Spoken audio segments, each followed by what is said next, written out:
thank you so much for coming down here and doing the show and sharing some of your insights, some of your work with us. It's very fascinating and terrifying at the same time. Your book has a very dystopian vibe to it. I'm not gonna lie. The Countdown: How Our Modern World is Threatening Sperm Counts, Altering Male and Female Reproductive Development, and Imperiling the Future of the Human Race. How did you first discover that this was a problem and that some of these chemicals and plastics were actually threatening the future of our species? Before I go into that, I just want to thank you, Danny, for inviting me and for being a wonderful host. And I'm so happy to be here and talking to you and people who are listening about this important problem. So how did I get into this?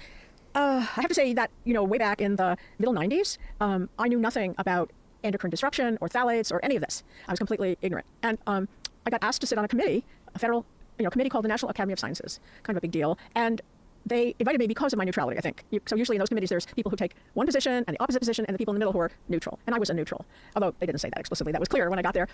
And so I was completely open. I'd never heard of endocrine disruptors or their effects or their purported effects. And so the goal of this committee was to determine whether these chemicals, which can impact the body's hormones, known as endocrine disrupting chemicals, whether those are actually something that we need to pay attention to, right?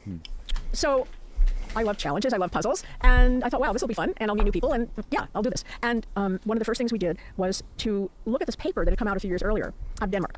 And this paper was alarming because it said that sperm count had dropped 50% in the prior 50 years. Okay, came out in 92. All right. And so the committee asked me, as a statistician, which is what my doctorate is in, to look at this and tell the committee whether this is something they could, consider for their work on this committee.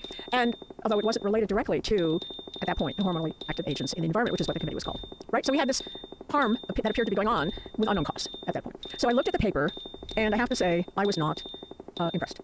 Why weren't you impressed? Well, first of all, it was very thin in terms of number of words and pictures and data.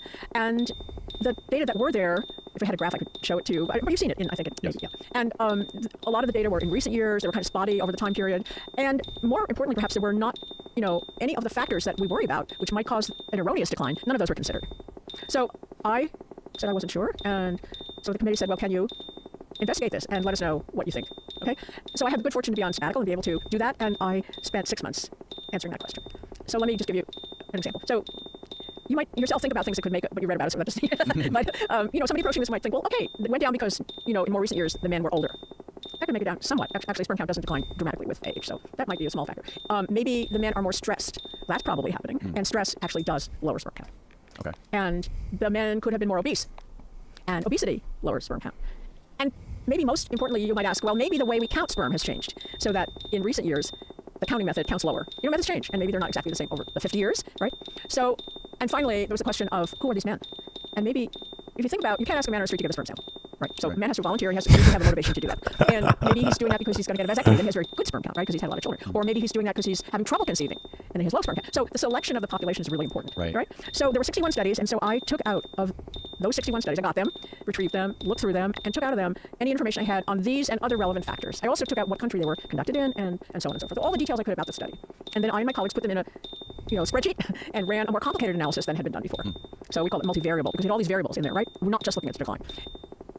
And Danny, it was staggering to see that after all that work of 6 months, and accounting for all these factors, the slope changed from minus 0.93 to minus 0.95. It didn't change at all. Right. That's a million sperm per milliliter per year. And wow, I went back to the committee and I said, I can't make this go away. It looks like it's real. And then I did another analysis, which we don't have to go into detail unless you want to, where I re-abstracted the studies from the literature, thinking maybe the original ones were biased, And then I ended up with 101 instead of 61, so that was good. More studies, longer time period. And then the slope was minus 0.94. So you see, nothing made any difference. Right. Right? And so, it's so unusual in science to see that consistency, So I thought, okay, this is something I really have to look at. And that began sort of the mystery story, that I tell in Countdown, and I tell to people, and I can tell it to you today, of how I began unraveling that and trying to find out what was going on. So what year was it when you started your study? Your study where you took, how many patients, or how many people was it? How many young men that you studied in 2017? So 2017 was actually not a study, it was a meta-study. So we didn't actually study anybody. 2017 is the sperm decline paper. Oh, right. So do you mean that one? I think so. I think you mentioned that there was a study that involved something like 250 children or young men where you conducted it and it's still ongoing. That's much later. Okay. Yeah. So that was the one that's ongoing now is Tides, and that's started in 2011. Okay. Yeah. So that's a different story. But now we're talking about sperm count. So in terms of sperm count, what I asked after I saw this, not making, couldn't make it go away. So I thought, well, what could be causing it? It's a natural question. You see something, you don't know what causes it. So I decided that an interesting thing would be to think about what the environment is doing, because we couldn't explain it by those other lifestyle factors, right? Stress, age, obesity, but maybe something in the environment is making this happen, and maybe that's changed over time. When you say you couldn't explain it by the lifestyle factors, what made you? I mean, it seems like you probably could explain it by the lifestyle factors, right? No, because when we included them, it didn't change the slope at all. Oh, right. Okay. See, so that those factors did not make this go away. I see. Adjusting for those, it's called controlling for confounders. Okay. You know, and you know, when you can control for something like a confounder, you'll put that in the model, and then the slope will change or the result will change. I understand. But when we put those in, nothing changed, so they weren't accounting for anything actually. In those 61 studies. So we thought, okay, well, maybe it's environment. So how do you address environment? So it's really not obvious what to do, but what we did was, what I did, I selected 4 cities in the United States with different environments. And I recruited them in exactly the same way, so there wasn't that problem with selection bias. And I'll tell you in a minute how we did that. And then we measured the sperm exactly the same way in each of the 4 centers. Okay? And to make sure we were doing that, all of the technicians from the 4 centers came to UC Davis and were trained together, and they used the same counting devices, the same counting chambers in all places. And then every month they had a quality control send out. So what they did was they took one semen sample, split it in 4, tested it in Davis, sent it to the 4 centers, and the 4 centers sent back their findings. How many sperm? How much did they move? What were their shapes? The way you evaluate sperm. So in that way, we knew that throughout the study, everybody was doing things the same way, because we were trying to do replicates of the same study in 4 places, right? Right. Which cities did you choose? Okay. So at the time, I was living in Columbia, Missouri, which is in the semi-rural center of Missouri, very much exactly in the center of Missouri. Okay. And they grow a lot of crops there. So that was the agricultural center. Okay. And then we included Minneapolis, which is obviously urban. We included New York, and we included Los Angeles. So maybe not the best pick, but that's what we picked. And we wanted them to be distant, and we wanted to be able to work with the people. We had to find collaborators, right? So, by the way, in Europe, a similar study went on independently with 4 cities. And they had a similar finding to what I'm going to tell you. So what we did, the first thing I asked was, who should we include? Because that's always a question, who's your population? In fact, whenever you see a result of a study, you should ask, what's the population and how did they get in the study? Because there's so many ways that, biases can creep in there. Right. So we wanted to get an unbiased population, but we also wanted to know what is the parent population? So we're going to get a sample, and where is it coming from? You can't get semen from a man on the street. You can't get a random semen sample. Right. You just can't do it. Okay. So I decided that the group that absolutely always goes for medical care is pregnant women. Almost always, right? So I decided to recruit pregnant women in order to recruit their husbands. Okay. Kind of devious, maybe, but Yeah, I get that. yeah. And so we did a couple study. And the first goal was on the about the semen quality, but it turned out to be extremely valuable that we had done that. So in these 4 places, we identified prenatal clinics that would work with us, and we became partners, and that was called the Study for Future Families. Okay. So we enrolled a woman. At that point, we took her when we could get her, so we didn't control the time of pregnancy, which was a later effort. And we asked her, would you be in the study, and would you ask your partner, husband, to be in the study? And some did not want to ask their partner to give a semen sample. Interesting, but most did, and most did agree. We weren't asking them for a lot. We were asking them, the women, for a urine sample, and a questionnaire, and a blood sample. But they give that anyway when they're pregnant. So it wasn't really an imposition. And then from the husbands, we wanted, in addition, a semen sample. Right? So we got over 900 men and women to do this. Yeah, approximately equally distributed amongst our centers. And then we looked at their semen quality. And what we found was absolutely alarming and unexpected. And what we found was that the men living in central Missouri, in Columbia, had half as many moving sperm as men in Minneapolis. Wow. That's what I said. Wow. And that's obviously due to... Wait. Okay. Sorry. No, okay, don't jump there. But your question, I know where you're going. You're going to say... Agriculture right. and pesticides. So that's the obvious difference between those places. But you can't conclude that that's the reason unless you actually show it, right? Right. And unfortunately, we didn't have enough money to do that on the whole population. So how would you do that? How would you find out if pesticides were important? If they were important to the study? Yeah, if pesticides could account for the difference. You're not my student. I mean, I guess just test them against people who are nowhere near that stuff, right? How would you know that? Geographically? Well, they're fixed. We've got them. They've got their addresses. They're fixed. We're not getting new people. We're just going to stay with these people. And we want to know, in these 2 groups of men, let's say 250 in Missouri, 250 in Minnesota, that have very different semen quality, could exposure to pesticides be the question? They could explain this. So it turns out, very luckily for us, that you can measure pesticide exposure in the urine. And remember I told you that we got the men's urine? Yes. So, and we got that at the same time they gave a semen sample. Okay. Right? Right. So we could ask, okay, are the levels of pesticides in the men's urine at that time when they gave the semen sample related to their sperm quality at that time? And the answer was yes. And we found 5 pesticides that were very different between men who had very good semen quality and very poor semen quality in Missouri, in our center of Missouri. 5 different pesticides? Yeah. Wow. Well, several were triazine alternatives like atrazine. You ever heard? Yes. Heard of Yeah. yeah. So those were big players. Enjoy that liquid death. No plastic. Death to plastic. Death to plastic. Were any of the people that in the study, could you tell what their occupation was? Absolutely. Absolutely. Okay. Were any of them workers on farms? Not abundantly. They didn't explain it. Right. There were some, but pesticides exposure is occupational, but it's also through the air and water, and through the food, which of course is distributed across the country or even the world. So everybody gets exposed to pesticides, and yes, the sprayers and the applicators of pesticides are more exposed, but we had very few of those. Okay. We also asked them how many miles they live from a farm, to look at that. So just let me say, the European study also found significant differences between their 4 cities, particularly between Finland and Denmark, where Finland was high and Denmark was low. But they didn't do this kind of investigation into specific chemicals that we had done. Okay, so we published that, and that was the first study that really showed that pesticides can directly affect sperm count. Maybe not the first, but it was an important study. But that's only part of the story, right? And we asked later, let's see, how much later? I guess around 2014, we asked, okay, what's happening now with the sperm count? Because we'd seen it going down in the Carlson study and then in the studies that I conducted, and it didn't go away. It was still the same rate of decline. But then this was a long gap, and so we thought, okay, what's going on now? And we were at a meeting, some colleagues and I, and we were saying, should we do this? Should we try to figure this out? And yes, we said, we'd like to do that. That would be good. And it's funny how these things get born, And I think I presented there, and then they wanted to, what's next? What's happening now? So we put together a wonderful group of researchers to do an update of that paper and of the 2000 paper. And by then, a couple things had happened. One of them was that the methods for evaluating the literature, which Carlson had done back in '92 with kind of not very well developed methods because they weren't there, those had been improved, and the method, which is called meta-analysis. Have you heard that term? Yes. Yeah, Yep. good. So meta-analysis had become a term of art. Everyone was wanting to do it, and it really seemed to be the most objective and rigorous way to do an analysis of this kind. It's often used, for example, to compare two treatments. Treatment A, treatment B. How do they compare? There's been 20 studies of this. How do you put them together? Okay. Right? Got it. But this was different. This wasn't comparing treatments. This was saying, here are these data all over there. What do they report as a body of literature in terms of sperm decline? So you can see it's quite different, very challenging to figure out what's the context of this. And what we decided was search the literature for every study that had certain keywords in it. Okay. Keywords like sperm count, sperm concentration, and they didn't have to say trend or they didn't have to say decline or anything like that. They just had to report a sperm count. Okay. And the other thing they had to do was not include men that were biased in different ways. And we had other exclusion criteria. It had to be in English because we didn't have enough people speaking different languages. Yeah. They had to have all the data, Right. not just an abstract, and so on and so forth. And so we ended up with a large number of studies, thousands of studies. In fact, we went to a meta-analysis expert. We told him what we wanted to do, 7,500 studies, and he said, no, you can't do that. And Haggai Levine, the first author of what finally came out, who was the head of epidemiology for the Armed Forces of Israel, Oh, really? he knew how to get things done, and he said, oh, no, we'll just get more people. So we enrolled a group of 7 people who would work with us on this, for no money, by the way, and we spent over a year going through these 7,500 articles. So you can imagine this is fairly tedious. You want to do it consistently. You want to do replicates, so it's one person looking over another one's shoulder. You want to make sure you're not missing anything, and then you want to capture the data. And what we captured the data on was 185 studies. So it came down to 185 studies that were eligible. Okay. They had the numbers, they were unbiased as far as we could tell, and we could use the data. And the head of the armed forces in Israel helped you? No, epidemiology. Oh, sorry. Not epidemiology. Okay. Epidemiology for the armed forces. Okay, the head of epidemiology for the armed forces. Yeah. Huh, that's an interesting combination.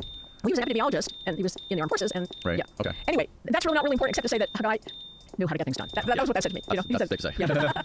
So, Yeah, one of the things in your book that really caught me by surprise was when you mentioned that some of the sperm banks, specifically in California, the processes and some of the criteria in which they evaluate people to be eligible to donate sperm are insane. I think it's easier to get accepted to Harvard than it is to donate sperm at one of these banks in California. Yeah. You have to be a certain age to be educated to a certain level. What were some of the other criteria? There were some crazy things. health criteria, and I don't actually remember. Yeah. We went to that sperm bank in California and talked to them, and that's where we got that information. But that sperm banks are not going to be in this study. You see, because to give to a sperm bank, you have to have a certain quality of sperm.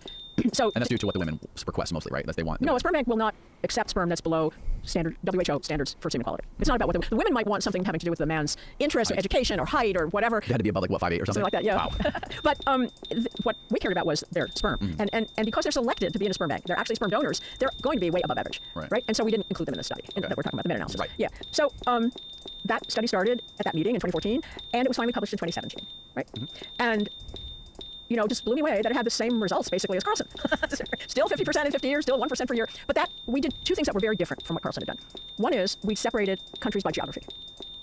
So, and why? What countries? Yeah. So what I had seen in my 2000 publication was that there were very few studies from what we ended up calling other, and then most from Western. I'm putting air quotes because it's, you have to define what that is. So Western was Europe, North America, Australia, and New Zealand.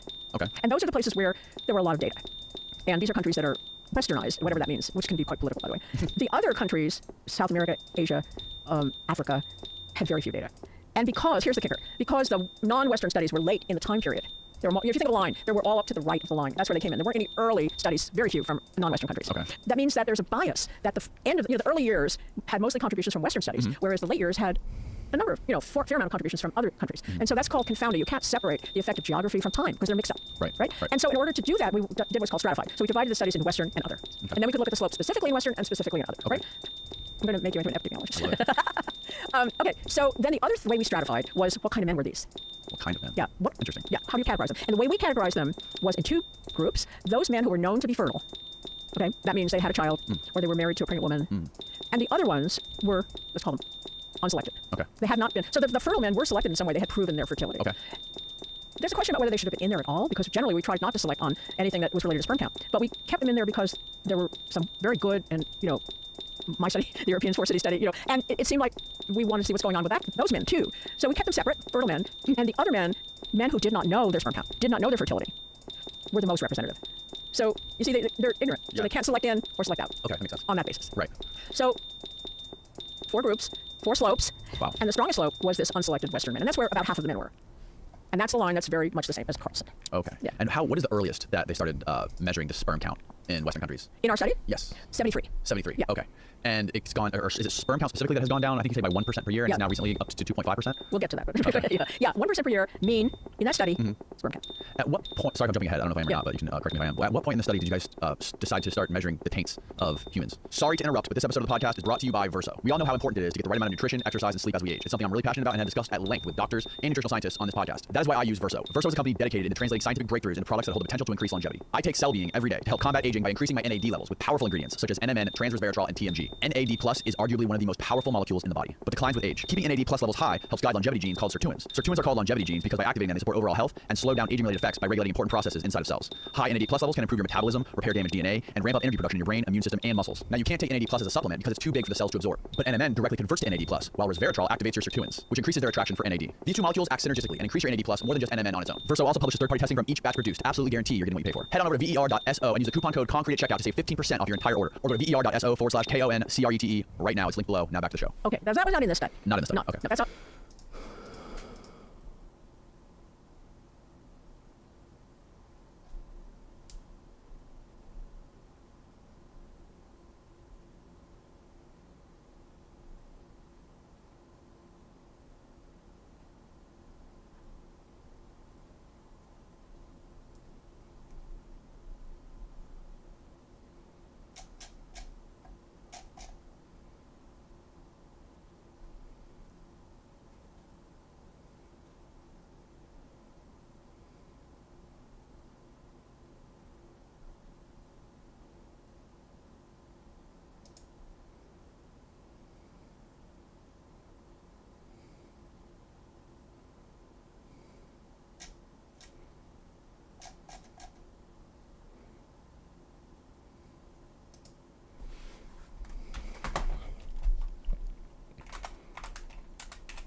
sort of a separate story. Let's Okay. get to that afterwards. Okay, so let's finish the sperm count. So, although it's not a finished story, but so we published that in 2017, and it was a huge paper. It was just a huge paper. It was the front page cover of Story of Newsweek. Oh, wow. It was all over the world. It was global. It was viral, and it led to Countdown. So after this was published, an agent came to me and said, "Would you like to write a book about this?"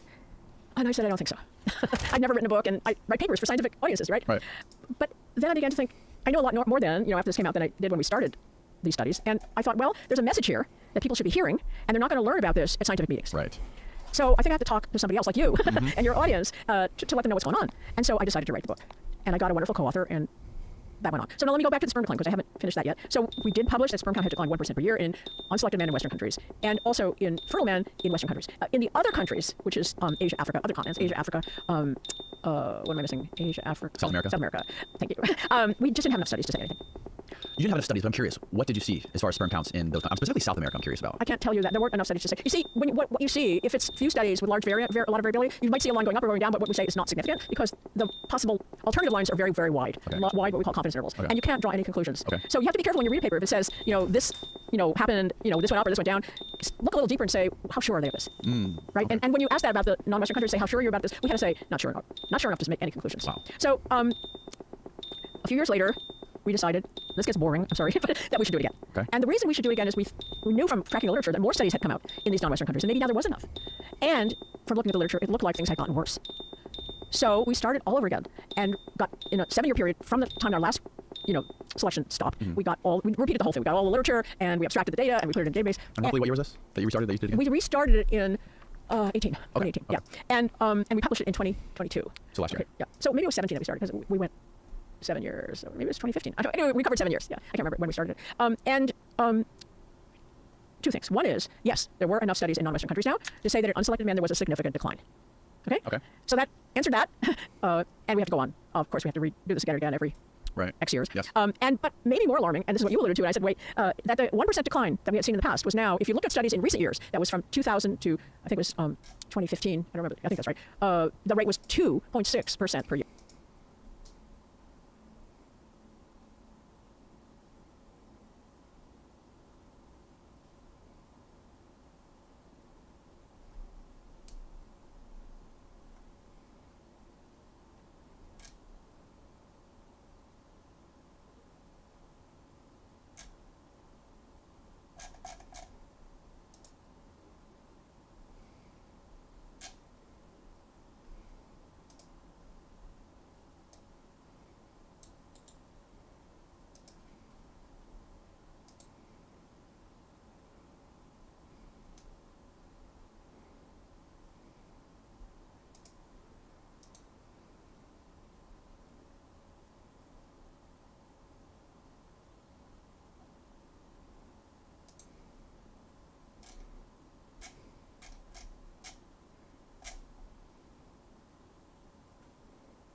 Year. Right? So, wow. Not only have people not listened to this, they haven't done anything to make it's it more than doubled. It's more than doubled. So that's the path from when I started looking at this about 95 to this publication in 2022, right? Where I am absolutely convinced that there is a worldwide decline in sperm count. So let's take a breath and say, what else is going on? Right. And why is this going on? But you're the one asking questions, so I'm just going to stop here. So okay, so those first studies you basically found out that the sperm count was going down, and you need to start looking for sort of things that you could correlate with the environment or with that was basically beyond the lifestyle, right? So when you look at beyond lifestyle, that could have a major impact on this. And what was like sort of the lowest hanging fruit that you noticed was having the most negative impact on sperm count and testosterone? Testosterone's later. We didn't look at that until much later. But Okay. yeah, but we should talk about that. So there really isn't any low-hanging fruit. It's all hard. Because if I asked you, well, first of all, let me say, if you throw away lifestyle, because we know about that, and that's exercise and Right. diet and Smoking. and alcohol, Right. and Everything. everything, Everything that's fun. everything that's fun. And by the way, the things that your doctor says you should worry about in terms of your heart health or your overall health also affects your sperm. Okay, so that's I was shocked to see this like screens affect sperm. That's kind of bizarre. What? Staring at your phone or TV or watching too much TV can affect your sperm that was count? interesting. Yeah, that's a Danish study that I was involved in. Yeah, that was pretty interesting. Being a couch potato, actually. Right. It's tied to that. So Sitting you're watching down. a screen, you're not outside exercising. You're not riding your bike. You're not, right? So it's doesn't- never one factor at a time. It doesn't have so much to do with like the lights going into your retinas. It's more to do with like when people are connected to screens, they're sitting down, they're inactive. That's right. There is, I have to say, a lot of interest in the question of whether electromagnetic radiation from devices is affecting sperm count. And Yes, like laptop use. When people put the laptop, they set it right on the crotch. right, or in the phone in their pockets. Yes. I'm not endorsing that or discouraging it. I'm just saying this is now an active area of investigation. It needs to be looked at. Yes, because the exposure is huge. So if it has an effect, it's major, right? Right. Right. So let's go back before electromagnetic radiation. And you asked what other factors? What was the low-hanging fruit? Well, the problem is that if you put aside, by the way, genetics is not playing a role here. It's too fast. 2 generations, 50 years, 2 generations, Right. right? We can't do evolutionary change in 2 days. So then it's environment. So what's environment? Lifestyle and others. But what's other? That's not your lifestyle. And that's really what you're asking. So there's chemicals of various kinds, which we'll come back to. And then there's things that are non-chemical but not lifestyle. And they're kind of broad, actually. Could be heat, could be sound, could be radio frequency emissions, and so on and so forth. Those are not chemicals per se, but they're also not lifestyle, right? Right. Okay, so I'm going to put all that aside because it's not what I studied and go over to the chemicals. So why chemicals? Well, along with the increasing rate of infertility, which we will talk about, I'm sure, and the decrease in sperm count, at the similar rates, there's been an increase in the chemical burden that people have. Okay, but it's huge. It's 80,000 chemicals. Yeah. So how do you know where to look? And so, since I was starting with reproduction, I wanted to think about chemicals that could affect reproduction, and a major player there are the chemicals that can interfere with the body's hormones. Okay. Because you know that testosterone matters for reproduction, that estrogen matters. These are steroid hormones. Okay, and so if something could mess with that, because that's so important for reproduction, it could affect, in principle, could affect these things. Right. So I began to look, and others began to look at this class of chemicals which were called endocrine disrupting chemicals, or EDCs. And by the way, that committee, remember that committee that I started out with? Yep. That committee was looking at those chemicals all the way back in the mid-90s. Oh wow. So it wasn't a new story, but it was a new way to look at them. And so I began to focus on the chemicals that could affect reproduction. And then a very lucky thing happened. I went to Japan, which had a 5-year big research effort on endocrine disrupting chemicals. And I was sitting next to a chemist who was a friend. His name was John Brock. And he said, Johnny, you should look at phthalates. And I'm like, what? Why should I? Look at, what are they? Phthalates, what is that? What a funny word. It is a funny word, and I'd never heard of them. And so he said, well, first of all, we know through our studies at the CDC how to measure them, and we've shown that they're in everybody. Over 90% of people in the U.S. samples that we looked at, they have them. I wonder what the 10% of people who don't have phthalates in their blood. Who are those people? Yeah, really. Where are they living? Where they live. Right? Probably, that's a null set. Anyway, so he said phthalates. And I said, okay, why do you care? It's tough out here when you suck. Yeah, you coming off that high off that last win, you thinking you I big know, we shit. still won. It was just not thanks to me. Yeah, you coming off that high off I that was win, you think you're big shit. 13. Well, yeah, let's not cue Freddie, Gary. I don't. Part of my problem is I don't know what to build. You build what it tells you to build. I did, but I don't think I built the best thing. If it's telling you to build it, it can't be bad. Would you rather have pasta, like creamy pasta with chicken, or would you rather have taco hamburger helper? The pasta?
Excuse me?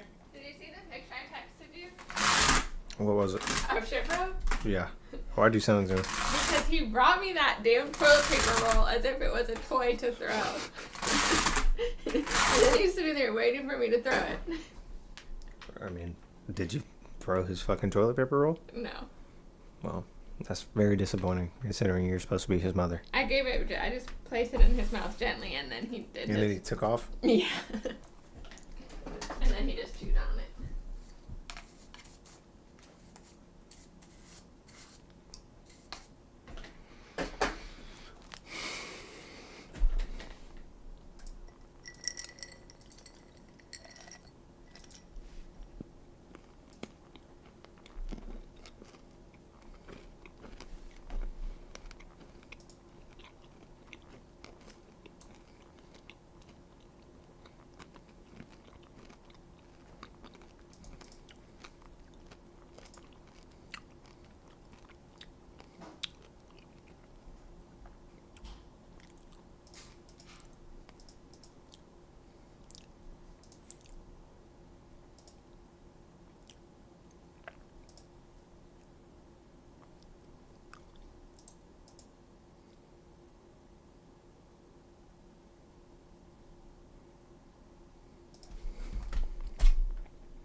What?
Oh.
And he said, well, and then he told me the story, which changed my life.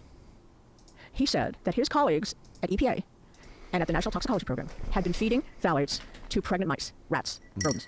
And what they found was that the male offspring developed in a way that was not completely masculinized, not completely what you'd see in a genetic male who was not exposed. Okay. Okay? Okay. And this, they've studied this over and over and over again since they were really sure that they could do this repeatedly and which chemicals could do this.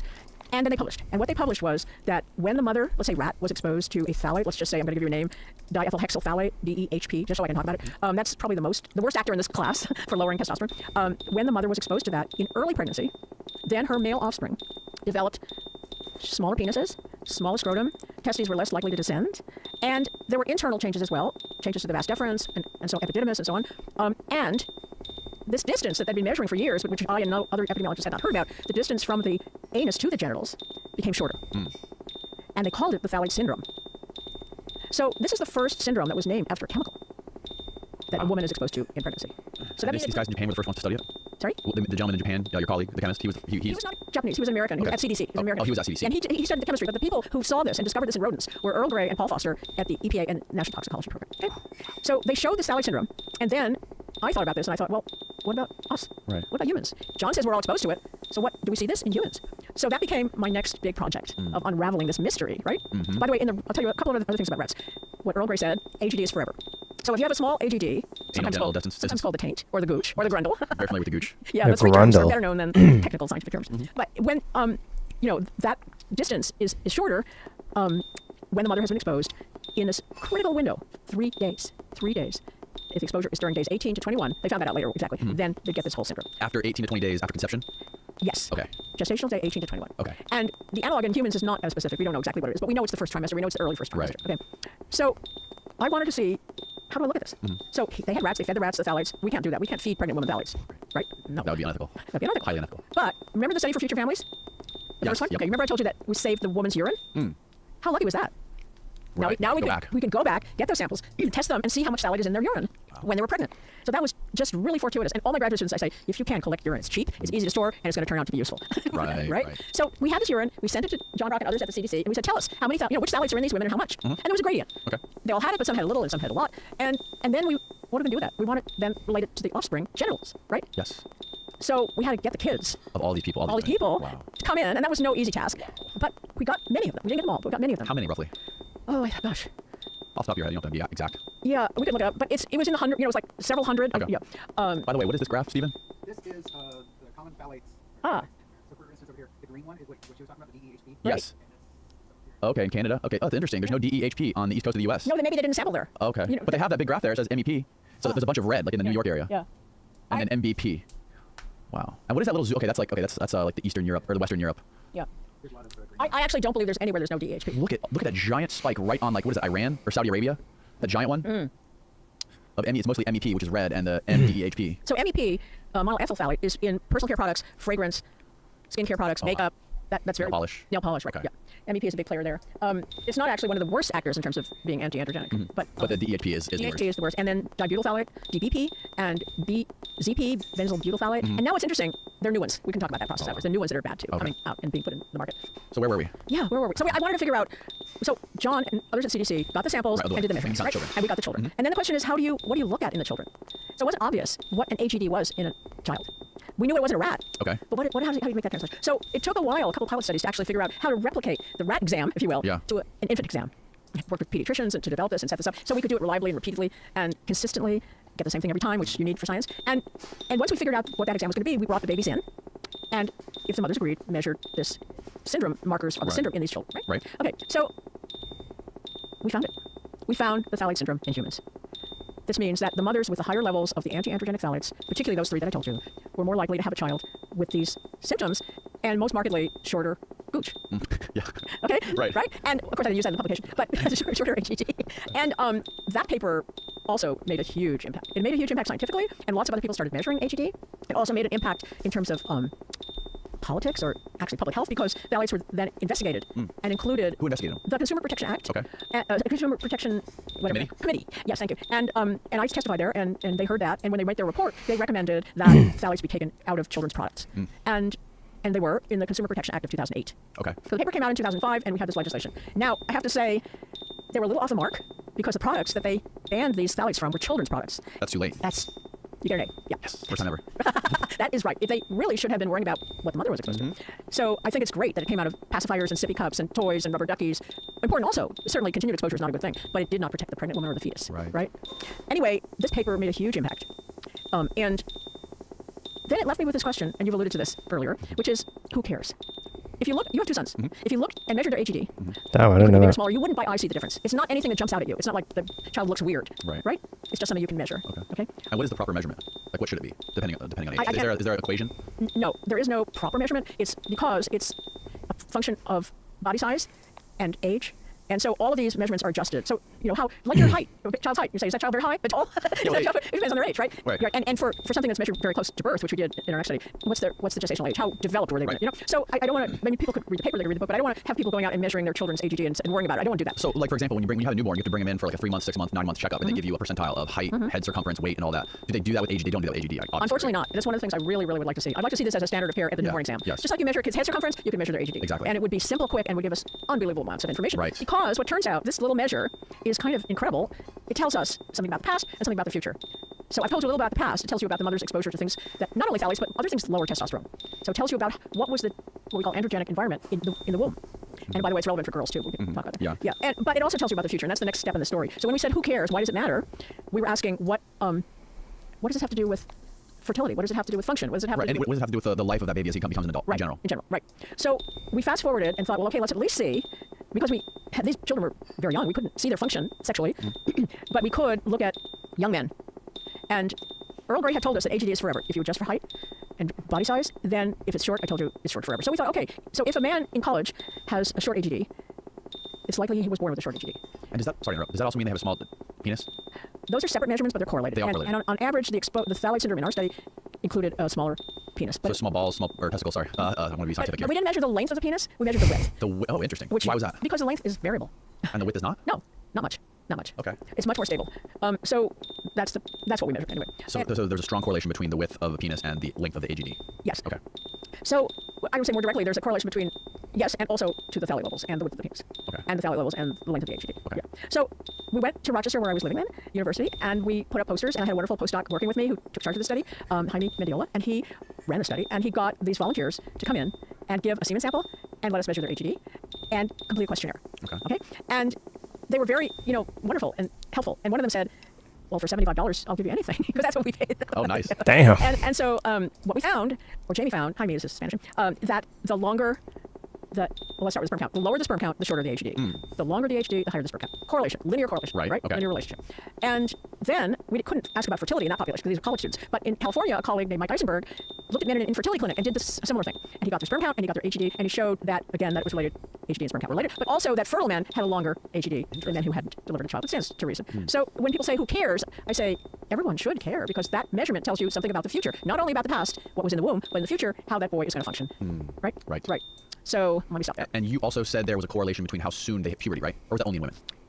So that's not a correlation directly with phthalates. That's Okay. another, that is women primarily, and that is a whole other line of work which maybe we shouldn't get into today, but it's very, very important and interesting. Okay. That the age of puberty in women is dropping, most markedly apparently in African American women, Okay. and we don't know why. So you did a very good job in the book of just explaining to me how during development the baby's sort of like sexual reproductive organs are made. You basically explained there's a certain time where testosterone has an opportunity to kick in, which creates a certain area on the human groin that develops in the testes or not. Right. And it seems like when these phthalates are introduced, it stunts the growth of that area specifically.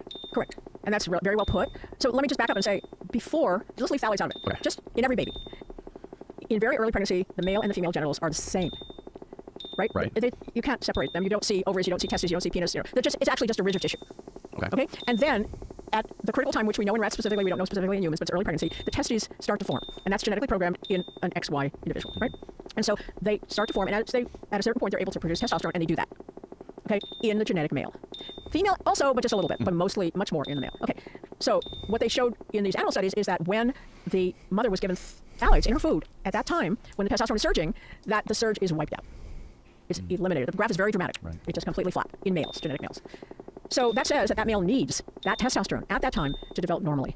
Okay? Okay. And so the default, if he doesn't get it, that genital tract will remain the default, which is female. Right. Okay? Okay. So the degree to which it differentiates from the female, so the development of the testes instead of the ovaries, and the development of the penis instead of the clitoris, and so on and so forth, the degree that separation takes place is dependent upon this hormonal surge. Okay, that makes sense. Okay. And there's a large variation in how developed the genitals can be with these babies. Right. That's correct. And so in your book, you described this lady Tracy and her son Barry, who was a boy who identified as a girl. What sort of correlation did you find with children, specifically with gender dysphoria, and as it relates to sort of like it seems like a more recent surge with the transgender movement? I know there's no actual evidence, there's been no real studies done on it, but what was your take on that, and do you suspect there's a connection? So first of all, in terms of our studies, we did not study that. We did not have children. We did not get information on sexual identity from children. That is an important study, and it should be done.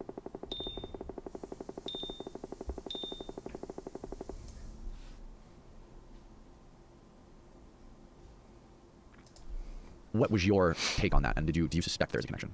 So first of all, in terms of our studies, we did not study that. We did not have children. We did not get information on sexual identity from children. That is an important study, and it should be done, and that should be related to chemicals that they were exposed to. But that has not been done.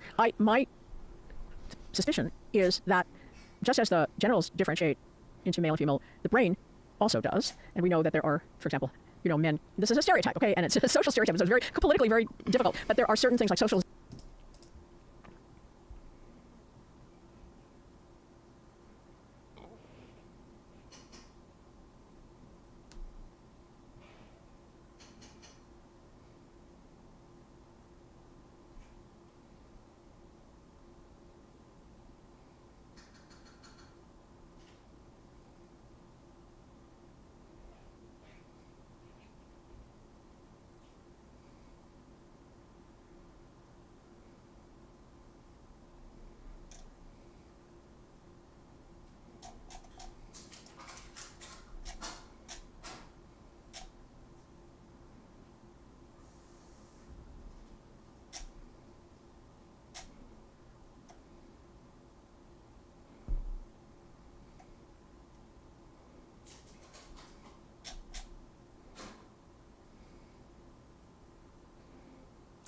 Oh.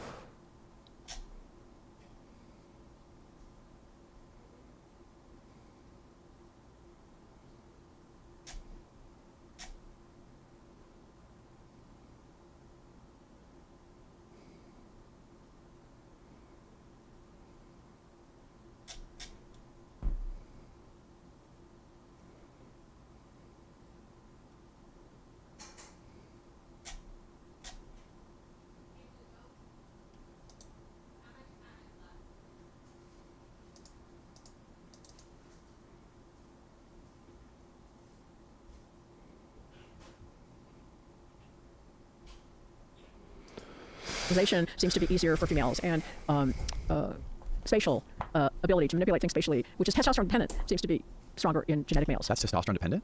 Spatial, Like yeah. visual spatial Yes, recognition? yes. You ask men to rotate a figure in space in their minds, they can. Spatial ability to manipulate things spatially.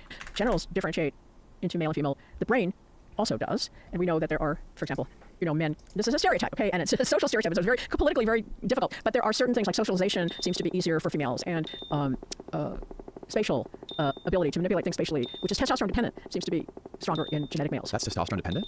Spatial, Like yeah. visual spatial Yes, recognition? yes. You ask men to rotate a figure in space in their minds, they can do that and much more quickly and easily than females. That's Really? yeah, that's a Throughout life or only in early no, puberty? it's not. I don't know. Okay. But my understanding is it's throughout life. Okay. Yeah, not early puberty. I don't. So in any case, there is a difference. No question, there's some differences in the development of the brain, and that these are governed in part by testosterone as well as the genitals. So it's very conceivable to me that possibly the surge of chemicals which can impact the body's hormones might be doing something somewhat different in the brain and in the genitals. So they could have maybe no little effect on the genitals, and physiologically the child could be male typical if he's a genetic male, but perhaps the surge to the brain has limited the development in that direction. Right. So this is just a wild hypothesis and maybe totally wrong, but I believe that these changes that are important and hormonally driven are happening in utero. And so I think that whatever we find as we go down the road for gender dysphoria and is going to relate to exposures in utero. That's the only hypothesis I have, whether it's going to be due to a specific chemical or a class of chemicals or not. And let me just say that this whole area is very difficult because it's difficult for trans people, and I totally understand that because it medicalizes their identity.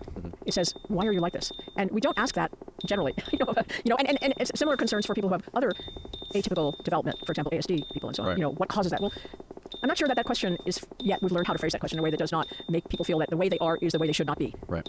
And I don't want to give that impression. Well, right, but it seems like at the same time it's very important to study, especially when it relates to some of these chemicals that are in our everyday world. And when you're talking about specifically the development of the sexual organs being stunted in utero, and these babies being born with ambiguous genitalia, not necessarily 100% developed with testosterone or not 100% developed testicles or dropped testicles, you can imagine how that would translate to somebody being, or the way people describe, I feel like people say they're a male in a woman's body or a woman in a male's body. That I can see a connection there. But the thing is, you can't study because you can't ask rats how they feel. You can't ask a rat, what do you feel like? Do you feel Right. masculine or feminine? Right, right. So I'm definitely curious about that. I think we're all curious about that. Yeah. And I think maybe, animal toxicologists will find some clever way to figure out what an animal's preference is. They can certainly already find out who that rat wants to have sex with.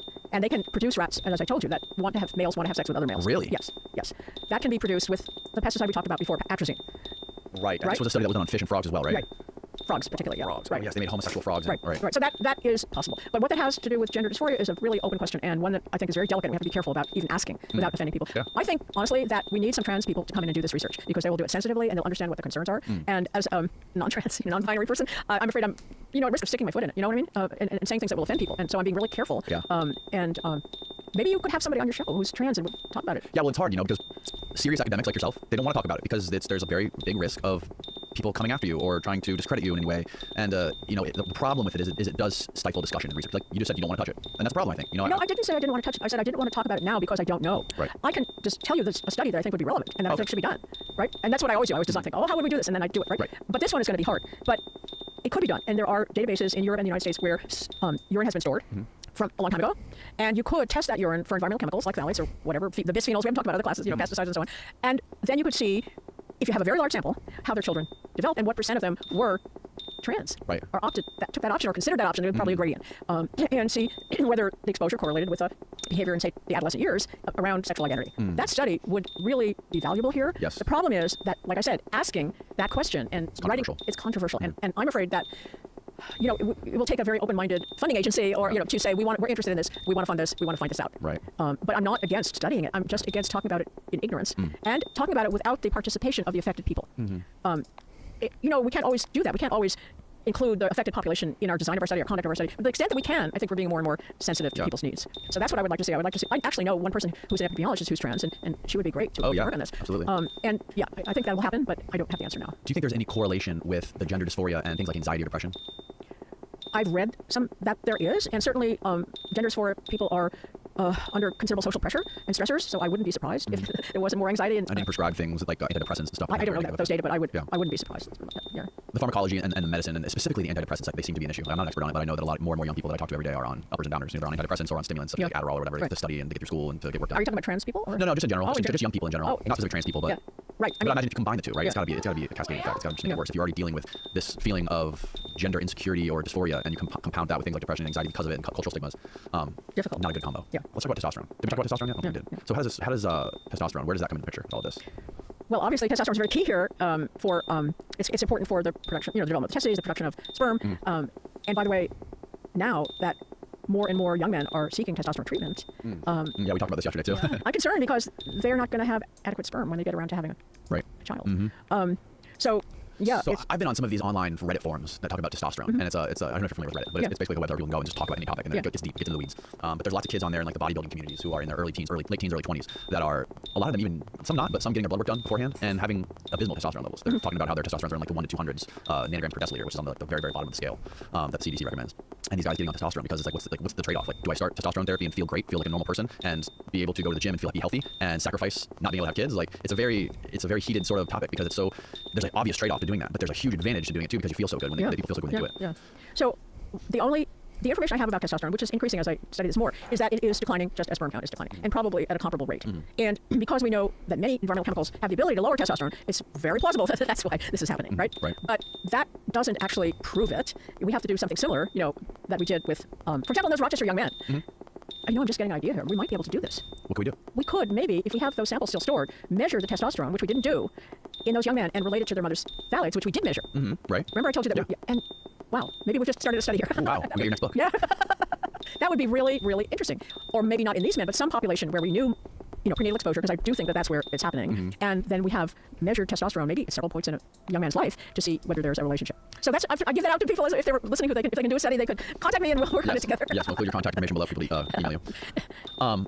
So testosterone, sperm count is declining currently by 2.5% per year. How do you know what the number is for testosterone? What the number is? How that's declining per year? The studies on testosterone are not recent. They're not as recent as the ones in sperm. That little upgrade we did, Yes. Yeah, we haven't done that for testosterone. Okay. So we will do that, and then I can come back and tell you the answer. Okay. Testosterone is very much linked to cardiovascular health, cognitive function, many things. Yes, and by the way, so is sperm count. Really? Yes. I thought sperm count was just because it was tied to testosterone. That's hard to separate, isn't it? Because they're intimate. It's one that kind of confounding we were talking about. But I will tell you that there's a number of studies now that show that men with low sperm count have more cardiovascular disease, have more diabetes, have more reproductive cancers, and die younger. Interesting. So it's a marker of overall health, right? As is infertility, as is women's infertility, by the way. So all of these things are not, they don't stand alone. It's part of a mixed, a complicated picture where they're all interrelated. Right. Yeah. I wonder if you had somebody who went through, like a young boy who went through chemotherapy and that killed all his sperm and he wasn't able to produce sperm anymore. 'Cause I know that happens to young boys, like Right. kids who go through chemo, Right. they're infertile after Yeah. that. I wonder if that is tied, if that's the same, if it still correlates to a shorter lifespan or shorter or worse cardiovascular health Yeah, because of that. great question. Or it has to be You're just designing all these studies here. No, it's a very good question. And by the way, I have a friend, a young man who did go through chemo as a child for cancer, and he did bank some sperm. And Oh, really? Yeah, and he was told that he was azoospermic, had no sperm in the Zero. sample, but in fact he did conceive a child. Oh, really? Yeah. How did that happen? Well, they missed it. Counting is not you can't be guaranteed of counting every sperm, and he had some left. So even if you have one, there's a chance? It's possible, and he lucked out. And he is very well and healthy, and I'm happy to say. Yeah. So it is not God an bless. absolute. Who was the name? I'm sorry, we talked about him last night. Who was the name of the gentleman who did the studies on the frogs that turned the frogs homosexual? Tyrone Hayes. Tyrone Hayes. Okay, he's at Berkeley. He's at Berkeley, yeah. Okay, and what are the specific chemicals that he induced into these frogs? He studied atrazine. Atrazine. And atrazine, That's the one that we showed was related to sperm count. right, in men. exactly. Yeah. Okay, so I want to ask you about glyphosate Yeah. and Roundup. Yeah. What specifically did you find out about glyphosate and Roundup? So surprisingly, glyphosate, Roundup have been one of the most poorly studied pesticides out there. And given that it's the most widely used pesticide in the world, makes you wonder why. But there are now studies going on, and we have some pilot data showing that glyphosate exposure does affect intergenital distance. But in these studies, which are small, and I won't put a lot behind this, these were the females that were affected. Okay. And they had longer AGD. Longer AGD. And- so they're more masculine. Yes. Interesting. So a chemical can be anti-androgenic, knock down androgens, knock down testosterone, or it can be pro-androgenic, increase testosterone. So anything that increases testosterone will make girls in a genital distance gooch longer, more in the male direction because they're getting more testosterone, right? Right. Right. Can it happen to men too? No, because they're already so high that the amount that can be increased by an exposure will be longer. Right.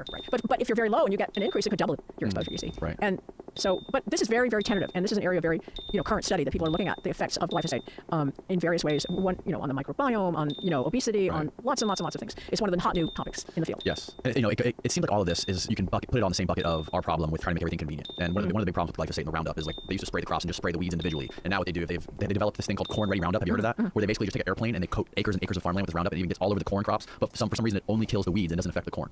So basically, this stuff is coated in these chemicals. Oh, wow. That's not Scary. good. That's not good. Yeah. And this just goes back to, they're doing that because it's convenient. It probably saves them money. But how do we turn the ship? Like, all these massive plastic and chemical companies that I'm sure have billions of dollars and have lobbying behind them. How do we convince them that this is a problem? And how do we convince them to leave billions of dollars on the table? And from their perspective, they're like, okay, we'll have thousands of people unemployed and potentially collapse our corporate empires for a benefit that will only be seen 100 years from now, potentially, right? 3 generations or more than 100 years. I think benefits will be seen more quickly. I think that what might turn the tide is some specific individuals who have personal concerns. So some powerful person who has unable to have grandchildren, or they're unable to have a child, or or they see various problems related to these exposures in their family, in themselves. I mean that's why people donate money. Right. Many donors are Right. donating because of their own personal experience. Right. So I don't know. I mean that might be one way to, so as we get this information out to more and more people, hopefully more people will be concerned. So there's a couple of things. One is you can take personal action, and that's good, and I definitely recommend it. And in the book, there's a couple of chapters about things you can do, and we can talk about that. And I'm not putting those down at all. Those are very important, and also make us feel that we're doing something, which we are. We can take political action by, sending letters, and nobody wants to do that. No. Right? Don't send a letter. So, realistically, I don't know. More podcasts about it. More podcasts, maybe we'll do something. I think the first thing is that people have to know that this is a problem. As Joe Rogan said, why don't we know about this? Right. And that's why I'm talking to everybody I can, so that people know about it. I think that's what happened with climate. So originally there were, scientists and others that were speaking, very forcefully about climate, but they weren't being heard. And then, partially through personal experience of hurricanes, floods, whatever, people became more concerned, personally concerned, and then they began to take more action. We started out by saying, Even that, like, just look what's happening with climate. All it's become is just this political football and this polarizing effect. Nothing gets done. People just like to fight about it. And Yeah. click on news articles about it. I know, but and by the way, our problem. I hope that doesn't happen with this. Right. Our problem here that I'm talking about today is, maybe people don't know this, but the chemicals in plastic are made from petroleum byproducts. So it's not really a separate problem from climate change. Interesting. And one of my concerns, and concerns of many people in the field, that as we start pulling, making fuel and for homes and cars and so on out of other products other than fossil fuels, then those resources will have to go somewhere, and they'll go into more plastic. In other words, that changing the source of our energy away from fossil fuels will increase the problem with plastics. Changing it away from fossil fuels? Yes, as we as a society say, okay, we're going to go to clean energy, we're going to Right, go right, right. so we're not going to use fossil fuels. Well, what's going to happen to those fossil fuels? Right, and they can be put into plastics, and so there'll be more. Economically, they have to go somewhere, or. Oh, I see what you're saying. I see what you're saying. So they're out there, and their use probably will increase as in these areas, household products and so on, as we decrease. And that's, who knows? That's a speculation, Okay. but it's a concern of mine that it's just another way that we're dependent on fossil fuel. So when it comes to plastics, though, how can people who are living their everyday lives and don't have the money to completely change their living situation, or every single piece of Tupperware and dish and thing in their house and everything they interact with, all the products, like what is a rational sort of logistical way somebody can avoid some of the worst exposures to these phthalates and these chemicals? I told you I got rid of all my plastic baby bottles for my kid. I made my wife throw them all away and we got glass ones. That was great. But That's not great. everyone can do that. Right. So, food, to the extent that you can, if you can eat unprocessed food, like carrots in a bunch, Yeah. or lettuce in a head. Even if it's wrapped in plastic?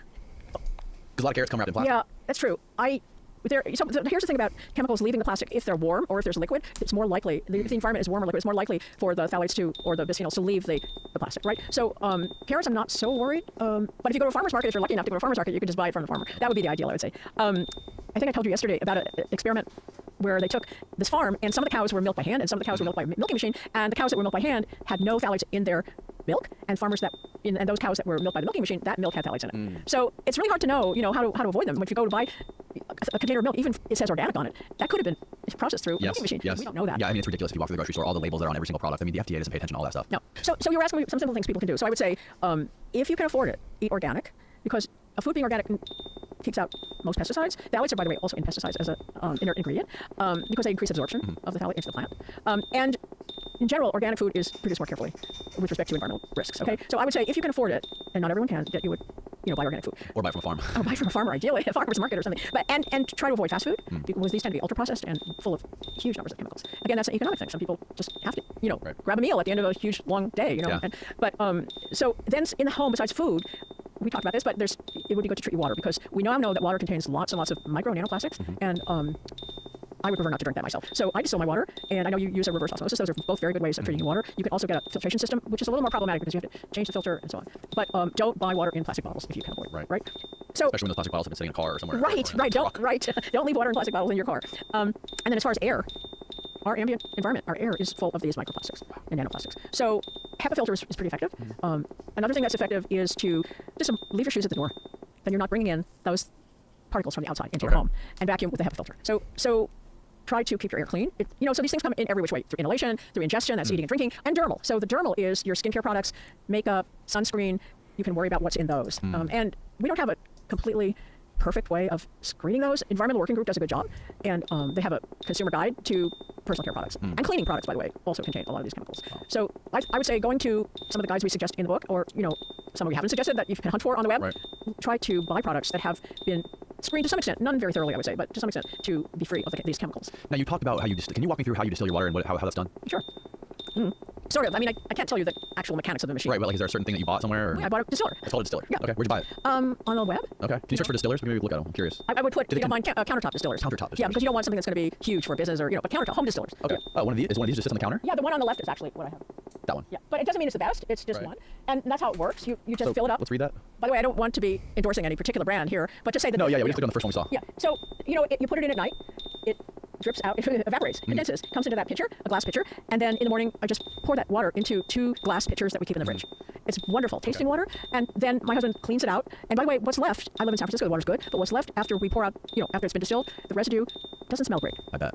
Ugh. And so we clean it out with vinegar, and then we're ready for the next batch. So we do that every couple of days. I've seen some of those water treatment. I have a friend who builds the water treatment tanks that are for like different cities. They basically like filter all the toilet water for all the cities, and it goes into this giant tank, like bigger than an aquarium at SeaWorld. And they pour like tons of chemicals and stuff in there and filter it out, and that gets all siphoned out to our drinking supply, which is like nasty. Right. It could be in there. Right. Those things are probably full of phthalates. And they're probably pouring Roundup in there for all we know. Oh, I'm sure, and pharmaceuticals as well. Right. Oh, it's disgusting. Yeah. Yeah. So that's a good choice. And I don't know, do you want to say anything about RO? Yeah.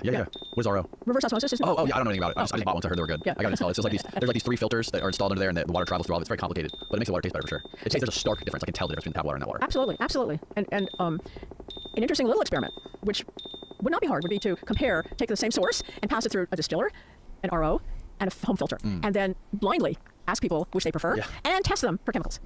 That would be That would be a great test. a great, simple experiment. And you can test it against liquid death mountain water. Yeah, there we go. Not in plastic. I think it's like 70% of all recycled plastic goes into landfills. Yeah. That's disgusting. Yeah, it is not. It makes people feel like they're doing the right thing, which is, unfortunate because in fact they're not doing anything helpful. Make sure I'm right on that. Can you see if it is 70%? I'm curious what it actually is. I think it's close to 70% though. Where does this go for humanity, generationally? Like, if we can't start turning the ship now, right? If we're staying on the trajectory we're on right now, where do you see this going in 50 to 100 years? Well, first of all, Okay, 79%. Only 9% has been recycled. The vast majority is 79%. And you mentioned in your book, so the 79% goes into landfills. But you mentioned in your book there's this giant floating island in the middle of the ocean that's the size of Texas, right? Yeah. That's all. What? I think that's pretty well known. That's the Great Yeah, Garbage Patch. Great Garbage Patch. Yeah, and people have probably are tired of seeing all these animals, fish, turtles with plastic around their neck, and the impact of these chemicals on the environment, on wildlife, is tragic. But you were saying, where do I see this going? I just want to say, I think I am an optimist at heart, and so I have hope that we can, once alarmed enough, make changes that will really move the needle. And I think we did that after COVID came out, and we desperately needed a vaccine quickly. And it was produced faster than any vaccine had ever been produced, right? So I just think that what we need is alarm. We need concern. We need pressure to get governments and philanthropists and people that have the resources to do this to say, this is a moonshot. This is the moonshot we have to take. We have to make alternative forms of plastic. We have to get people to clean up their personal environment. And in animal studies, in 3 generations, full fertility can be restored. We don't have 3 generations.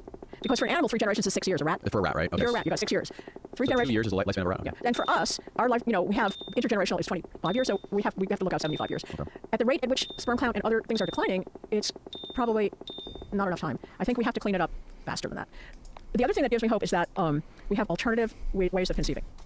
And more and more of those are, artificial insemination and assisted reproduction in general has developed tremendously. And I think that we will continue to do that. We'll get more and more techniques for reproducing, which will be not the typical way of reproducing. For that to happen, people have to want children. And that's something that worries me a lot. We talked about this a little bit, but in many parts of the world, the desire to marry, to have children, is decreasing also. I haven't looked at the rate, but it's pretty dramatic in some countries. And Yeah, specifically Singapore and Korea. South Korea, Singapore, Japan.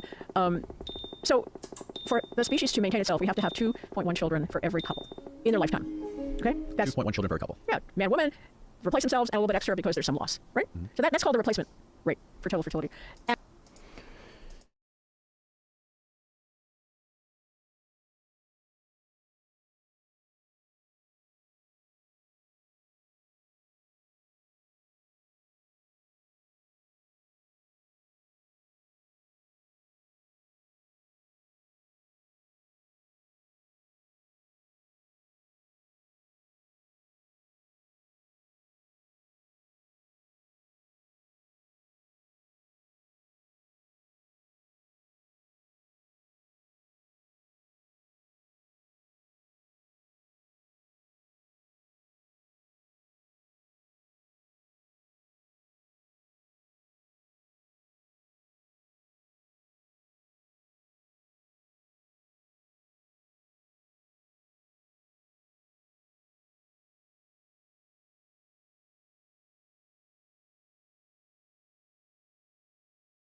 And we're below that, and we're dropping, and that's gone down about 50% in 50 years also, just like sperm count, right? And so think about 2.1. That's where you want to be if you want to keep the species replacing itself. South Korea is now at 0.83. And other Eastern Asian countries are around 1. China's got a big problem. And China has a big problem. And here's the thing. People don't want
apparently to have more children. These countries are giving economic incentives for people to have more children, and they're not buying it.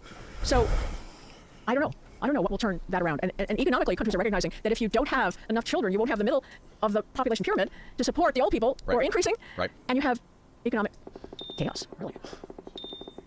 Yeah, it's like we talked about earlier. When it comes to culture, I personally see younger people, my generation and younger. When you ask them why they don't have kids, they're just like, oh, I want to wait till I'm rich, or I want to wait till I get my life figured out, or I want to get my career figured out. A lot of people don't even, in their mid-30s haven't ever, 30s and even 40s have never even considered having kids yet because they aren't where they are financially to have kids. And I think that what you were also alluding to is that there's a societal thing that's happening with women in particular that are finding more and more successful careers in various industries or whatever it might be, that they don't want to necessarily raise children. They want to have successful careers, and they think maybe I'll do that after, but they don't realize that you can't do that after.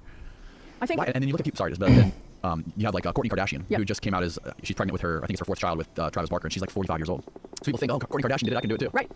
And some can, but it's much more difficult. And the pregnancies are more complicated. And actually, parental age is a risk factor for lots of bad outcomes later in life, which is interesting. For example, older parents have more autistic children. If I remember correctly, it's mid-20s. There's a 1 in 800 chance of having that chromosome number 21. I think it is Down syndrome, and then above 30, it increases to like 1 in 100. Yeah.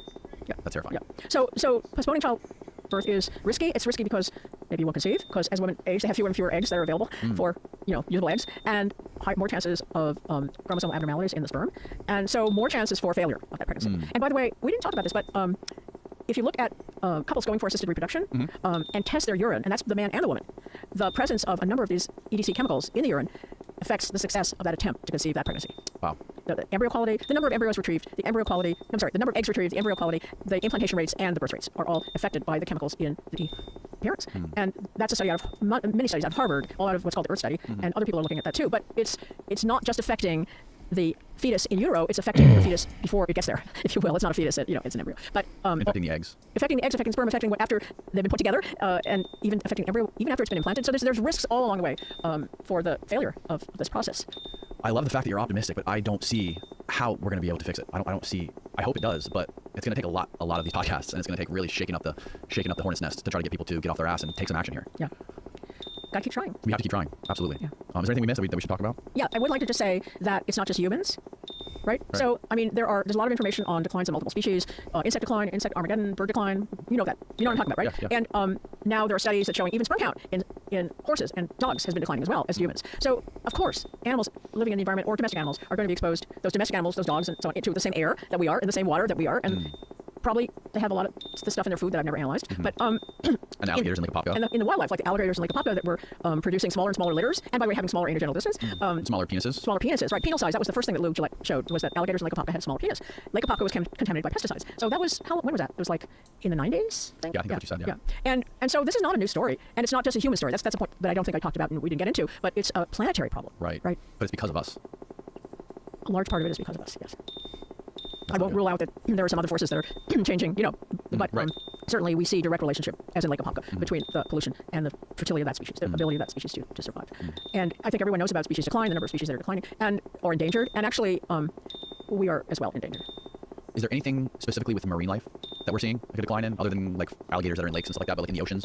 We talked about how specifically here in Florida, there's all these sugar plantations that pesticides are running off, and they're creating this giant algae bloom that happens here in Florida every year, where it basically kills off hundreds of thousands of fish and wildlife that all wash up on the beach and create this. There's your toxins answer, isn't it? on the beach. Yeah. You've answered your own I did answer my own question. question, but I wonder if there's been any sort of people like looking at this on a macro scale with red tides and things like this. Are there any things that we're missing? Probably, but I don't know. I don't have that information. I do know that there was a study quite a long time ago where this researcher took 2 lakes in Canada and actually polluted one deliberately with EDCs and left the other one clean, and then compared the survival of fish in those lakes and showed very dramatically that the fish in the treated lake were pretty much wiped out.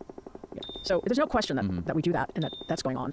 And by the way, a lot of the chemicals that are manufactured have byproducts that go into the runoff into the lakes, right? To the waste disposal. Yeah.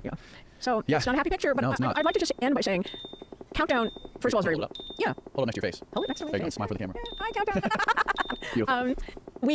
First of all, the book has a lot of humor in it, has a lot of personal stories, and makes it. You have a great sense of humor. Yeah, and my co-author, Stacey Colino, is an environmental journalist who was really responsible for that tone, that ability to bring some light to it and some humor to it. And we have 2 chapters of things you can do, so don't feel totally discouraged. Get the book, read it, and then share it. I think sharing it is really important because that's how we spread the word. Absolutely.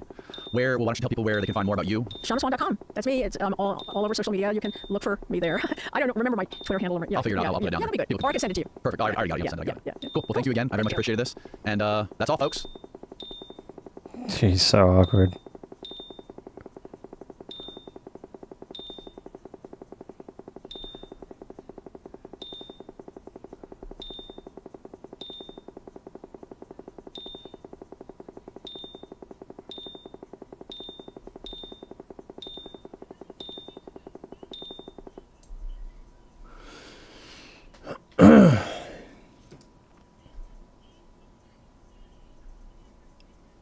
Hey guys, I'm Katie. I'm Sean's wife, and I just wanted to say thank you for watching this video and thank you for all of your support with all the videos. And this one was especially vulnerable for us to get on camera to talk about, a part of our life together, and hopefully it's helping other people. So that's why we decided to share it and open up and be real with you guys. I got something too.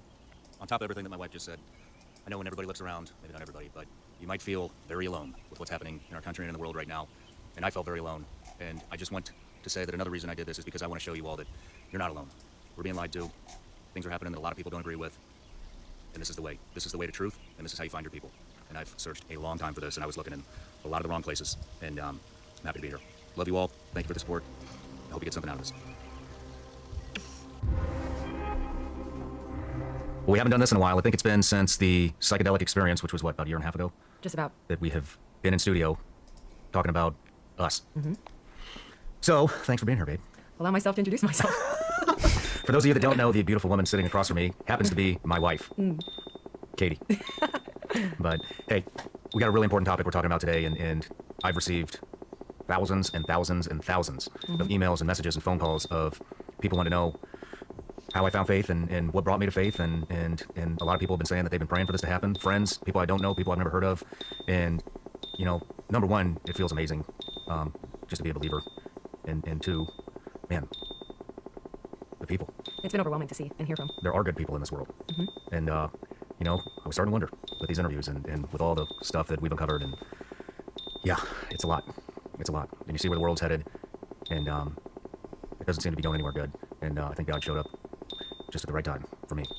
I agree. So the whole point of this is for you to draw out of me kind of what happened and what brought me to faith, finding Jesus Christ, believing in God today. And so one thing that I do want to say is I'm not pushing anything. You know, this isn't, I'm not trying to force my beliefs on anybody. I don't like it when things are forced on me, and that's part of what brought me here. You know, is I've had a lot of agendas thrown at me, forced down my throat since 2020, and I'm tired of it. And I wanted to know where my people are that were raised with the same values as me and the same morals. And it got to a point where I felt like we were the only ones left. And so anyways, I'll let you take it from here. Well, I think we should start from the top, which was planning to get away, just the two of us, and the state of mind that you were in that I didn't even know about. I mean, I had an idea, but not really. Well, What I think was this whole actually going thing, sorry, I thought you were done. Go on. I think this whole thing started, honestly, this whole thing started, well, I've been researching a lot, you know, so I guess I can't say faith started from this, but ever since that first psychedelic journey, it really kind of sent me down this rabbit hole because of some of the things that I saw and experienced during that. And I was diving into everything. I just wanted to know. I was diving into astrology. I was diving into quantum physics. I was diving into the history of the world with the ancient pyramids and how there may have been a more advanced civilization than there actually is right now, 12,000, 13,000 years ago. And it took me down all of these rabbit holes. And I was looking in all the wrong places for the answers. And then guys started coming on the show. And, you know, I think the first one that really resonated with me was Justin Hughes. You know, Justin Hughes came and he talked a lot about God and faith and Jesus and being a missionary at an extremely young age. And that really sparked my curiosity. And then I think the next one was Kyle Morgan. You know, we interviewed him, and he had a period in his life where he found faith as well, and his life took a turn for the better. And then the one that really, really got me was Eddie Penny, which was our Christmas episode. And that's another thing we talked about with several of the guests, is all these weird coincidences that happen, like when we got engaged under the Northern Lights and how that was never supposed to happen, and thinking about people and then they reach out, and just all these random coincidences. I don't want to go into all of them right now, but me and Eddie talked about that, and then I interviewed him, and it made a huge impact. And ever since Eddie Penny came on the show, which was last November, I think is when we interviewed him.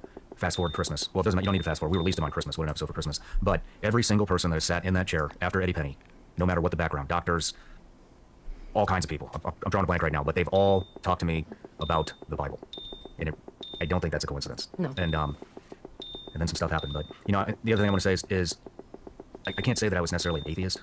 You know, there are a lot of people roaming this earth right now that are still breathing because I don't want to go to hell. So, and that's literally the only reason.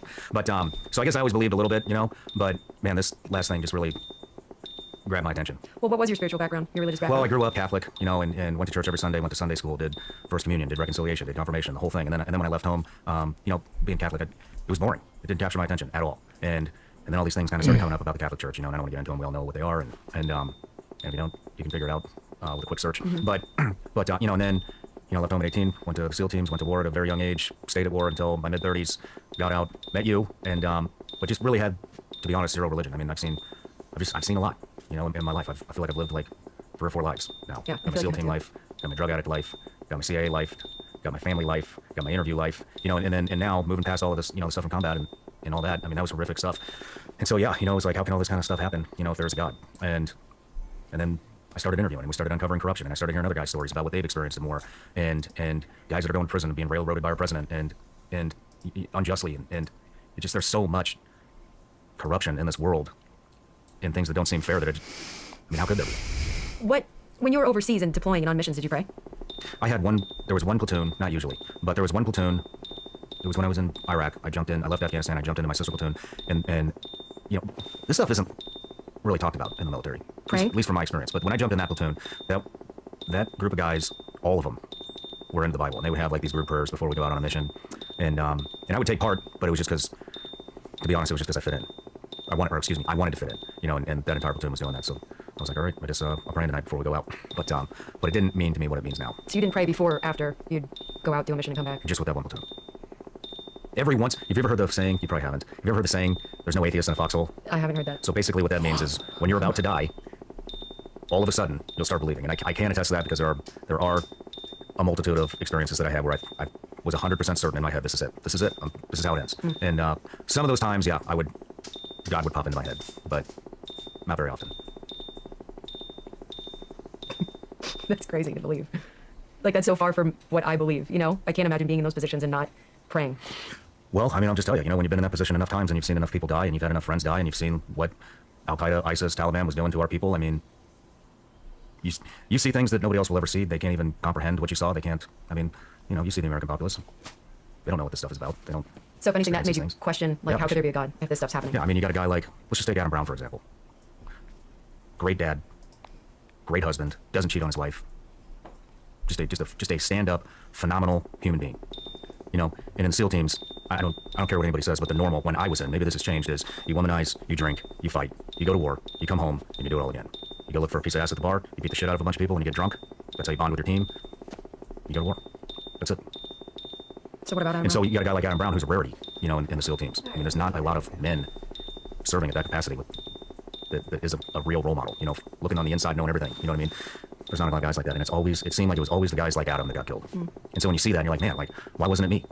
Why wasn't it that guy? Why wasn't it Eddie? Why wasn't it Will? Why wasn't it somebody who's not that great of a person outside of combat? I mean, they're serving their country, but I mean, you come home, it's a disaster. And so yeah, you see that enough times where the role model, the actual role models, that people should be looking up to, it was like, why did that guy get killed? When I worked at the agency, there's another one. I haven't even thought about this guy in forever, but he got killed in Coast. His call sign was Bong, believe it or not. Bong? But yeah, he was a substitute teacher, and he had kids. I don't know a whole lot about him, but he was just like a super nice guy, kind of, I don't know, maybe a little nerdy. I mean, didn't fit in with the special operations crowd, to be honest with you, but just like a super nice guy, great at his job, and why him? Mm-hmm. He's not out boozing, he's not out womanizing, he's not out picking fights, he's not serving his ego, he's just showing up to work, doing what needs to be done to serve the country, and then fast forward a couple months after I met him, blown up in Coast, I mean, just vaporized, and there's a lot of guys like that, and so, yeah, you see enough of that kind of stuff, it makes you wonder. Yeah, I can see that. So after all of that, even when you transitioned, did you start having any kind of faith or grasping at anything, looking into anything at all? No. So when would you say it started? When the psychedelics? Or before I think that? the psychedelics just I just wanted to figure things out, because when I did the psychedelics, that was the first time I realized there's a lot more going on than what we see. I guess what I'm asking is, when did your curiosity or search, so before you even did psychedelics, you must have been thinking, there's got to be something else. There's got to, maybe by doing psychedelics might open my mind to more spirituality, religion, God, Jesus, you know what I mean? Was there any of that, or were you looking for After psychedelics? before psychedelics? Before psychedelics, being 100% honest, the first time I did psychedelics, it completely changed everything. I was wrong this entire time. There is no God, and so maybe I'd started believing again a little bit, but like, my faith was just really weak. Like I said, I was never like a full-on atheist. I mean, there's a lot of things I would have done in life differently had I not had a fear that if hell exists, that's where I'm going. So that's always been in my head, which means I somewhat believed in God. Then I did psychedelics. What I experienced there, I don't want to go into it because we did a full episode there, but what I experienced there was I realized there was a lot more going on in the universe around us that we don't see, and that's what really sparked my curiosity into figuring out, all right, how did we get here? What is the higher power? All that kind of stuff. And then what really sent me down the road to kind of even opening back up to faith was when I interviewed Eddie Penny. The Justin Hughes stuff, like, I really liked his interview. And I still talk to him, and I talk to him about God Yeah. and Jesus. And I'll call him and I'll tell him what I'm experiencing, or I'll tell him about an interview that I just did, or right before we went to Sedona when this all happened, I called him and I'd said, I think I'm ready. And he asked if I wanted him to do some research and look up a church in our area, and he did. And he was like, I think this one will be a perfect fit for you. And we still didn't go. That was maybe a month or two before we went to Sedona and all this happened. I've spent more time than I would like to admit researching, testing, trying to find the perfect mattress that's going to give me a good night's sleep. And it basically got to the point where I just gave up. I suffer from chronic back pain. It comes from 14 years of combat operations as a Navy SEAL and a CIA contractor. My back's just shot. No matter what mattress I use, I wake up, I can't move. It takes me about 45 minutes just to loosen up, to bend over, to put my shoes on, to get out the door. And then a friend of mine told me about Helix mattresses. So I went to the website. Turns out they got a quiz you take the quiz, and then they make a recommendation out of the 20 mattresses they have in stock. Mine was the Midnight Lux, and bam, had it shipped right to my house. Very skeptical, by the way, but slept on it first night. Slept like a baby. Complete game changer. Another thing I like about Helix mattresses is they have the enhanced cooling feature that keeps you from overheating. We've all used mattresses where you wake up, especially these memory foam ones, right? You wake up and you're sweating. You can't go back to sleep. Well, Helix is taking care of that. But don't take my word for it. GQ and Wired Magazine. Where a company like BetterHelp comes into play. BetterHelp has helped thousands and thousands of people. It's an online source for therapy. You jump on the website, you take a quick questionnaire, and they match you perfect. Let them balance with BetterHelp. But it sparked my interest, and so that led right into all of it. But should I just go? Go right into it? Yeah, should I just go into it? Let's go into the week leading up. Yeah, that's So what I'd like to talk about. The week leading up to all this happening, it just threw me into a extremely dark place. We had just done, I had two back-to-back interviews. I had the Ryan Montgomery interview. No, I'm sorry, I had the Tyler Andrew Vargas interview first. That's the young Marine that survived that explosion, that suicide bomber during the Afghan withdrawal. We've all heard about what a disaster that was. That man's testimony that was squashed by all the media outlets came here and gave full testimony of everything that happened that day. And being somebody that spent 14 years of my life fighting those wars, and to see what happened to those men and what happened to our allies and what that poor guy is experiencing and had to experience because of our government's incompetence infuriated me. I mean, I'm sitting here watching a 24-year-old man who turned down sniper school in the Marine Corps to become a MARSOC Marine. I think 3 times he turned it down. He never got the chance because he was blown up, which that episode isn't out yet, but I'm watching this kid, and he's missing his right arm. He's missing his left leg. I mean, his life's completely... I mean, I'm having breakfast with this guy, and I'm watching him, like, use his claw to cut his omelet. And you know who gives a shit? Nobody. Nobody cares. Nobody appreciates his sacrifice.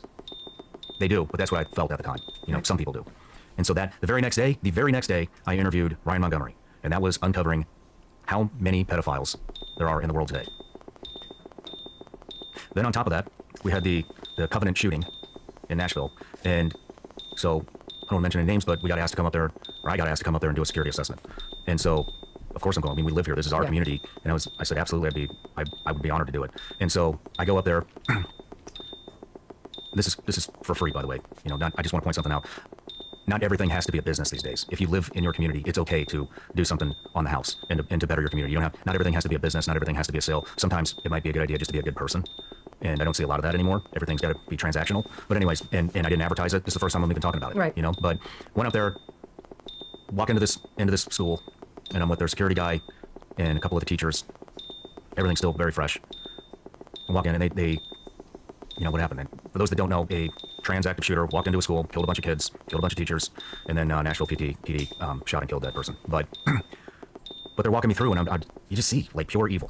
You know, somebody came in there, shot through the windows, shot the janitor, and everything. I mean, they're ripping the carpets out because there was so much blood all over the place. You can see the bullet holes in the walls. You can see the bullet holes in the windows. You can see everything. And you can see where the kids were trying to get away, that were killed. You can see all of it. So then you go in from the school, and we went into the church. You can see the bullet holes in the stained glass windows. and you know, all you hear is everybody politicizing this to their fucking political agendas. Nobody actually gives a shit about those kids or those teachers. It's how can we make a political point out of this? Right. And that disgusts me. So I did that, experienced that, came up with a plan for them, and hopefully that's working out well. They don't even know if they're going to reopen that school because it was so horrific. But I at least came up with a very solid plan for the church, so that these people could get back to church and worship. Yeah. You know, so that happened. Then my best friend in town died, you know, totally unexpectedly. Dan Cirillo, Free Seals out there, you know him as Taco. But, you know, I don't have very many friends here at all. And there's not a whole lot of people that I can relate to anymore. And Dan was one of those guys, you know, and I don't really enjoy sitting around drinking beers, talking about war stories in the good old days and the not so good old days. And I've really moved on from that stuff. And Dan has too, you know, and we got really close, really fast. and he died, like unexpectedly on a hunting trip with his son. Literally, like right before we were supposed to leave. So all 4 of those things, I mean, that was all within 5 days. Yeah, and, it was a lot. And so we go to Sedona. We had a vacation plan that was supposed to be a nice and relaxing vacation. And we got on that plane, and Justin Hughes had given me a book, he said, I want you to read this book, which I don't like reading. But he said, I want you to read this book. It was called The Case for Christ by Lee Strobel. Because I was telling him, like, I kept calling him, you know, and I still call him. And I just wanted him to talk to me about it, you know, because I started finding myself wanting to believe, but there was like this hurdle, this barrier that I couldn't get over. And so I cracked that book open, and I started reading it on the plane.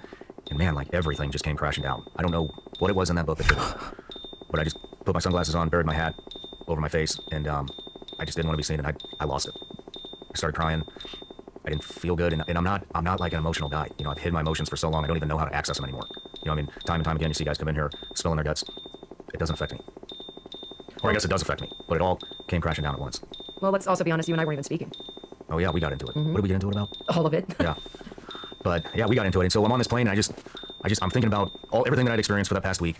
And then I remember saying to you, I was like, I don't even want to be here anymore. I don't even belong in this world. And that wasn't like a suicide call. It was just me expressing how I feel. And I mean, I look around, in every single thing that I look at, I fucking hate. I hate that the COVID vaccine was forced on me. I hate that the mask mandates were forced on me. I don't even care about saying this anymore, because I'm tired of like trying to like fit in and be careful what you say. I don't care. Like, this is how I was raised. These are my morals, and I'm not budging anymore. But it was all this stuff just built up, the mutilating kids' bodies. You know, Washington, if you live in Washington and I believe an 8-year-old wants to change genders, and you as a parent are not ready to make that happen, the state will come in and rip your kid out of your household. I'm tired of this shit. You know, I'm tired of watching China buy off all of our politicians, all of our farmland, teach the cartels how to make fentanyl, watch the cartels run the fentanyl through the border to kill our population. And the borders are wide open. You know, everything I look at, the drag shows. I don't care about drag shows. Have all the drag shows you want. Why do you have to rub your dick in a little kid's face? And then you watch half the population all up in arms because it's a violation of freedom of speech. And then I interview Ryan Montgomery, and in doing my research, I find 3 states that are they're like normalizing pedophilia. You know, I mean, California, now it's up to the judge if you wind up on the sex offenders list, and it's correct, whatever.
I don't want to get into this, but now I'm into it, and it's if you are 10 years old or 14 years, if you're 14 years old, a 24-year-old can have sex with you, and it's up to the judge's discretion. If you're going to wind up on the sex offenders list. So now if you expose yourself to kids, it's a misdemeanor. What is this? You know, and there's more. I could go on about this stuff all day long. You know, the Afghan withdrawal, the pedophilia, the mutilating kids' bodies, the forcing all these agendas down people's throats that don't want them forced. You know, and just everywhere you look, everywhere I look, I hated what I saw, and I don't see anybody standing up for it. And I was like, mate, it got to the point where I was like, I'm the fucked up one. I'm the only one left on this planet that does not believe in this shit. I don't belong here anymore. These aren't my people. I don't want to be here. The only reason I'm here is for you and our son, and that's it. Well, I took that sounded like you wanted to commit suicide. Well, yeah, I could see that. And like I said, it wasn't a suicide call. But if it wasn't for you, and if it wasn't for our son, I would have checked out right there. Because it got to the point where I was like, there's no reason for me to be here. Everybody's okay with this stuff except me. I'm the fucked up one. I'm the one that, you get what I'm saying? Yeah. That's all you see. I broke down. You know, it ruined damn near the entire trip. And Well, that's how it started off. Yeah. We weren't speaking. I asked you if you didn't want me to go on the trip, and then it went right into that. And you wouldn't even tell me why you were crying for the longest time. no, I didn't want to talk about it. And But then you opened up. I don't remember when I opened up. When we were driving to Sedona. Well, after we landed. It was a 2-hour drive. Yeah. Yeah. So I opened up to you, and I think I started feeling a little bit better. And I remember when we checked in. So when we got to Sedona, there was a series of events that happened. Yeah. And they started immediately, although I didn't realize they were starting, which is really odd because they say all kinds of positivity and good energy and all this stuff happens at Sedona. That's why we went there. Yeah, we were searching for it. I wanted to see the energy vortexes. But at this point, I thought, well, that's out of the question with how things were going. Yeah. And so we checked in, and I remember the first person that I noticed, he was at a distance, and I remember grabbing him. I was like, holy shit. I was like, that guy walks exactly like Gabe. Exactly. Gabe Accardi was my best friend of all time, and he's passed. But Gabe was always known as a protector. He was known as a protector from the time he was a kid, to his hockey career, to his SEAL career, to his CIA career, his MMA career. Everybody, which is interesting because all these like tough guy crowds all considered Gabe to be a protector. He was the enforcer on the hockey team, the goalie on the hockey team, you know, and we know how rough hockey can be. And they knew Gabe would take care of him. SEAL team, same thing. CIA, same thing. His MMA fight buddies, same thing. And anyways, we saw him, and I was like, that guy he walks exactly like Gabe. And then he got closer, and he could have been his twin. Identical. It was weird. If they were standing side by side, you would know they're not identical twins, but you would look at them and go, I see the differences, but those are identical twins. Even his style. Walk the same, dress the same 3-day shadow, same brow line, same jawline, same smile. I even tried talking to the guy, and he was just like Gabe. He didn't want to talk to anybody. He blew you off. He totally blew me off. And it was just weird because it was like, man. And he's the only guy that we kept running into at the resort. And I know a lot of people are like, oh yeah, you just think that because that's the guy that sticks out in your brain. Yeah, I'm aware of all these things. I used to work for the CIA, and so I know what to look for when people are following me. And I know the psychology behind all this stuff. That was not it. That guy. If we were in the restaurant, he was in the restaurant. If we were touring the pool, he was down there at the pool. If he was in the activity center where you figure out where you're gonna go on the hikes and do all these other activities, he's in there. I think we even ran into him out in town. Did we run into him out in town at that mall? No, I don't think so. But everywhere else. everywhere. Yeah. And it was a big resort. It was huge. Different restaurants, different. I mean, He was everywhere.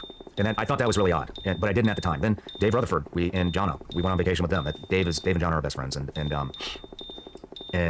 you were tired for a good reason.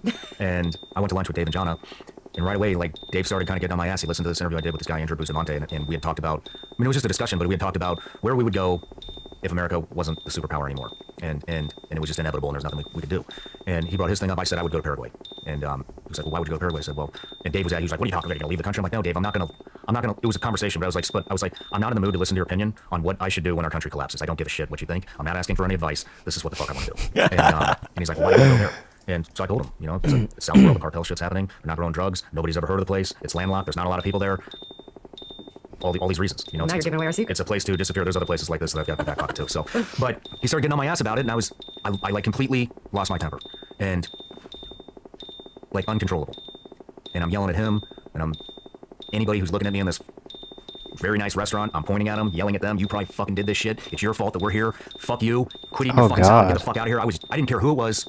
Anybody that got in front of me, anybody who paid me any attention that I didn't want attention from, I told him exactly what was on my mind, and it didn't go well. And then we went out, and he kind of calmed me down a little bit. And I mean, we tried everything. It was just not a good trip, And did you get emotional there too? Where? At lunch. Yeah, that's what I'm saying. I was crying. I was pissed. I lost my temper. I was yelling at people that I don't even know. They're looking at me like I'm a crazy person because I was, or maybe I'm not. Maybe other people are feeling like this too. I don't know.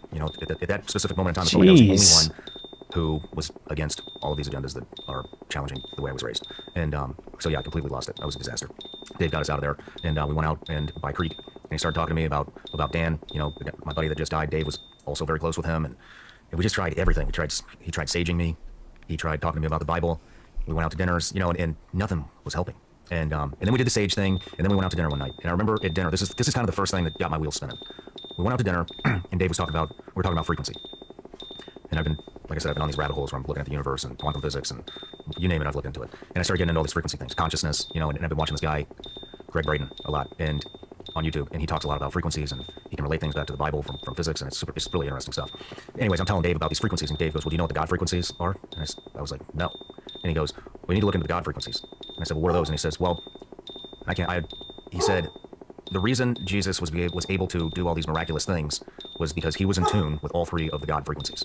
So when he parted the seas, when he walked on water, all these things, he was 100% in tune with the three God frequencies. I don't know if Dave just said that to me just to get me thinking because he thought that would resonate with me, or if it's actually in there and in the Bible. But whatever, it worked. It caught my attention and it got me thinking. And I was like, whoa. I mean, I do a Rife machine a couple times a week, which is a device that shoots frequencies through your body and supposedly brings you back to baseline frequency. And supposedly it can cure cancer and viruses and bacteria and allergies and all these things, right? And I was telling him about that. But anyways, he had mentioned frequencies, and I believe in frequencies. And I was like, in my head, I was like, well, that's the first thing anybody ever said to me that actually really resonated when it comes to, a specific part of the Bible or whatever. A lot of times people quote the Bible, it doesn't mean anything to me. And so that got me thinking. And I hadn't had my phone for the majority of the trip. I started feeling a little better. And then I opened my phone like a dumbass. And I think this was our last day, wasn't it? I'm waiting to see what your phone is going to say because that would tell me if it was the last day. I checked my phone. And the first thing I see was a news headline where it said that the Chinese spy balloon had actually collected all this data. Oh, this wasn't the last day yet. It was the second to last day. Mm-hmm. I'm sorry. And I remember when that happened. I got on social media and I told everybody, like, these are our vulnerabilities. This is what could have possibly happened. Of course, reading the comments section, we got a bunch of know-it-alls that actually don't know shit. And they're like, oh, they can get all this information on Google Earth. And I was like, no, they can extract information out and get it back to China from whatever they're flying over. Well, it turns out they did fly over a bunch of military bases. And a bunch of information, apparently, according to the news headline, which who knows what you can believe there now, was actually transmitted and pushed back to China. And that threw me off. Scroll down a little bit more. Famous celebrity that lives in our town is talking about how they can't believe that parents wouldn't want drag shows in front of their kids because it violates freedom of speech. Sorry, I'm not down for a grown-ass man shaking his dick in front of my 20-month-old. Mm-hmm. I wasn't raised like that. I don't know where these people came from. Anyways, it threw me right back into it, just like that. Just lost it. And I remember just wanting to get out of the room. I was like, let's just hike up to this energy vortex. It was a quick hike. I was like, I gotta get out of here. And we started hiking up there. I'll be honest, I smoked a joint. I didn't want to feel the pain, so I smoked a joint right there. And I just wanted that anxiety. I wanted that rage, that anger gone. Like I don't want to feel it anymore. And that maybe worked for 10 minutes. Mm-hmm. And we hike up there, sit there for a little bit. We're talking, and I don't even remember what we talked about. Do you? Probably all of it. Everything. Well, what were you thinking before I go on? At this point? Yeah. So much. I mean, like I said, that sounded like a suicide cry to me, So that was hard to hear. But I knew, obviously, how angry you were. And I didn't know what the answer was or when it was going to come. Well, we're up there. I didn't know what vortex to go to for that. Well, I guess we went to the right one. Smoke. I guess we went to the right one, but yeah, the weed didn't even work. It didn't do anything. You know, maybe for 10 minutes. But we got up there, sat there for a little bit, and I could feel the rage coming back, and I was like, all right, well, this didn't work, let's go. And it was dark. It was getting dark, so we started hiking back to the resort. And I remember having this conversation inside my head. At least I think it was inside my head on our way back down. And if you remember, when I talked about the 5-MeO experience, excuse me, the first 5-MeO experience that we talked about in this room, do you remember me talking about, I felt like all this tar, like this evil, just all this negative anxiety, anger, like rage. Like, I felt like all this tar just was like leaking off of my heart, and it cleared me up. Well, on the way hiking down from this mountain, all these thoughts started coming in again. And it was like, why do you live here? Like, why are you even here? Nobody thinks like you, Sean. Just, your values are fucked up. Nobody thinks like you. It's okay that people are preying on children, and it's okay that 8-year-olds are getting their genitals ripped out of them and chopped off and made into the opposite gender. And it's okay that they're ripping kids out of their family's home because the parents aren't down with the gender change. And it's okay that grown men in drag are shaking their private parts in front of little kids. This is what I see everywhere I look. Walk into Target, what do you see? It's everywhere. I wouldn't know because I don't go anymore. Yeah, well, but anyways, we're walking, all these things are playing in my head, and I could feel like, once again, it was like this black tar. Felt like it was coming into my chest, over my heart, and just like consuming everything. And it literally, in my conversation, in my head, it was just give up. What are you fighting for? Nobody. What was I about to say? No fucking idea.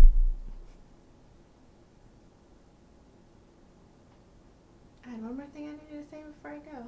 Yeah, just get in motion and then come back. He thinks like you. Just give up. Just get into it. I mean, we were talking about starting our own school, which is another conversation, but this evil just kept sinking in, and I had convinced myself to give up.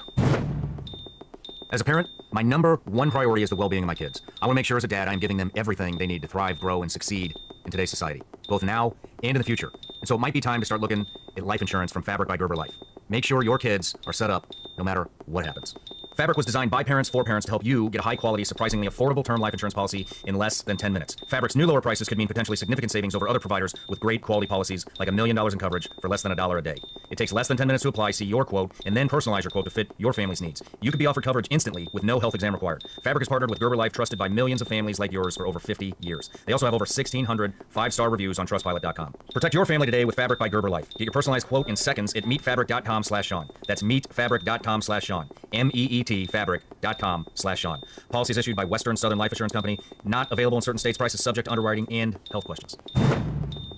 I don't know if I've ever been this excited to represent a brand. I'm talking about First Form. I just align so well with what they've got. First Form is a supplement company. They have just about every supplement you can possibly imagine. All grade A stuff. Let's go through some of the stuff that some of my favorites. All right, here we go. 1, Endura Performance. This is a non-stimulant pre-workout mix.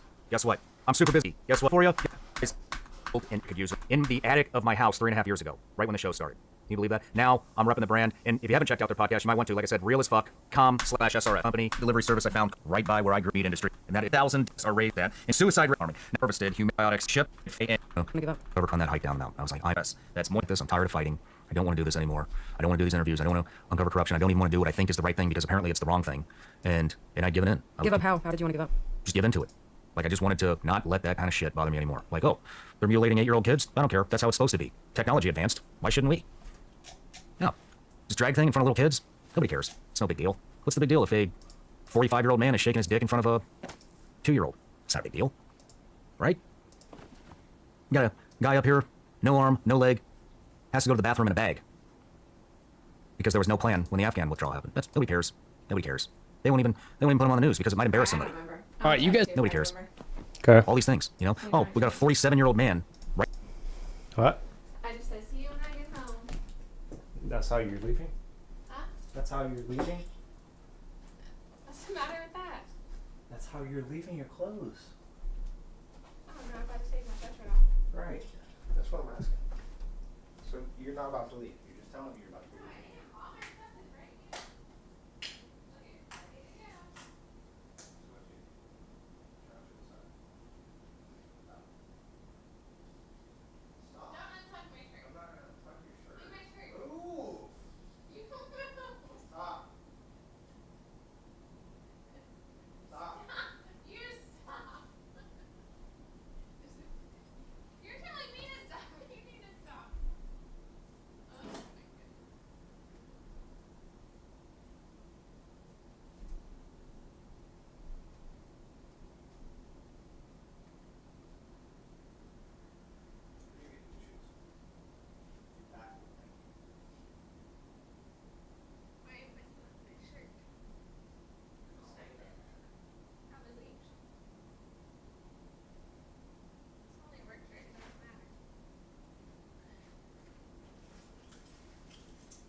right here in the studio trying to fuck a 13-year-old girl that we baited.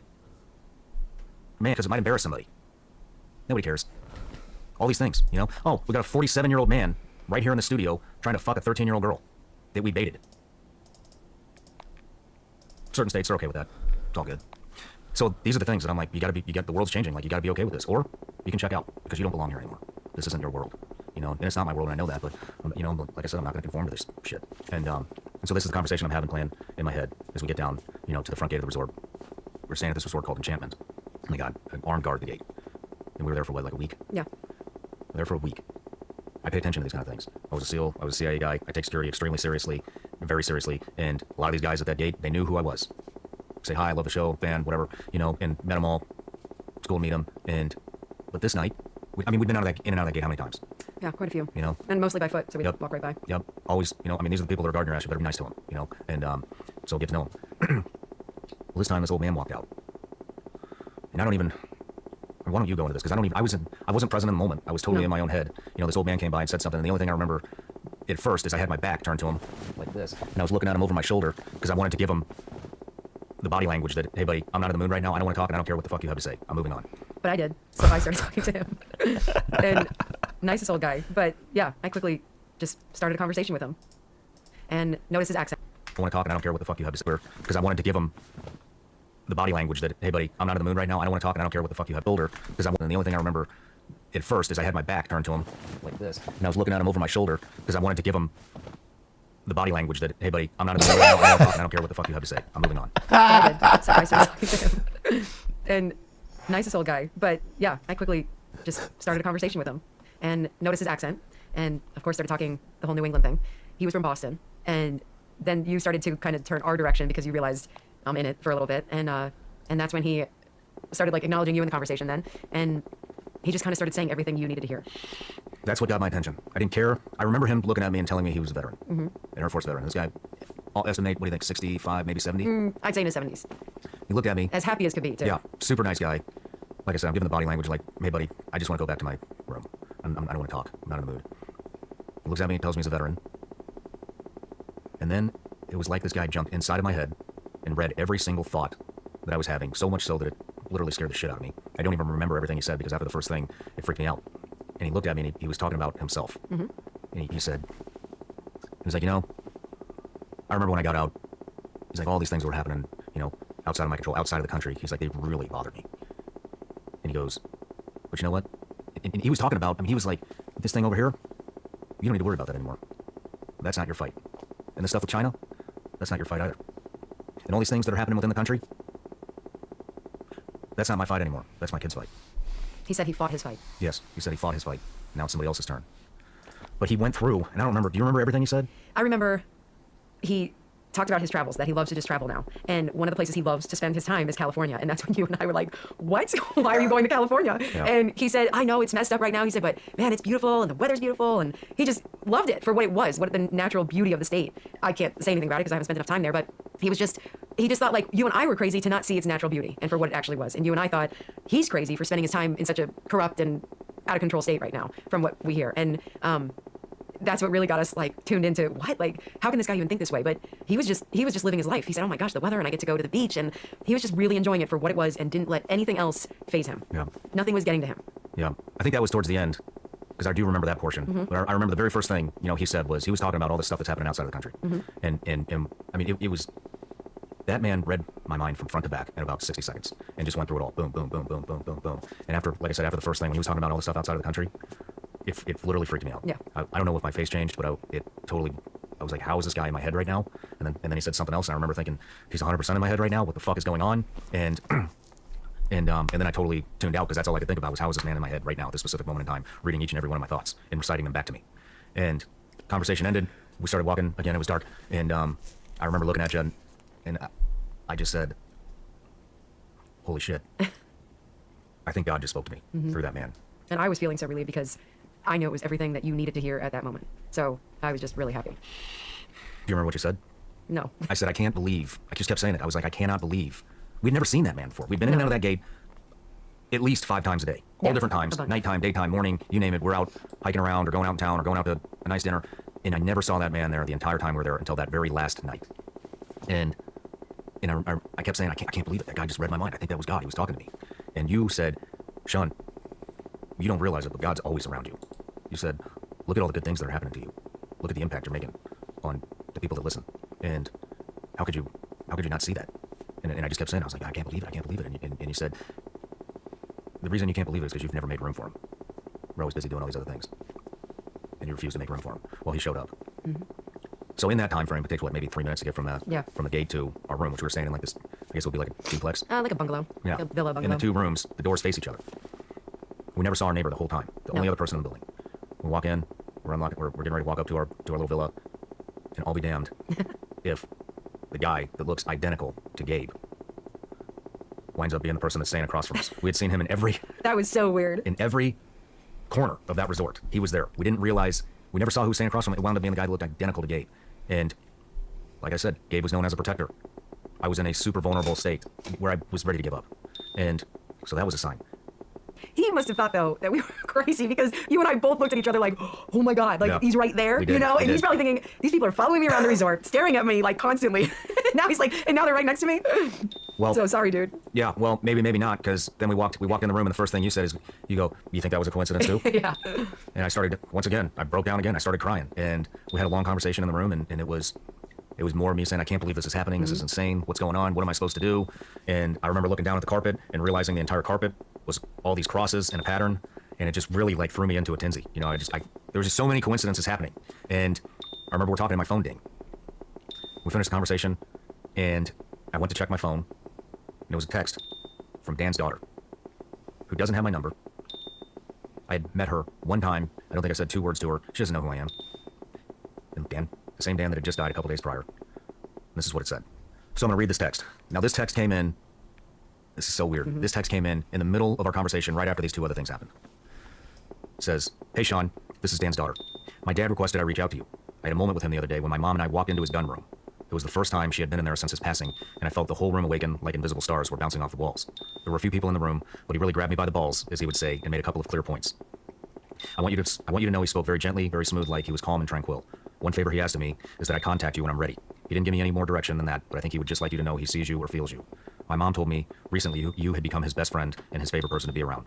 And if that's true, it's safe to say he really loved you just exactly as you are. Unfortunately, my dad and I didn't really talk about our personal lives. We had more of a feeling type relationship. Not a lot of talking, but just the right amount of loving from afar. But if there's ever a chance you'd feel comfortable talking about yours and his story, I would sure love to hear about it. And I'm sure he would too. Trying not to lose it here. I know. But so that text came in At that moment. right then. So it was 3 things right in a row. Boom, boom, boom. And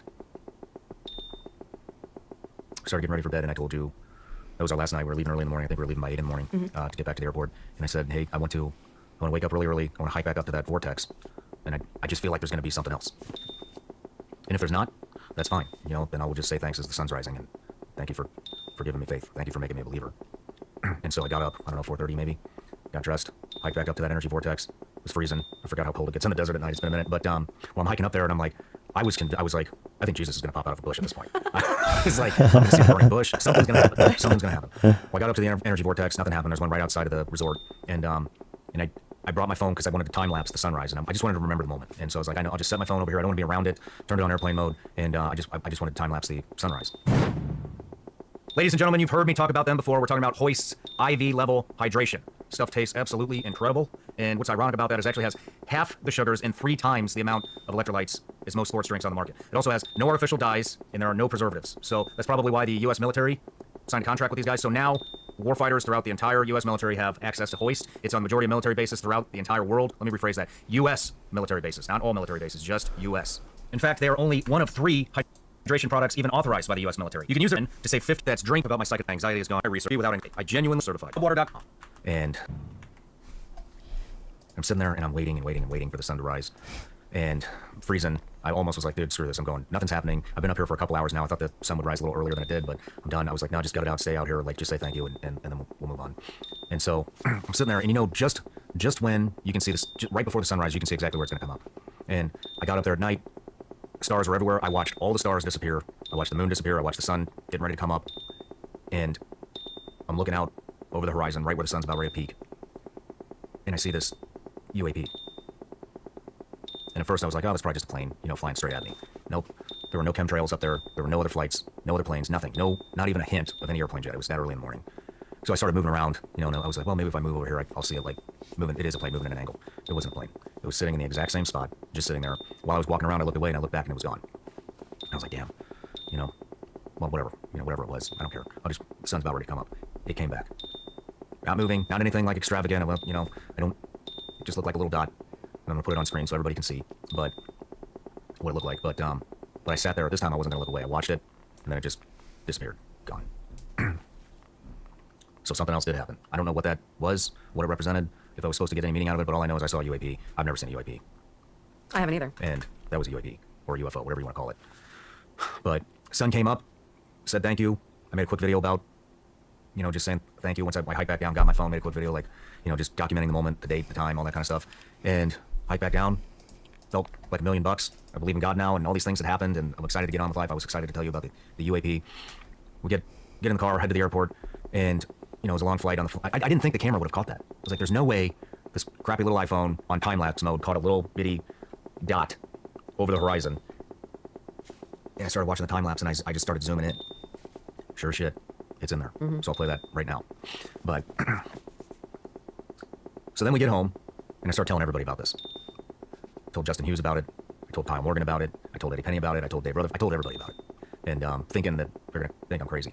Told my team about it. Turns out, damn near our whole team is extremely well versed in the Bible, and I decided I'm gonna read the Bible, and I come to the conclusion that's the only thing left in this world that's going to make any sense to me, and so I started reading the Bible, the one that Dave got us for our wedding. I started reading that, and then I talked to Eddie Penny, and I told him what happened, and Eddie got real quiet, and he just said, he was like, man, he goes, Sean, there have been a lot of people praying that this was gonna happen to you. And then he went on, he's like, I don't want to freak you out or anything, but a lot of us have been praying for this to happen for a long time. And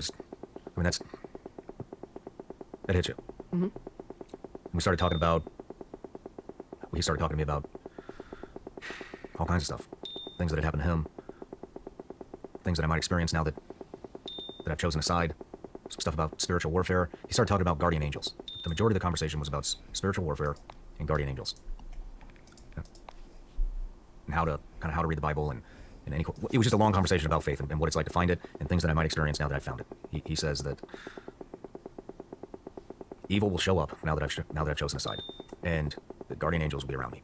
I got nothing to worry about. Just stay on the path. It's gonna pay off. That's what he wants you to do. And I was like, all right, man, there's a lot to take in, And I had a phone call scheduled with a member on the team at noon the next day. This was late at night. Noon the next day. I don't even know what this conversation is gonna be about. I pick up the phone, we have our conversation. It was literally the exact same conversation as I had with Eddie Penny a little more than 12 hours ago. And it was about spiritual warfare and guardian angels. And that conversation started at noon. So then I came home to be with you and our son for a late lunch. Had lunch with you guys. I think I told you about my conversations. I was heading back to the studio. Pulled out of the driveway. I look at the clock. It says 4:44. At the exact same time I look at the clock, I'll see my odometer, and it says 444 miles left to empty. So I call our social media guy, or text him or call him, and I texted him, because I just wanted to remember, I wanted to text somebody. So I said, hey, what does 444 mean? And that way I just had, documented, I wouldn't forget. So I raced to the studios, he was here, and whipped out my laptop, and I'm like, what does 444 mean?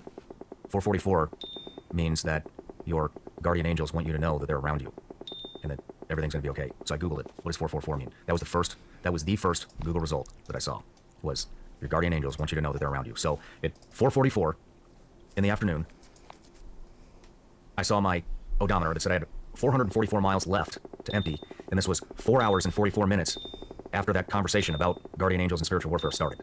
So there's 3 things all happening simultaneously that have to do with 444. Tell me that's not another sign. For sure. And then I started seeing it everywhere. Wake up in the middle of the night, it's 4:44. It happens all the time. And so, Do you believe in angels? I do now.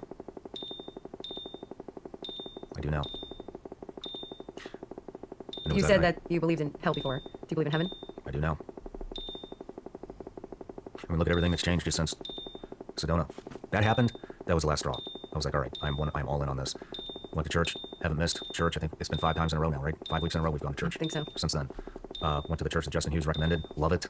Lots of like-minded people, all with the same morals and values that we have. Got emotional in the church all 5 times. Every time we walk in there, I feel like I'm going to lose it in a good way. You know, I don't know what it is. It just makes me want to cry. But it feels good. And I still fight it, you know, because I just don't know any other way. But it feels good. And I started reading the Bible and started looking for answers. Started watching documentaries, reading the Bible. Nat Geo has a bunch of good stuff on this that I've been reading. I mean, I'm just sinking my teeth in anything I can get, you know, on the subject of God, faith, Jesus, what we're supposed to be doing, asking for signs on what I'm supposed to be doing. And this is what I'm supposed to be doing. I'm supposed to be here talking about this right now. And maybe this will give some other people some hope. Maybe this will get some other people start looking into this. Do you believe that everything's going to be okay? I believe everything's going to be okay when you die, if you live a good life. And what about while you're here? I can't answer that. I think everything that's supposed to happen will happen. How do you think it's changed you day to day? You. How are you different? It has, man, in a lot of ways, I mean, it's put me into a better mood. You know, I still have my struggles. I mean, these are heavy topics, but I think it reinforced my purpose. It's made me treat other people that maybe I don't necessarily agree with better. It's also given me the confidence, and I don't need to budge in what I believe in. I don't need to budge in the way that I was raised. I don't need to budge from the Word of God or what's in that Bible. I'm not budging anymore.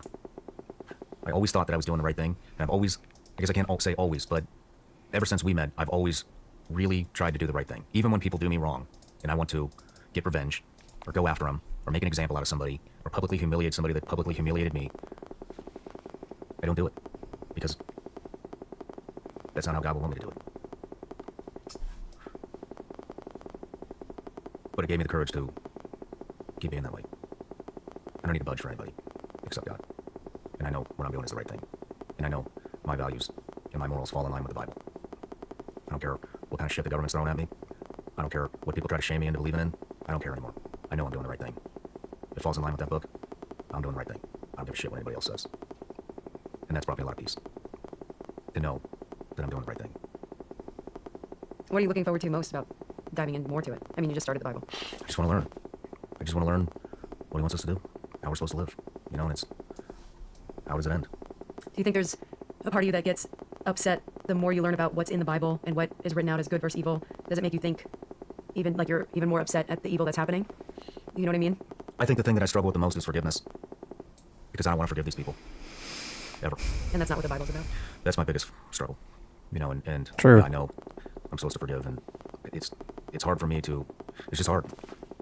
Do you pray? I pray every night now. I pray multiple times a day now.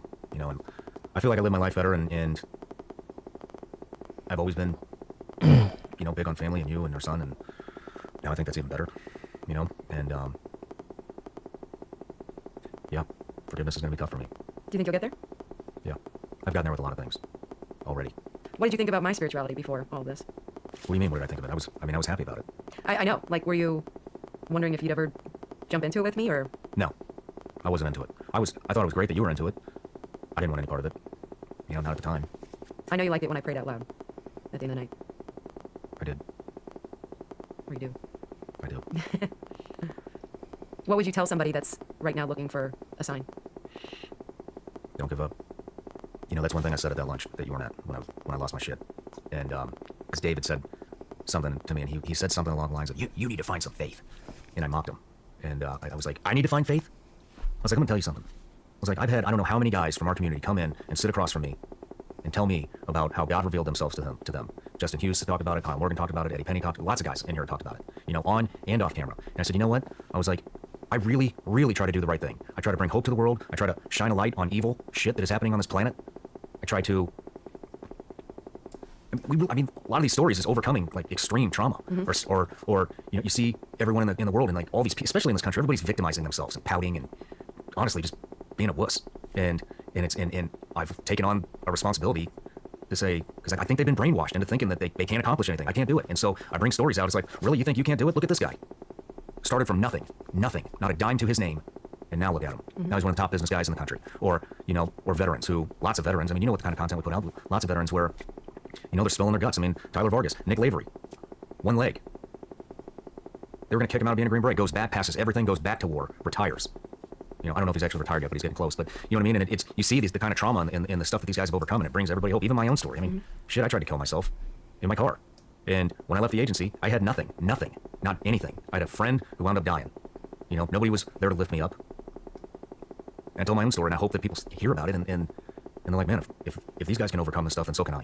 Maybe my problems aren't as bad as I thought they were. You know, and anyways, whole point being, I told Dave, I'm like, I do all these things, and you know what? I never get a sign. I never see anything. He never reveals himself to me, and I don't know what I'm doing wrong. I don't believe in it. Do you think you are starting to see the good? What like, good?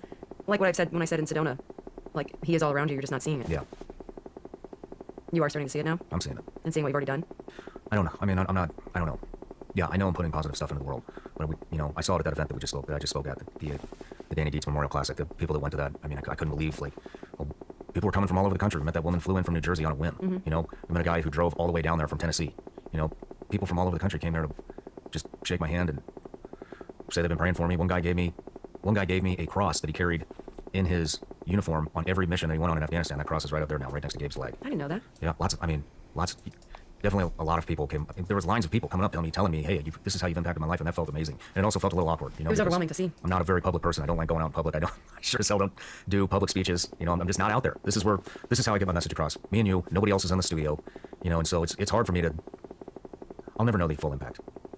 That's true. You know, but I guess that doesn't matter. If you just impact one person, then you've done your part. Yeah. You know, but yeah, I'm not doing it for praise or attaboys or. I know. I'm just doing this because I feel like this is what I'm supposed to be doing. And after this series of events and coming to the Bible and reading about how you need to shine a light on evil and not cower away from it like we see everybody doing in this country, cowering away from their fear, it needs to be done. It has to be done. And that's given me the confidence to know I'm doing the right thing. And you know what? If they cancel me for it, they get rid of me or they shut me down or whatever they do to me, I don't care. I know I did the right thing. Do you think you feel like you have the right tools now to navigate moving forward so this doesn't keep getting to you? I mean, I think it's just a journey, you know, and do I think things are going to get to me again? Yeah. I know things are going to get to you again. I think things are going to get to me again. I mean, having the right tools, your like spiritual power, you know, having Yes. your religion, and well, your faith. I Almost as a realize shield. now you always have God to fall back on. Mm-hmm. He's got you. If you're doing the right thing and you're doing what he wants you to do, he's got you. And that's all you need. That is all you need. Do you think you'd do psychedelics again? I don't know. You know, I'm not against them. They've done a lot of good for me. But I don't want to make this interview about psychedelics. And, because that's not what it's about. It's about finding truth, diving into his word, and living a good life.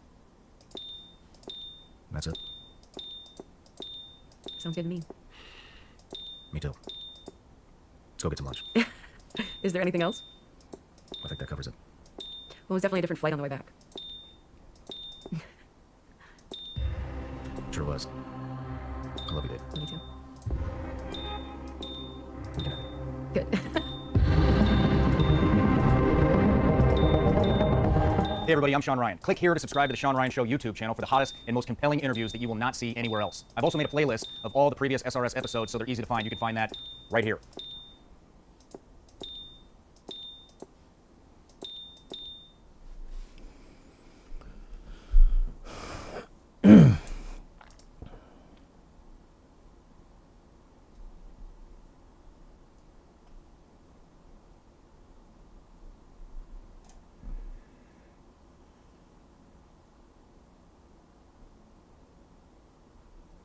I want you to hear this. This is funny. So I just got my Brazilian done, and it wasn't my usual girl.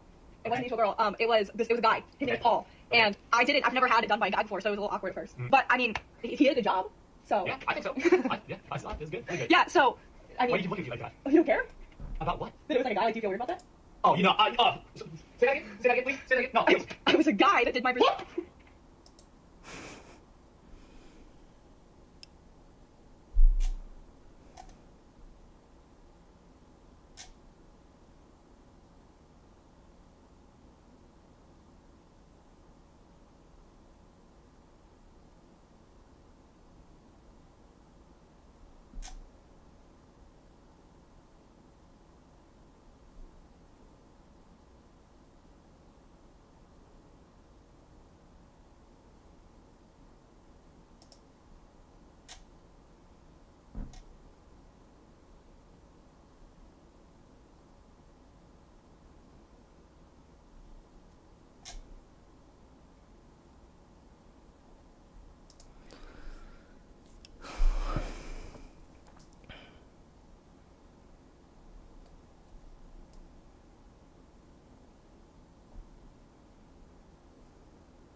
So like from a design perspective, this is something I've thought about for like years. Like I personally, I've been having these kind of discussions, like this exact topic, for my whole life, because games have always been on this like trajectory of like, are they a narrative medium or are they not? And especially because there's a visual element to it, it immediately draws comparisons to filmmaking because it's visual. It's literally on your TV the same way a movie might be. Wow, I feel like they didn't achieve that well enough because of right. You know, so it's like they pick and choose where to insert, where he butts in, and yeah, I know what you mean. I just like if I could have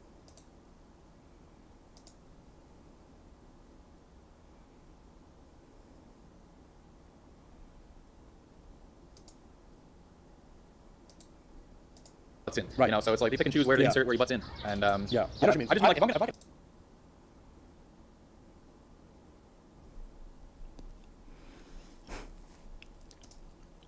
Just enjoy the fact that you get to live in a time period in American history where the federal government seems to no longer be denying the thing that people have been saying forever. Well, here's my question then would be, what's in it for the federal government that they would now not deny it? Well, I think that's one of the most important questions regarding the situation is why? Why suddenly are they kind of slow leaking this information? Like, I don't know the answer to that. Like, I have no idea. Like, well, some things could be, I mean, just off the top of my head is, if they want us to believe in some sort of universal protector then that will come along. Right. Like something, some organization, some like insurance against aliens in a way, not an actual like you pay $40 a month, but like, like as in creating some new world, or you know, if there's that part of that regime that like, you know, this one world order type of thing, if they, you know, I'm just trying to think of the upside. What does somebody gain? Do we need a new enemy? Are they realizing that like religion isn't working enough on people anymore, or the fear of there's not enough fear imposed on people at them? You know, I don't know. Or it could just be that that's Bluebeam. You're talking about Bluebeam. That's the big conspiracy theory. That's like essentially like, there's two possibilities. One you just said, which I guess if you're going to do like Occam's razor, that is the most likely one, right? What is like, Occam's razor? The simplest solution is generally the solution. Got so in this case, it's more likely this is a human operation than aliens, based on our understanding of physics and the distance of habitable galaxies, where they're at planets in the Goldilocks region, the amount of time it would take to get here, based on what we understand about how fast you can go. Probably, if you're gonna bet it's not an alien, right? In Vegas, if you're betting, you should always bet that's not an alien. That's a human thing. You're gonna win most of the time. Right. So that is one of the possibilities. It's very sinister. The idea being there's some social control benefit related to tricking the population of the planet into thinking there's aliens. That's probably not the Occam's razor of it then. I mean, the other side of it is, well, we live on a planet that's being visited by a variety of alien species that more than likely genetically engineered us a long time ago, like shifted us from proto-hominids into what we are now, probably for a reason that we're not going to like we're Roombas or something. I mean, that's one of the theories is they just wanted gold. So they genetically engineered us to like gold. So we naturally mine fucking gold for them because we like shiny shit. We like gold. They had to use it as some kind of fuel. Oh, yeah, have you seen Basketball Wives, dude? No. The whole show's about that. that. Oh, gold, right. They love gold. It's crazy. It's like, what are we even doing here? You know? Right. It doesn't make sense. Like, why do you like this shiny, stupid, heavy fucking metal? Why are you into that so much? There's so many other cooler metals out there, but gold obsession is a real thing. So the theory is these Anunnaki programmed us to like gold because they need it for their spaceships. They didn't give a shit about us. They're just like, just farm some gold here. That's it. Brilliant from that perspective. So that to me is a far more complex and weird explanation than just the military-industrial complex has like networked with other governments. And they're like, I think they're at the point they're so fucking dumb. They're gonna believe there's aliens, and like we can manipulate them. That's what it seems like. That's what it would seem like to me, because I don't know. Unless they're like, we're getting to the point where so many people are being like, there's so much evidence. The more you make me think this is not real, the more I'm just thinking you are not honest. Right. Like at a certain point, the residual effect of the magic trick isn't. It doesn't cause the beautiful deception anymore. It causes you to hate the magician. Exactly. So that's the thing that's weird, bro. Is like, you know, why? And look, I would love to see it. Would I like to meet an alien? I don't know, dude. You would. Give me a break. You know, just from our few podcasts together and conversations we had, wouldn't you like it? Of course you'd like to meet an alien. It'd be the coolest thing ever. Don't you want to know what they smell like? No one ever talks about that. What do they smell like? What does a gray alien's head smell like? Yeah. Is it bitter? Is it a stinky smell? Is it fishy? If they're fishy, dude, I'm out.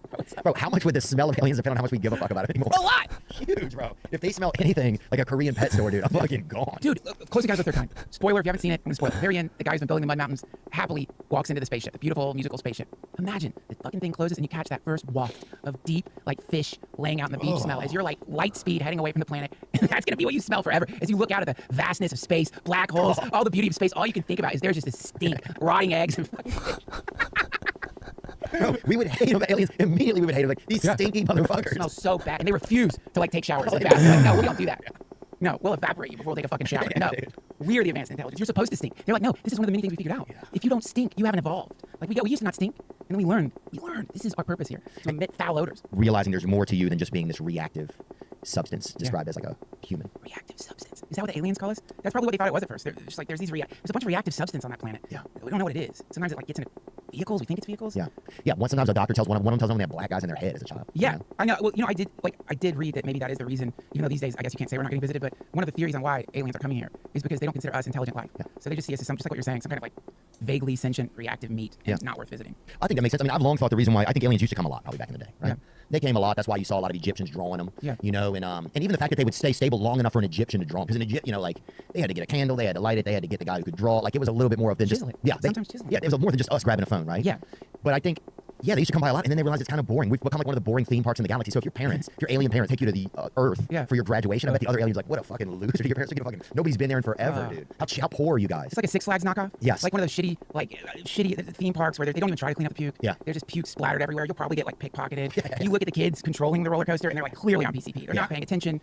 People die. You know, people die there. But that's one probably of the guys running the ride is in a coma, but they have to hire, like the government's like, you have to hire more comatose people. Yeah. So they're just like, the guy's like, just like has his morphine button and his fucking start the ride button confused. Crazy. Earth it's that old theme park where it's like, dude, we're not driving all the way out there. There's nothing out there. All the information is these people are just trying to butt fuck and just looking at, and growing yard drugs. Like, we're not going over there again. I'm picturing the alien display, like the Star Trek display, as that pops up, is what the analysis of planet Earth is.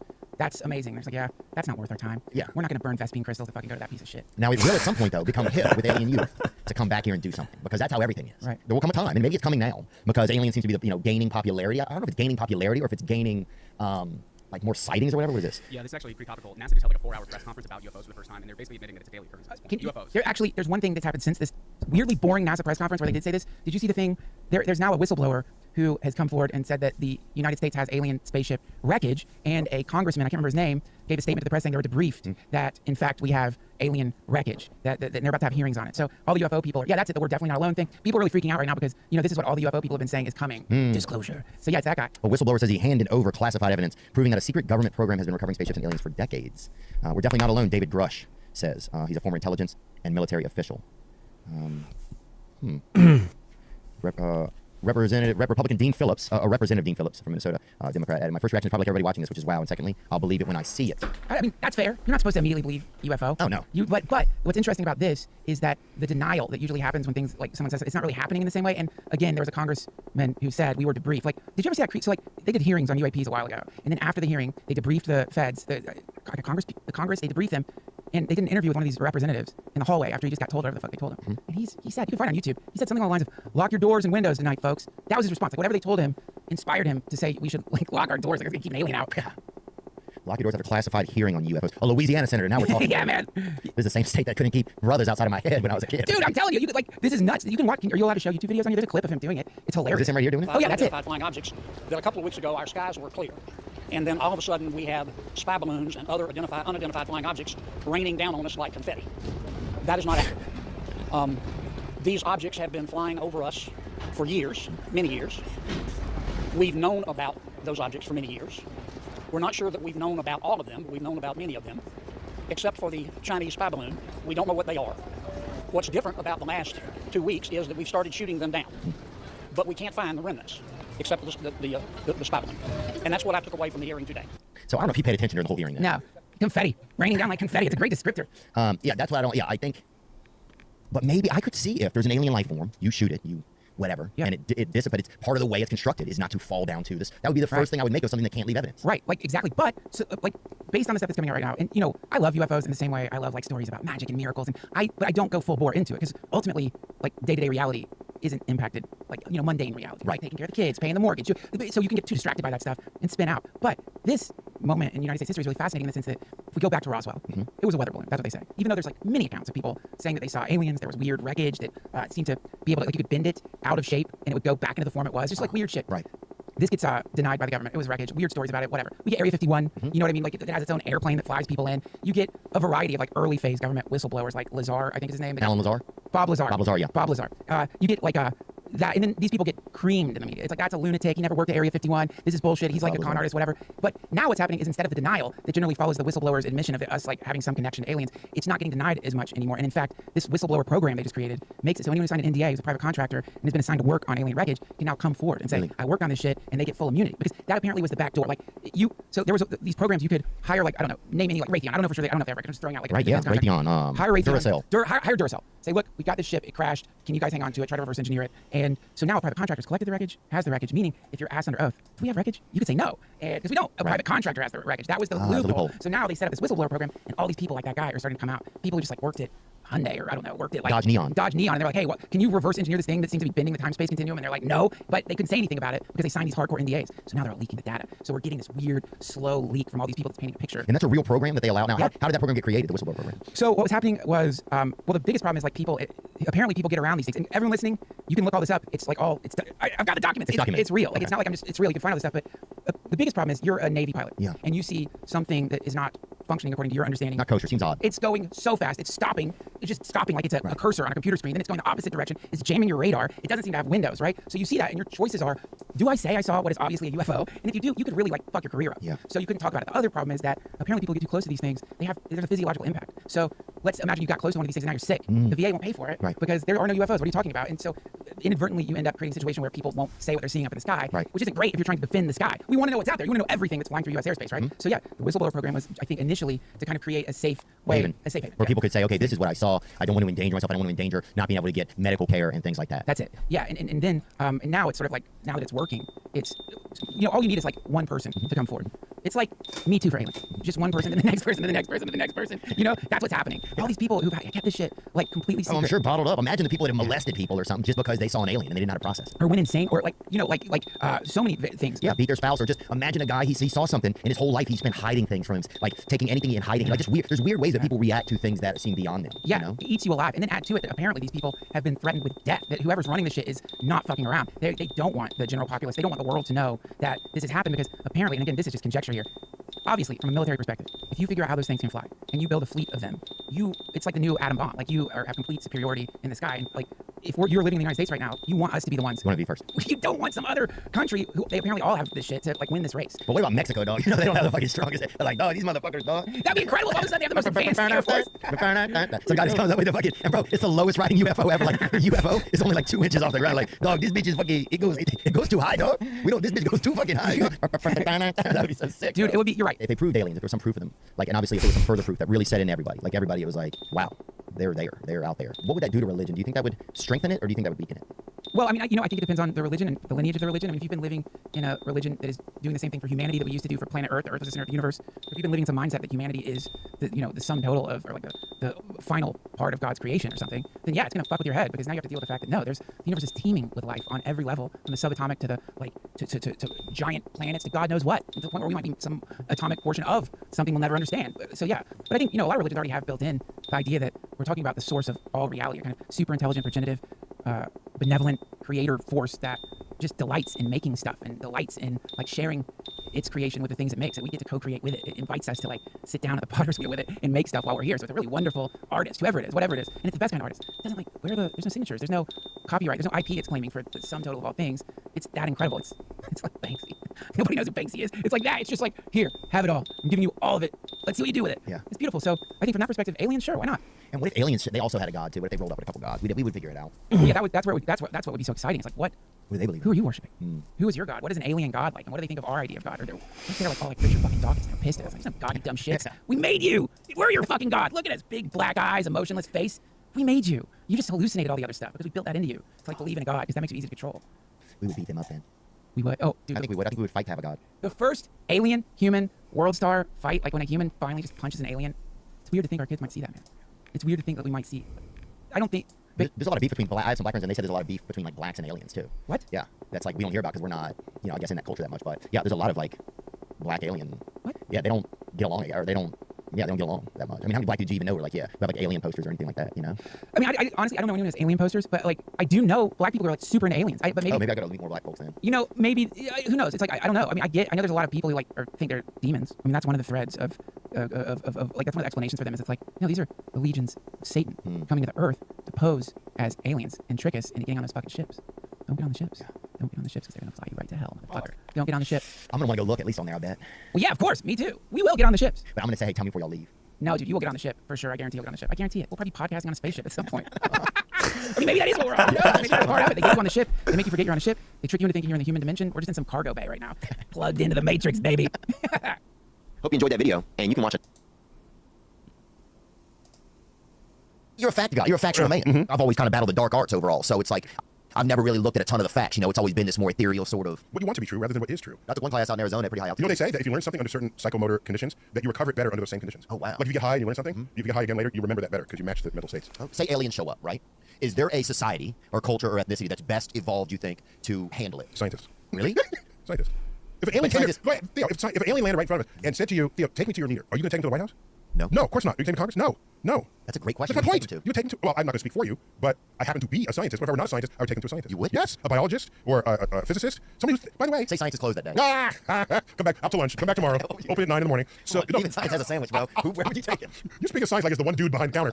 Behind the lunch counter. I'm just saying. No, where would you take him then? No, wait, let me finish what happens if you're trying to talk to him. Okay. My point is, mathematics. I give him a treat first. I think you have to. A treat? They're not a pet. They just flew here in a shit way more advanced than anything we've ever conceived. You go, here's a chew toy. I'm just saying, you gotta give him a little. You'll be the first human zapped by an alien laser. Oh, no. You hit him with that Snicker? No, you good. They're your friend forever. You good forever, bro. He'd be pulling on your This is like shit E.T. Steven Spielberg, where they're eating, what do they eat, the Reese's Pieces? No. Oh, yeah, dude, Reese's. No, he bring his friends next week. Now you give a Reese's to an alien, it's going to get diabetes. How do you know it can handle it? That's a good point, bro. Now he's stuck. When he becomes all lazy and stuff, he starts getting acclimated. Get fat and lazy on Earth. That has to be a movie, right? What's a movie like that? I don't know. But okay, so he's here. What do you do? What I'm saying is that I have a periodic table of elements that are elements across the universe. I know mathematics and laws of physics that apply across the universe. They got here from across the universe. So those laws would be totally the same on their planet. Totally the same. So if you're going to start with a language, like this is a cup and this is a fork and this is our elements and this is, we call this aluminum, we call this, and they will know, and they start to develop a common vocabulary so that you can communicate with them. Because they're not going to speak English, nor French, nor Mandarin, none of the above. That being said, if they send radio signals here, the largest radio telescope is going to pick it up first. You know where that is? Hold on, let me think. Arizona. It was once on American soil in Puerto Rico, the Arecibo telescope, but that collapsed out of disuse. And the largest radio telescope in the world is in China. Wow. So the first humans that will hear the signal sent by aliens will be Chinese astrophysicists. But we're talking about if they visit. So if they visit, I'm saying bring them to a scientist. The scientist will know how to think about and pose questions to them. So the Chinese would be the first people to know that, right? No, to hear a signal. Okay. That comes Do you think that they would tell the rest of us or not? Probably not initially, but eventually. No, the thing is, why should they? They built their own damn telescope. The telescope is a mile in circumference, by the way. I want to get a sense of how big it is. It's called the FAST telescope, 500-meter aperture spherical telescope. That's an acronym, FAST. But if they know, they don't tell us, man. Then they can they have a whole pact. They say we are the chosen ones and everyone else on Earth isn't. Let's send your ray beams to I don't know what they're going to do. But there it is. We have another image. We're fucked. We're looking at the image on the screen. I was there visiting that. We filmed there for Cosmos. What? Oh my gosh. Bro, you got to hold on to that footage. Bro, oh my gosh. We got to make this. Why don't we have anything like this? Because we are not. We like to think of ourselves. We're Americans, and we over history we've been reactive to challenges from other countries, not proactive. And where are we now as far as when it comes to challenges from outer space? We have nothing that rivals that. Wow. At all. Is outer space gay or straight? Is outer space gay or straight? Practically everything we see and measure in space, not only objects but temperature, size, density, is on a spectrum. So for you to say, is the universe gay or straight? I'm going to tell you, whatever the universe is, it's on a spectrum. Okay. In fact, the very word spectrum comes from what happens when you take light and break it up into its colors. We just happen to assign names to the 7 colors, red, orange, yellow, green, blue, indigo, violet, but it's a continuum. We're just being lazy by assigning 7 colors. Our brain doesn't want to see nuance because it's easier for us to think in binary. So it's, are you with me or are you against me? Well, maybe you're somewhere in between. Are you a boy? Are you a girl? Maybe they're expressing themselves somewhere in between. And your brain has a difficult time recognizing a spectrum, and so you're requiring it be into a bin. So there you are, forcing other people to match how you see the world. The world is not going to change to fit your inability to recognize how it's actually manifesting. It's not going to do that. So it's bi. No, it's on a continuum. So whatever it is, you can say, is the universe sweet or salty? Is the universe, whatever it is, you're asking me, is it this or is it that? That's the binary brain trying to force a continuum into 2 categories. So it's like Chex Mix. Except with more objects, more kinds of objects than what you find in Chex. Chex Mix has like 5 things in it. Yeah, that's true. Okay, imagine if Chex Mix had everything in a continuum. And it kept changing. Now look at how our brain works. We have hurricane strengths, right? Oh, yeah. They measure this wind speed. Do you realize it's a continuum? But we divided it into 5 categories. Right. But it's a continuum. Do you realize you can go from low category 3 to high category 3, and they'll just talk about.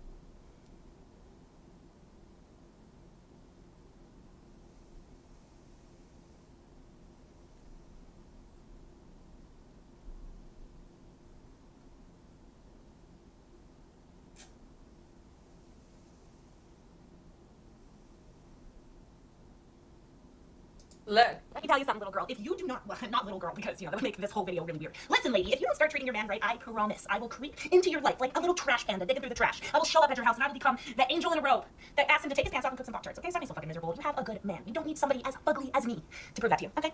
Because I will. And you'll only get it when he's gone. In my bed. While I'm eating onion rings off of his butt. Okay. Look, let me tell you something, little girl. What if you in do the not, hell? not little... Buyer beware. If you're dating a girl with these traits, I'm not saying she's a narcissist, but here are some signs of a female narcissist. Number 1, difficulty with criticism. Female narcissists may have a fragile ego and may become defensive or angry when criticized or challenged. They may also hold grudges and be vindictive towards those who they feel have wronged them. Number 2, sense of entitlement. Female narcissists may have an inflated sense of entitlement and believe that they are entitled to special treatment or privileges because of their gender or other attributes. Number 3, lack of empathy.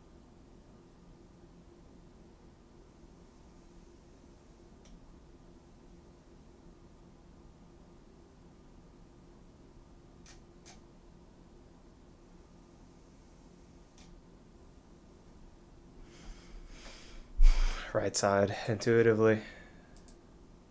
What's his left file?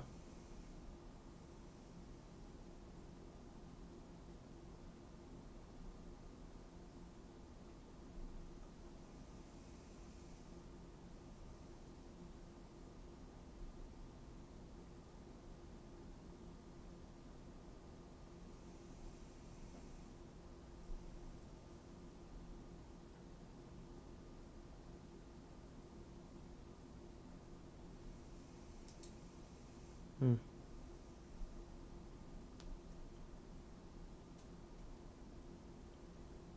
you need a woman's touch in your place. Just protect her and keep her safe. Baby, worship my hips and waist. So feminine with grace. I touch your soul when you hear me say, boy, let me be your woman. Yes, you need a woman's touch in your place. Just protect her and keep her safe. Baby, worship my hips and waist. So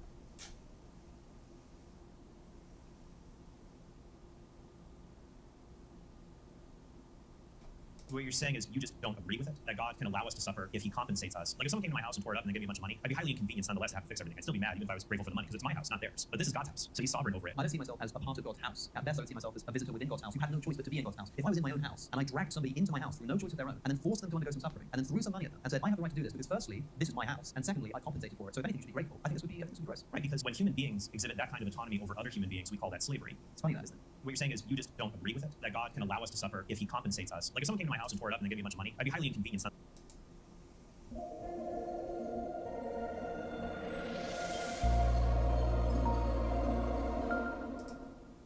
Well, welcome everybody. Thanks so much for being here. And of course, welcome to everybody watching on YouTube to the Capturing Christianity YouTube channel.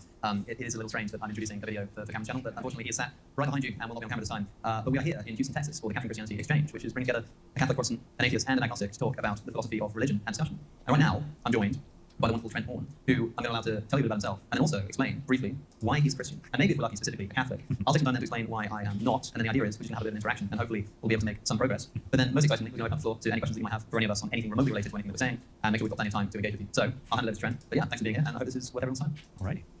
Right, so I'm very grateful to be here. I'm thankful that Cameron put this event on, and it's super fun to now finally meet Alex in person, actually. The first thing that shocks me is that, especially for those who watch from home, he's tall. He's like 6'1". It's like when you see people, and Joe is tall too, by the way. It's like whenever you watch somebody on your phone, and you're just at home watching YouTube on your phone, I guess you get this feeling you're like 4 feet tall, because you're holding them in your hand, you're watching them on your phone. And then when you meet them in person, it's a bit disarming. It's like when you take your kids to Disneyland, and then they watch Mickey Mouse on TV, and he's only 5 inches tall on a TV, and then they get to the park, and you're like, oh, he's so much bigger than on television or on the computer. But no, it's been great, and Alex and I have already been chatting for a while. We've been talking about problem of evil, ethics, a lot of great things. So yeah, so for those of you who don't know, my name is Trent Horn. I'm a staff apologist at Catholic Answers, and yeah, I do podcasts and YouTube videos, and we're going to talk about why, well, I'm going to say why I'm Christian. Why I'm Catholic is another story. I talked with Cameron about that yesterday. But why, so I'll say why I'm Christian. Alex will give why he's atheist, and we have a nice back and forth. And I guess I'd say I'm Christian because it is an amazing story that fills in all of reality for me. I was really looking forward to this engagement, especially the way the prompt is. Like the prompt wasn't necessarily why you should be Christian or why you should not be Christian. It's kind of like both of us sharing why we are and are not. So I can make this a little bit more, I don't know, testimonial almost. But for me, I'm not Christian because of warm, fuzzy feelings. I've never been somebody who got, I'm always jealous of Christians who go and pray and they get their hands up, and it's a lot of warm fuzzies. Like I wish I could have that. But a lot of things fell into place for me to make sense of the world in that respect. So the philosopher Immanuel Kant said this once and it resonated with me. Kant said, there are two things that continue to fill me with wonder: the starry heavens above and the moral law within. And for me, those two aspects of reality really point towards theism, towards a God who's necessary, infinite, and has created the world, looking around and seeing that, I wonder, well, why do things exist? Why is there anything at all? A thing either has no explanation, it's explained by something else, or it explains its own existence. And I really like science a bunch. When I was a kid, I was in this Young Astronomers Club. I don't think you can get science can't go really far if no explanation is a workable answer for a lot of questions. And I don't see anything in the universe that cries out that it can explain itself, like other things that can explain itself. At the very least, we see things around us that need explanation. I mean, they could be explained by other things. But then in seeing things being explained by other things, this gets to other kinds of cosmological arguments for God. Maybe why past events, how do they explain each other? Do they just go on forever? Or the process of change, how something can be potentially one thing, it's actually another. In order to change, it has to be actualized by something else. Could there just be an infinite chain of actualizers? And when I look at all these arguments about the starry heavens, I either get to no explanation is insufficient. Infinity is just a really bad thing to bring into the world. I don't think it works. I like the work of people like Rob Koons and Alex Pruss showing that causal chains are finite.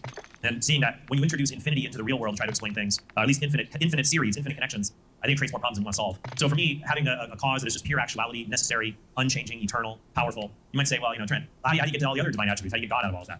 To me, though, if this ultimate cause of reality is not material, that's a very weird thing to have on atheism, to have a causal power that is not composed of matter.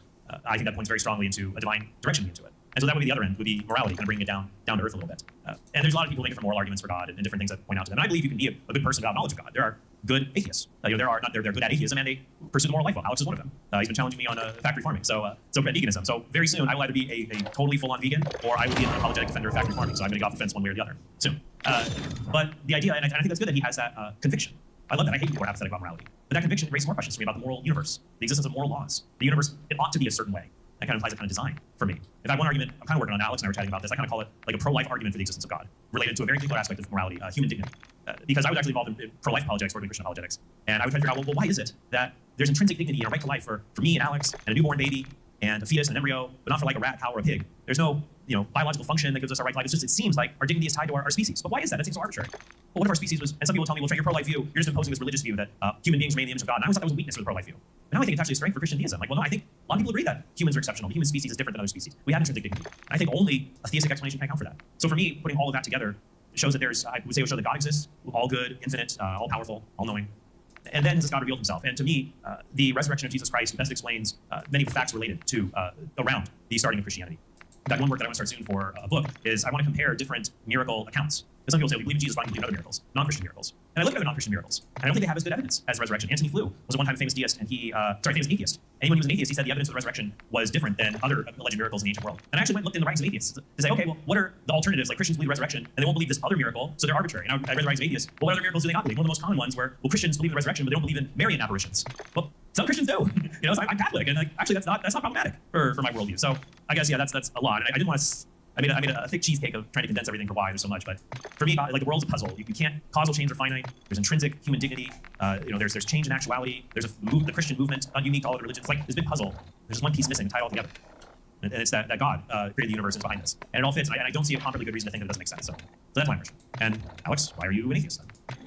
Well, beautifully put, as always, Trent. Although there are more than two things that amaze me when I look around the world, or capture my imagination, let's say. Of course, the stars at night are incredible. The moral feeling that every person intuitively has, except maybe a few eccentric examples of human beings who don't appear to have that within them. These are amazing, but what also captivates me in the nature of our human experience is the depth of suffering to which we're all capable of sinking. I think that suffering in many ways defines human experience, and certainly the experience of non-humans, such that I know people who will go their entire life saying that they've never really experienced any real pleasure. Their whole life has been misery. But you'll never find a person who says that their entire life they haven't had any real pain and suffering. This is something that equally needs to be accounted for. Now, to me, I said this in a conversation that I had with Trent and the others yesterday. The problem of evil, as it's famously formulated against the existence of a good God, is usually thought of as a response to religion, as a response to the existence of God. You have this construct, you have this idea of an afterlife and of ethics and of a perfectly good being. And then you look around you at the immeasurable levels of suffering that we experience, the nihilism, the pointlessness, the pain. And we say this discourse is a problem, it's a response. But I think this is exactly the wrong way around.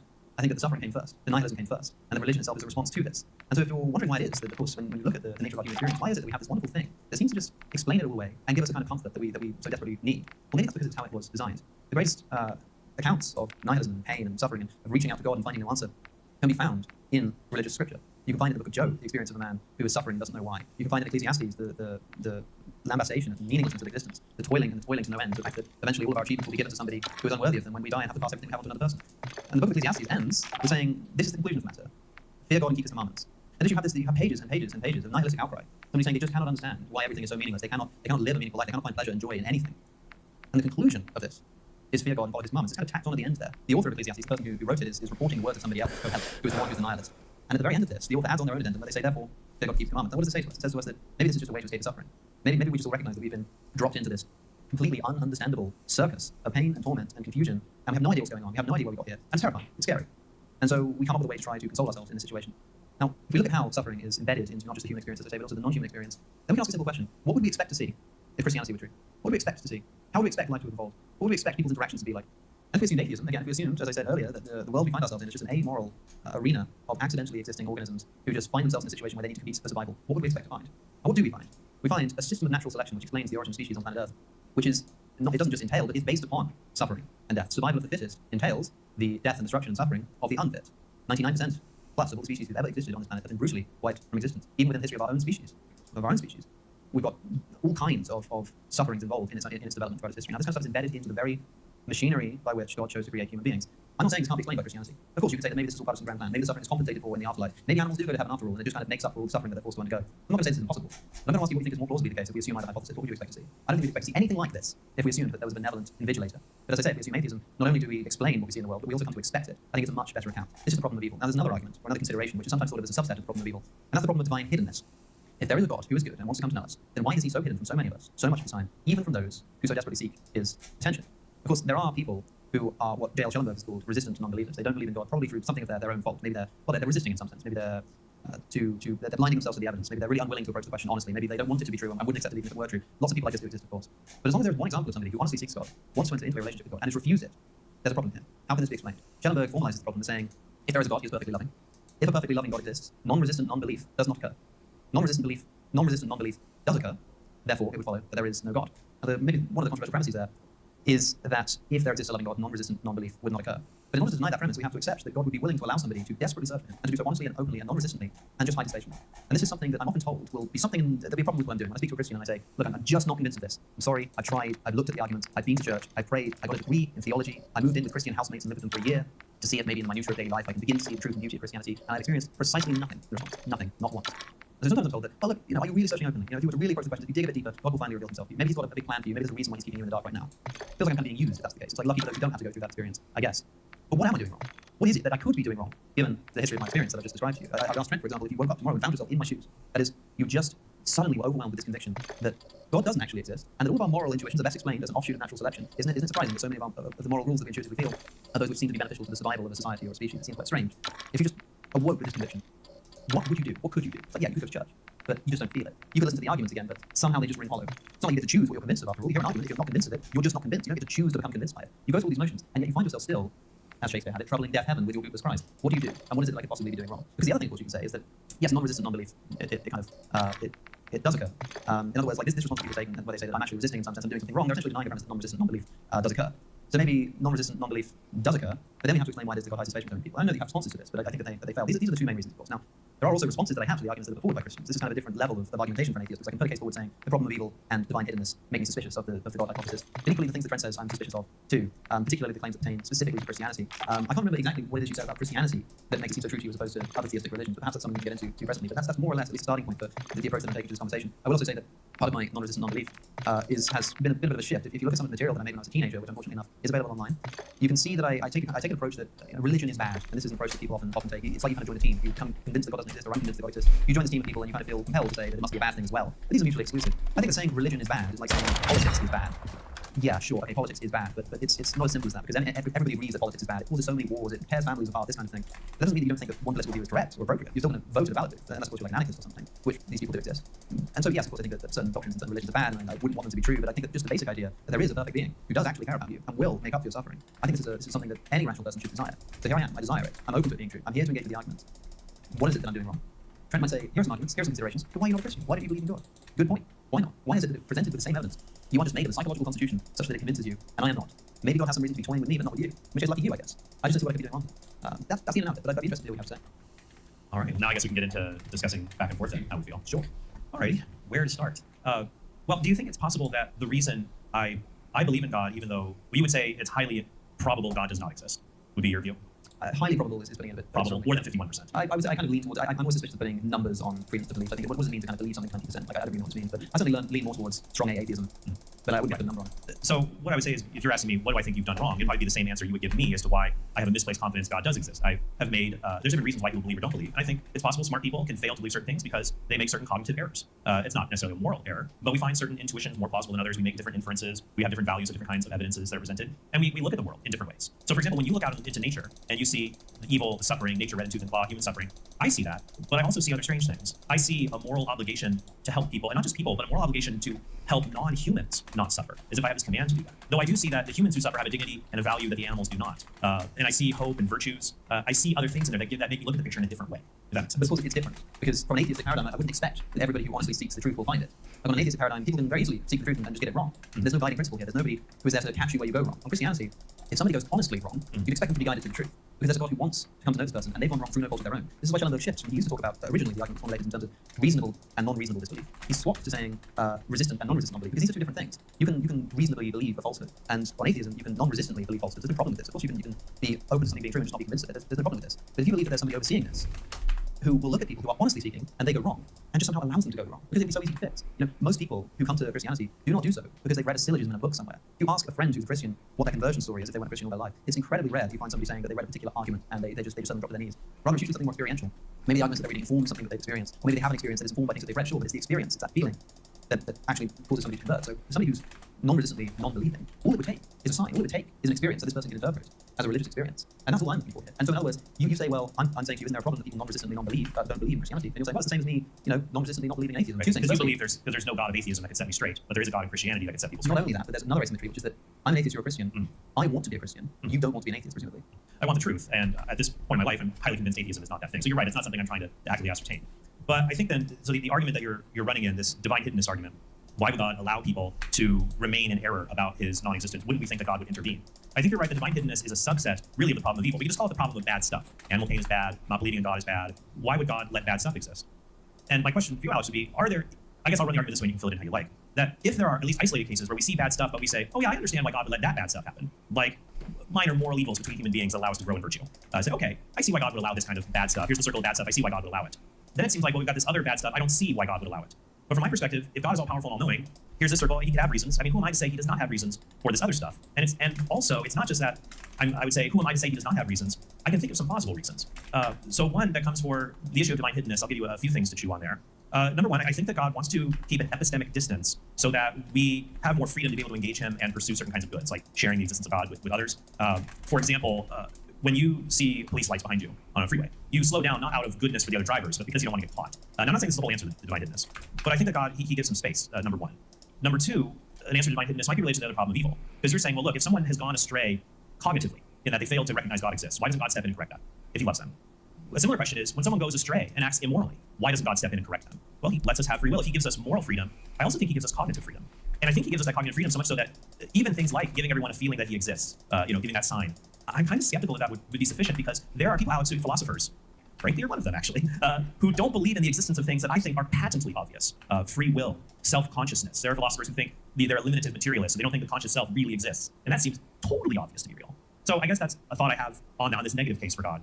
And the way I would look at it is to make it simple, is that, look, we have reasons to think God can allow some of these bad things. Who are we to say he does not have reasons for the other bad things? Here are some possible ones. And then there are marks of goodness in there that I still want some explanation of. So I guess that's how I would look at it a little bit. Yeah, okay, so let's kind of take this in order. The first point is to say, there are some circumstances in which it seems that it's plausibly the case that God would have good reason to allow suffering, that there are sort of maybe cases of small amounts of suffering or cases where it's clearly beneficial in some way, it serves some higher order good. And if we're willing to accept that, God has good reason to inflict this form of suffering or to permit this form of suffering, why not think that he has reason to permit more suffering or different kinds of suffering? I can answer this by analogy, maybe. A famous analogy that's often given in the context of the discussion that's quite helpful is to imagine a child at the dentist. The child's too young. You can't explain to the child why they're undergoing the pain of the dentistry, but we all know that they're going through it because there's some better cause that's being served by it. Of course, if the parent was in a situation where they were able to prevent the child from needing to go through the dental operation in the first place, then forcing them to undergo it would make them quite cruel. I think that's more like the situation God is in. But I actually want to imagine that you see a parent who, and maybe you don't know anything about dentistry, maybe you're from an isolated tribe or something, and you see a parent kind of taking sharp objects and digging into a child's mouth, and you think, oh, this looks pretty bad. Someone explains to you about dentistry, and you think, okay, right, so there's good reason for the parent to be inflicting this kind of suffering. Now, if we consider the kinds of suffering that we see across the natural world, not just talking about these kinds of cases of obvious benefit or menial suffering, we're talking about deep, intense, unimaginable suffering. So now imagine that you were walking along a road and you saw a parent just mercilessly beating up a child, just ripping the child limb from limb, just punching it, like contorting it out of shape. And you said, this is terrible, this is disgusting in the nature of the being. And I said to you, well, hold on a second. You accepted that the parent might have good reason to inflict suffering on their child. There's good justifiable reason. And if you're willing to accept it for these kinds of suffering, why would you accept it for this kind of suffering? It's at least plausible they have good reason. I mean, maybe there is some kind of reason that we're just incapable of understanding about their relationship, where this is something that needs to be done and is morally justifiable. But I don't think it just follows from the fact that we can imagine some circumstances in which the infliction of suffering would be permitted by good God, that we should just hypothesize that even if we see a great deal of apparently meaningless suffering, we should just conclude on the basis of that he probably has good reason for that too. I just don't think that follows. Well, I think my reply to that would be, if I saw a parent engage in terrible abuse of a child, I have background knowledge to know what human parents are and are not capable of to contribute to the well-being of a child. And so a parent who is dismembering or eviscerating a child, I have sufficient background knowledge, given what human parents are, to know they cannot be contributing to the child's well-being. And also comparing it to a reference class, unfortunately well populated by parents who are abusive towards their children, and that this parent belongs to that reference class. But with God, however, if God exists, then I know that he is not limited in power or knowledge to bring about greater goods. He's not limited like a human parent in that regard. And then also, to the argument that you make, it is subject to a modus tollens, to a reversal. It's essentially saying, if gratuitous evils exist, God does not exist. Gratuitous evils exist, therefore God does not exist. But if God does exist, it just turns out the evils are only inherently gratuitous. And so that will come down to our position we're in. But I also think that God's ability, when we look at the world also, when we talk, I think this is also important to bring up when we talk about the world, right? Like when you look at the world, when I look at the world, what do we expect? The world, like right now, it's like it's like a slice of what we're looking at. Like the world is this four-dimensional block. Imagine like the world is not just like right now. It's like the whole thing. And so under the Christian view, it's like there's a beginning of it, there's a trial period. The Catechism talks about a journeying to perfection. And then there is an unending, this end of the block has no end, and it's reached perfection. So then we discussed this before, and I apologize if it feels like we're going to tread ground we've already tread, but we have people listening, which is good. One could ask the question, is it better, if God exists, would it be the case he would only create a world we call perfect? Or would he create a world that journeys to perfection? And I would say a world that journeys to perfection would actually be somewhat expected, because it has more goods in it. It has the goods of perfection, And then the other goods that lead up to that, like goods you can only have that are associated with evils, like compassion, courage, forgiveness, things like that. So that's one element there. And then to share an analogy I shared with you before in our conversation on evil, I understand being concerned about evil, but it'd be like two orphans saying, we're in this terrible orphanage, our parents don't love us, or why would they do this? And one orphan says, you're right, we have no parents. Well, clearly we have parents. How else would we couldn't exist without them? So the question is, what is their nature? So back to the world thing though, it's like what kind of world we expect. I am also a little, and I apologize, going on too long, I'll wrap it up here. I'm also skeptical. Sometimes atheists will say, well, look, if there were no God, this world with natural selection and all the suffering, like this is the kind of world we would expect. But I'm skeptical of that too, because I think if atheism is true, we might expect nothing to exist, or a world that only has hydrogen atoms, or a world without conscious life. But if the fine-tuning argument works, and I know you and Joe did a little video about that, Joe put the argument somewhat high, a powerful argument, then it's like a world that's like this is very unexpected on atheism. So I apologize. I don't want to dump too much. I didn't want to have more back and forth, but it's interesting. Yeah, no, I want to respond to a few things that you said there. The first thing was about epistemic distance, which we haven't spoken about yet. You say, well, maybe the reason that God puts a distance between himself and us is the same reason that a parent might distance themselves from a child, such that they don't feel constantly overbearing. They need the freedom to be able to choose to do things for their own sake, not because they feel like somebody's watching over their shoulder. But pay close attention to what I'm asking for here. I'm not asking for a constant and continual washing over of divine presence that follows me around everywhere I go and I'm unable to avoid seeing. I'm just asking for something, just once, just one experience in my life that speaks to the existence of the creator of the universe. Once. This would not be overbearing. This would not be enough to make me to impinge upon my freedom. This would not be enough to make me feel that every time I was doing a moral decision I had someone watching over my shoulder. This would just be enough to establish the existence. In the same way that a parent may distance themselves from a child in order to allow that child to grow up freely. Nobody likes a parent that hovers over their child for all their lives. But I can assure you that that child has had some experience in their life where they become convinced that their parent does in fact exist. It's because they've at least once in their experience had direct experience of that parent. That's all I'm asking for here. So I don't think that objection works. Equally with the orphans. Sure, the equivalent of the orphan saying, like, look, our parents were terrible, so we have no parents. That obviously doesn't follow. But you're asking me here, like, well, the premise of this is why I'm not Christian. And no Christian God is the kind of God that would be subject to that kind of analogy. Finally, he says that we can imagine a world in which their suffering is being more worthwhile because there are certain goods which are parasitic upon certain evils. You can't have compassion without suffering. You can't have forgiveness without evil and immorality and these kinds of things. And so God actualizes a world in which these evils exist in order to allow for these second order goods. Now, there was a question that I asked in a podcast that myself and Trent and Cameron and Joe did recently. But I'm more asked it to Cameron, but I'm interested to ask it to you now because we didn't really discuss it from your perspective, which is when somebody says, well, I'm glad we live in a world where there is pain and suffering because this allows us to have things like compassion and bravery, and it allows us to have forgiveness, which wouldn't be possible if we didn't have these evils to respond to. The example I gave yesterday was that Martin Luther King Jr., who is widely considered to be a good man. Okay, why is he good? Because he overcame the evils of racism. Sure. Are we glad to find ourselves in a world where there has been this kind of racism so that we can have the good of something like overcoming it for Martin Luther King? Or would we rather live in a world where there were no racism in the first place and no need for Martin Luther King? Forgiveness and compassion, these things are only good insofar as they overcome some evil. I'd rather do without the evil and without the need to overcome it. Saying that it's good to have the evil so that we can have the good out of overcoming it is just like saying that we should be very glad at the existence of cancer, because if we didn't have cancer, then we wouldn't be able to reach the good of cancer research, people coming up with chemotherapy. This seems to me ridiculous, and I imagine that you would take problem with that analogy, because surely at least in the case of something like cancer research, and possibly with the Martin Luther King example, would you rather live in a world where there had been no racism and no need for Martin Luther King, or in a world where there was racism, so that we get the good of combating racism? That just to me seems bizarre. I think the way to answer that is to say, well, imagine suppose we lived in an alternative world that did not have racism, but it had every other evil. Perhaps it's a world where everyone belonged to the same race, and we had all the same evils we still have right now. I suspect your probability about God wouldn't change that much, given all the other evils that exist. So there's so many other evils. You'd rather build a world with or without racism. There's still so many other evils associated with human beings. That question you asked me is like asking, would the world be better without human beings? Like surely our world without genocide and rape and human evils, wouldn't the world just be better without human beings? And my answer is no, it would not be better actually, because humans also bring unique goods with them, and the harm inflicted by the evils can be conquered and overcome. But ultimately, when I hear your protestation, and it's a rightful protestation you have against evil, you speak about it as if it's this objective thing that's wrong that we have a duty to remove, and I have a hard time swearing that on an atheistic worldview. The views of either there being objective right and wrong, or of intrinsic human dignity. Humans have this value that non-humans do not have, which informs many of our moral judgments, to prefer human welfare over the welfare of other creatures. So that's the other bright spot in evil that I can't explain about. I feel like this is a misguided objection. The reason is that what I'm doing here is I'm offering what might sometimes be called an internal critique of Christianity. I'm not claiming that there exist objective moral standards. You are. So what I'm saying is that for me, the problem of evil and suffering is not a problem. It's exactly what I expect to find in the world. For the Christian, it is a problem, because you are asserting the existence of objective goodness. You are asserting the existence of an objectively good God. And so when I say that like God wouldn't allow this evil to take place, and you might say, well, as an atheist, how can you even call it evil? Well, this is what I'm asking you to describe, because you're the one claiming that there is an objective moral standard, and I'm saying that if there is an objective moral standard, then these examples of evil and suffering, or apparent evil and suffering, you are required to incorporate these into your worldview of objective morality. I don't know, it's a bit like, well, yeah, you must be. If you want to contend that there's a moral God, you need to include within the admissibility of that moral God the suffering we see in the world, which I think you would fairly agree that that's going to be practically. But can I just say, it's like, imagine you were having a discussion with like a flat earther or something, not to make a comparison, I'm not saying this is anything like that. I've done an episode on flat earth, it's interesting. Yeah, I've done the same, it's quite good fun. But I can imagine somebody kind of saying like, imagine you're a flat earther and I'm criticizing the flat earth hypothesis, and I say, well, if the earth is flat, then, how do planes sort of get from this part of the world to this part of the world? It would seem like it would be ridiculous to suggest that they could fly over this entire huge disk or around the big ice wall at the other side. You said something like, oh, but I thought you believed in the globe Earth. So, how can you say, there's a problem with these planes flying around the equator because you believe it's a globe, right? It's like, yeah, but I'm criticizing your position. You think there's a flat Earth, and so you have to explain why you have this, how you have this kind of, how you solve this problem of the planes going around. So in the same way, when you say you're a Christian, I say I'm an atheist, I say, well, then how do you explain the problem on Christianity of the existence of evil and suffering? And you're saying, well, I thought you were an atheist. Where are you getting this evil and suffering thing from? It's like, well, I'm actually just criticizing your position here. You're the one who has to account for it, not me. You see what I'm saying? Yeah, I think I see what you're saying. That you're trying to say, well, you could have a worldview that doesn't require objective good or objective evil. You're just saying that the Christian worldview, you're not going to adopt it because it has these inconsistencies in it.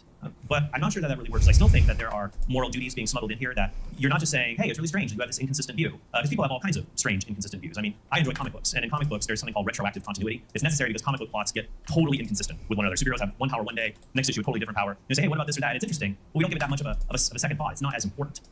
But the idea that I ought to be consistent in how I treat animals, for example, who are in factory farms, right? Or God, if God exists, God ought to act in a certain way. And now, so it seems to me you're still trying to posit, okay, well, there's this contradiction in you here. But if it's my system, if I have the whole system, and then I say, well, Alex, so here are these other elements like God redeeming evil, compensating people with happiness. To me, it's not just you're saying your system's incoherent, because then you say, well, I think the probability of all of this being true is low. And so it's not just an internal critique. You're saying it doesn't match reality, even if I can make it consistent with other goods, with reasons, with things like that. Yeah, I'm not saying you can't do this. I think you can. I think you can offer some great responses to the problem of evil and explain why it is that God would allow evil. The only thing I'm pushing back on is specifically what you said, that me making the case from the problem of evil, the problem of suffering, if you prefer, is somehow a problem because I can't say that there is objective evil in the world. I don't need to. All I need to say is that if there is such thing as objective morality, it needs to offer an account of what would become these evils, this kind of suffering, and then it would need to offer an account. So to say it's not a problem for me, it's a problem for you. I'm not saying you can't do that. Right. I'm just saying that it's not right to say that I can't really make this criticism because I don't believe in objective morality. I'm saying you believe in objective morality, so you need to offer an account of how objective morality will permit the kind of evils and sufferings that we see. For example, animal suffering, which is potentially the best thing to talk about. Now, when I speak about animal suffering, I'm not talking about the suffering that we inflict upon animals in factory farms. Because this is quite easy to explain. Human beings are free creatures, they're sinful creatures. They commit horrendous evils. What I'm talking about is the suffering of animals in the wild. You can imagine a situation of a tree falling over and trapping a deer's leg, and that deer spends the rest of its life in confusion and agony until it starves. If Christianity is true and suffering is redeemed, we need an account of this. Now, you could just say this deer goes to heaven. Feels like a bit of a disposal problem to me, but you could say that. There's still an interesting question about whether any being have the right to do this kind of thing. An interesting point that's raised by David Benatar is that there seems to be a difference between our right to inflict suffering, if it's to prevent further suffering, or if it's to provide good. In other words, if I have to unconsensually inflict suffering upon somebody, but it's the only thing I can do to prevent much greater suffering to them, it seems like I'm justified in doing it. It seems like I have the right to inflict it. If I can break their arm to stop them from drowning because I need to kind of pull them through a gap where the water's filling up, I'm allowed to inflict suffering to prevent greater suffering. But if I can break somebody's arm unconsensually, and it doesn't prevent greater suffering, it just gives them something really good. Maybe it gives them like an encyclopedic knowledge of geography, and they're a geography, they want to be a geography professional. Or maybe it just gives them this wonderful feeling of elation, or just some positive good. It seems that unconsensually, I don't have the right to inflict that. Even if it's something that's kind of make them better off, even if they would say that they'd rather have an encyclopedic knowledge of geography rather than have a functioning arm for a while, I can't unconsensually inflict this suffering to bring about great good in a way that I can inflict a suffering to bring about great evil. So there's an interesting question about even if we are being compensated for our suffering, whether or not somebody should have the right to inflict that suffering just on the grounds that it's going to be compensated for. There's a club called the Bullingdon Club, which is famous in Oxford for being this kind of depraved gang of teenage Etonites. The kind of people who end up going on to be our Prime Ministers, Boris Johnson and David Cameron, both members of this club. It has a reputation for these young rich kids, before they were in the public eye, they go for dinner and they would just trash the place. They would be completely, they'd pull the racket, they would rip the place apart, they'd flip over the tables, they'd tear down the wallpaper. And the idea was they were so rich, all they would do is they would just throw some money at the person who owned the place, and throw them way more money than the meals were, and way more money than it takes to fix up the place, as if to say like, yeah, you would be fine with this, because yeah, sure, we came into your place and disrespected you and we completely wrecked your restaurant, but we just paid you enough money to fix it, and then some. I still think that they've wronged them, even if they've compensated them for something. As long as it's being done unconsensually and in a way that the person doesn't get the same, I still think they've done something wrong there, even if they're being compensated. And that's even if we grant that these animals will be compensated in the afterlife. That there is such a thing as a deer heaven, which I must say I'm quite skeptical of. If there's not, we've got an even bigger problem. How on earth can we explain the meaning behind the suffering of this deer with its leg trapped under the tree that's starving in confused agony? I don't know what you would say. I have two thoughts. One, I don't think the analogy works because for God allowing suffering, the boys there and tearing up the club, they don't own that club. Like if someone came to my house and tore it up and then gave me a bunch of money, I'd be highly inconvenienced nonetheless to have to fix everything. I'd still be mad even if I was grateful for the money because it's my house, not theirs. But this is God's house. So he's sovereign over it. And so I think it changes the analogy a lot. And then number two, hearing you talk, I feel like, wait, we're shifting gears. I wouldn't have the right to do this. I wouldn't be justified in doing this. So when I point that out to you, you say, well, I'm not saying that I'm not affirming this. It's an internal problem for you. But then when you describe the world, I feel like you're slipping back into using this objective kind of language to describe the way that they are. So for me, when I see this, it still doesn't provide a defeater that God is, that he's not all powerful. Like you pose one question, how do we explain the deer, the suffering of the deer? Here are some possible options. I don't know how plausible they are. I can do the same thing, like with my argument from intrinsic human dignity. Why is it the case that we can experiment on rats, kill pigs when we need to promote human flourishing, but we don't do that to human infants, even though they are not cognitively superior to these beings? Like pigs are very intelligent, rats are intelligent. And if we say that for infants, well, you can make it extrinsic, it's just how we care about them. Well, when our feelings run out, that's dangerous for them. But if it's intrinsic, just to the fact that members of the human species have value non-humans do not. To me, while with animal suffering, I can give you explanations you find more or less plausible, I don't think atheism can do that for human dignity when it comes to the reason why. Because even when we talk to suffering, it's so interesting. I think that human suffering is something of a worse quality than animal suffering because humans are special. So I think the problem cuts back. Yeah, I'm inclined to think that sort of qua instance of suffering is experienced the same by humans and other animals. I think that the thing that would make a human being worth more than a pig wouldn't be that its suffering somehow counts for more, but that there's more of it and there's a bigger depth of it and there are different kinds of it that exist within humans, such that the human suffering is not worth more than the pig's suffering, but the human is worth more than the pig. But I wanted to just, again, respond because you said that again, I'm kind of injecting this language. You said that I was talking about why we don't have the right to do this. Maybe I can just rephrase this and maybe it will, because I feel like there still must be some confusion here. The point that I'm making there is saying something like, if you want to assert that God can allow this deer in his house to go through the suffering because he's being compensated for, And I agree that you can rewrite it to have an emotivist description. All I do is... I'm not rewriting it to be an emotivist account. What I'm saying is that the criticism I was making is that you appear committed to the view then that God has the right to do this. Now, you seem to think that. That's the only point I was making. But when I say, like, there's a question here about whether we have the right to inflict suffering in order to bring about some great good, what I'm basically saying there, in other words, is, look, Trent, if you want to use this response that it's okay that this deer is suffering because it will be compensated in the afterlife, you're committed to the view that God has the right to inflict suffering upon creatures as long as he makes up for it, as long as he throws the money at you at the end of the day in the way that the Bullingdon Club always throw the money at the end of the restaurant. This seems to me like quite an asinine idea. I don't think that's how it works. You also talked about wait. So it seems what you're saying is you just don't agree with it. Yeah, that God can allow us to suffer if He compensates us, and your objection is, well, that's asinine. I don't see myself as a part of God's house. At best, I would see myself as a visitor within God's house who had no choice but to be in God's house. If I was in my own house and I dragged somebody into my house through no choice of their own, and then forced them to undergo some suffering, and then threw some money at them, and said, I have the right to do this because firstly, this is my house, and secondly, I compensated for it. So if anything, you should be grateful. I think this would be gross. Right, because when human beings exhibit that kind of autonomy over other human beings, we call that slavery. But when I tell my kids, it's funny that, isn't it? Right, but if I bent you over my knee and whacked your behind, I would be a crazy person. You get a lot of views, I think. Yeah, maybe not the ones we want.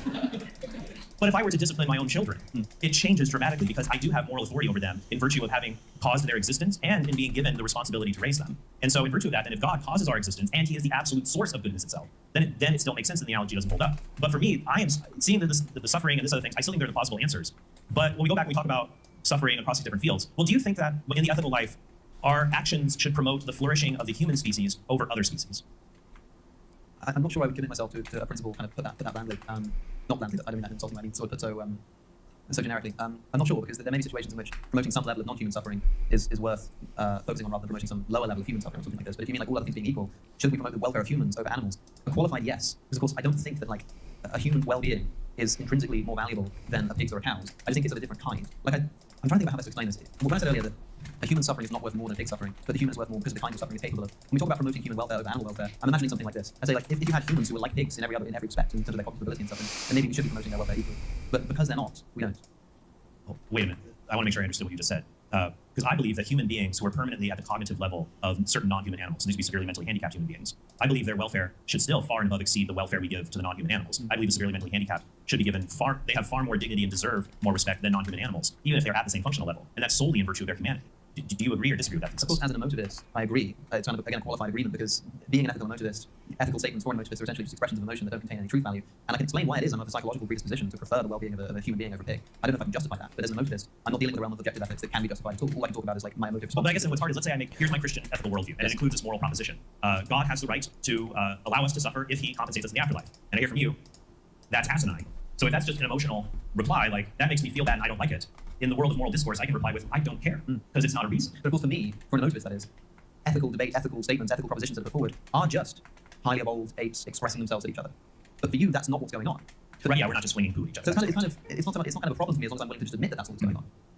Right, and so and this will get down to a crux of our disagreement about the nature of human beings and of morality. And I do think it's important people understand. Obviously, you and I are sharing our differences because there are atheists and non-theists who don't believe in God and also reject your ethical worldview. And there's theists who reject my ethical worldview. Sure. But I think it's helpful for us to engage one another because especially if a more robust ethic of human dignity, moral realism, at least points stronger at God, that gives me reason to go in that direction if the alternatives like emotivism are, like for me, it would point back to Christianity. If these are the other alternatives that are most live on the table away from God, like emotivism, I don't find it plausible. Like they're not coherent. Like for example, if ethical descriptions are just expressions of emotional states, it doesn't seem to make very much sense of moral argument. Like I can make an argument like murder is wrong. If murder is wrong, then it is wrong for my friend to commit murder. Therefore, it is wrong for my friend to commit murder, which you can't do under emotivism. Yes. So A.J. Ayer addresses this in chapter 7 of Language, Truth and Logic, which is kind of the place where the emotivist school of thought really got off the ground. And he pointed out that what most people call moral debate is a lot of the time not moral debate at all. If you're having a debate about, say, the ethics of gun ownership or something, somebody might say, well, guns kill a lot of people. And someone else says, no, guns actually kill less people than you think. And more people are saved by guns than are killed by guns. And you're more likely to die in a swimming pool, how do you push the fence up? These kinds of, this debate, and this is the kind of topics that will often be discussed. These are not moral claims. These are just descriptive factual claims. I disagree. Like with abortion, it boils down to you should be allowed to directly end a fetus's life. You should not be allowed to do that. Look at what so much of the discussion around abortion is. We talk about, is it a human being? Yes or no? Like, is it sentient? Can it feel? Is it viable outside of a womb? This kind of thing. Is it relevantly similar to it? These are descriptive claims. Now, of course, there is a moral element. I'm not saying that this isn't a problem. It is kind of a problem from emotivism that it makes it difficult to make sense of moral discussion. What I'm saying is the problem isn't as big as I think we make it out to be, because so much of moral discussion, we're actually arguing about descriptive qualities. Pay attention the next time you have a moral debate with somebody and notice how many of the things you're arguing about. You'll be like, let's look at the facts, let's look at the statistics. You're talking about descriptive claims. And I would say, like, when I've had abortion, I can't count the number of times I've heard, yeah, it's a baby, but I can do what I want with my body. That would be a differing moral claim, not a differing descriptive claim. So, of course, within the debates, you do still have this moral disagreement that you need to make sense of. For the emotivist, this is just emotive states kind of clashing up against each other. But, of course, people's emotive states can change. As you can kind of, what would be called moral debate by someone who's not an emotivist would be best described by the emotivist as a situation in which somebody kind of feels something, but comes to realize that they might actually have another feeling, which kind of... Do you think we can control our feelings? No, I don't think so. That makes it very interesting to hold people responsible for their moral beliefs then. Yes, it does. Yeah, that's one of the big problems. I wouldn't say one of the big problems of atheism, but certainly one of the big problems of determinism, of lack of free will, is it completely undermines traditional morality. And that's the thing for me. Like, when you, and I understand how you've cached things here. Like, it seems like I have my view, and within this coherent objective moral view, God has a moral responsibility to not let deer suffer or not let certain bad things happen. But I do think part of that bleeds into a deep-seated intuition that human beings uniquely are morally responsible for their actions and can be held accountable. That if I say to you, like, you know, and I'm taking ethical veganism real seriously, I'm going to dive into it and pick one side or the other. But if I just said to you, Alex, I just don't care. If they're in fact, I like meat, I don't care. I think you would say that I'm a morally blameworthy, intellectually lazy person who's not taking serious moral matters into consideration. But I think, like, honestly, most tigers don't really care. The meat just tastes good to them. So I do. So for me as a Christian, like, one reason I'm a Christian is back to that uniqueness of human beings. I don't see how atheism really explains not just our dignity, how we should be treated, but how we ought to treat others. I find that hard to explain in atheism. Yeah, there are a lot of things to unpack there. Firstly, I wouldn't quite. I think it's slightly mischaracterized exactly the point I'm making, which is not. I didn't say something like. I can't remember exactly what you said there. You said something like, God kind of doesn't have the warrant to inflict suffering upon animals or something like this. As if I'm making an argument that God can't do this. I'm not saying that God shouldn't do this. I'm not saying God doesn't have the right to inflict the suffering. What I'm saying is that I'd like an explanation that takes the form of saying why he has the justification. Of course, if there is a perfectly loving God, then he does have justification for the things that he does, because there'd be no way that he couldn't do, right? So what I'm saying, I'm not saying God doesn't have the justification. I'm saying, I'm kind of asking a question like, well, if I have to assume there is such a justification to be a Christian, like, It's not that you're saying God doesn't have a right to do it because it seems like no such justification exists. I think it seems. I guess it would seem to me that there is no such justification. At least I have no reason to think that there's a justification as an atheist. Of course, I guess if you're a Christian, you can again do the Mototones shit and say that as long as I'm confident that a God exists, I know that there will be some reason for this. That's fine. You can do that, I guess. But I'm trying to remember the second thing you said while you were talking about. It's just the uniqueness of moral responsibility.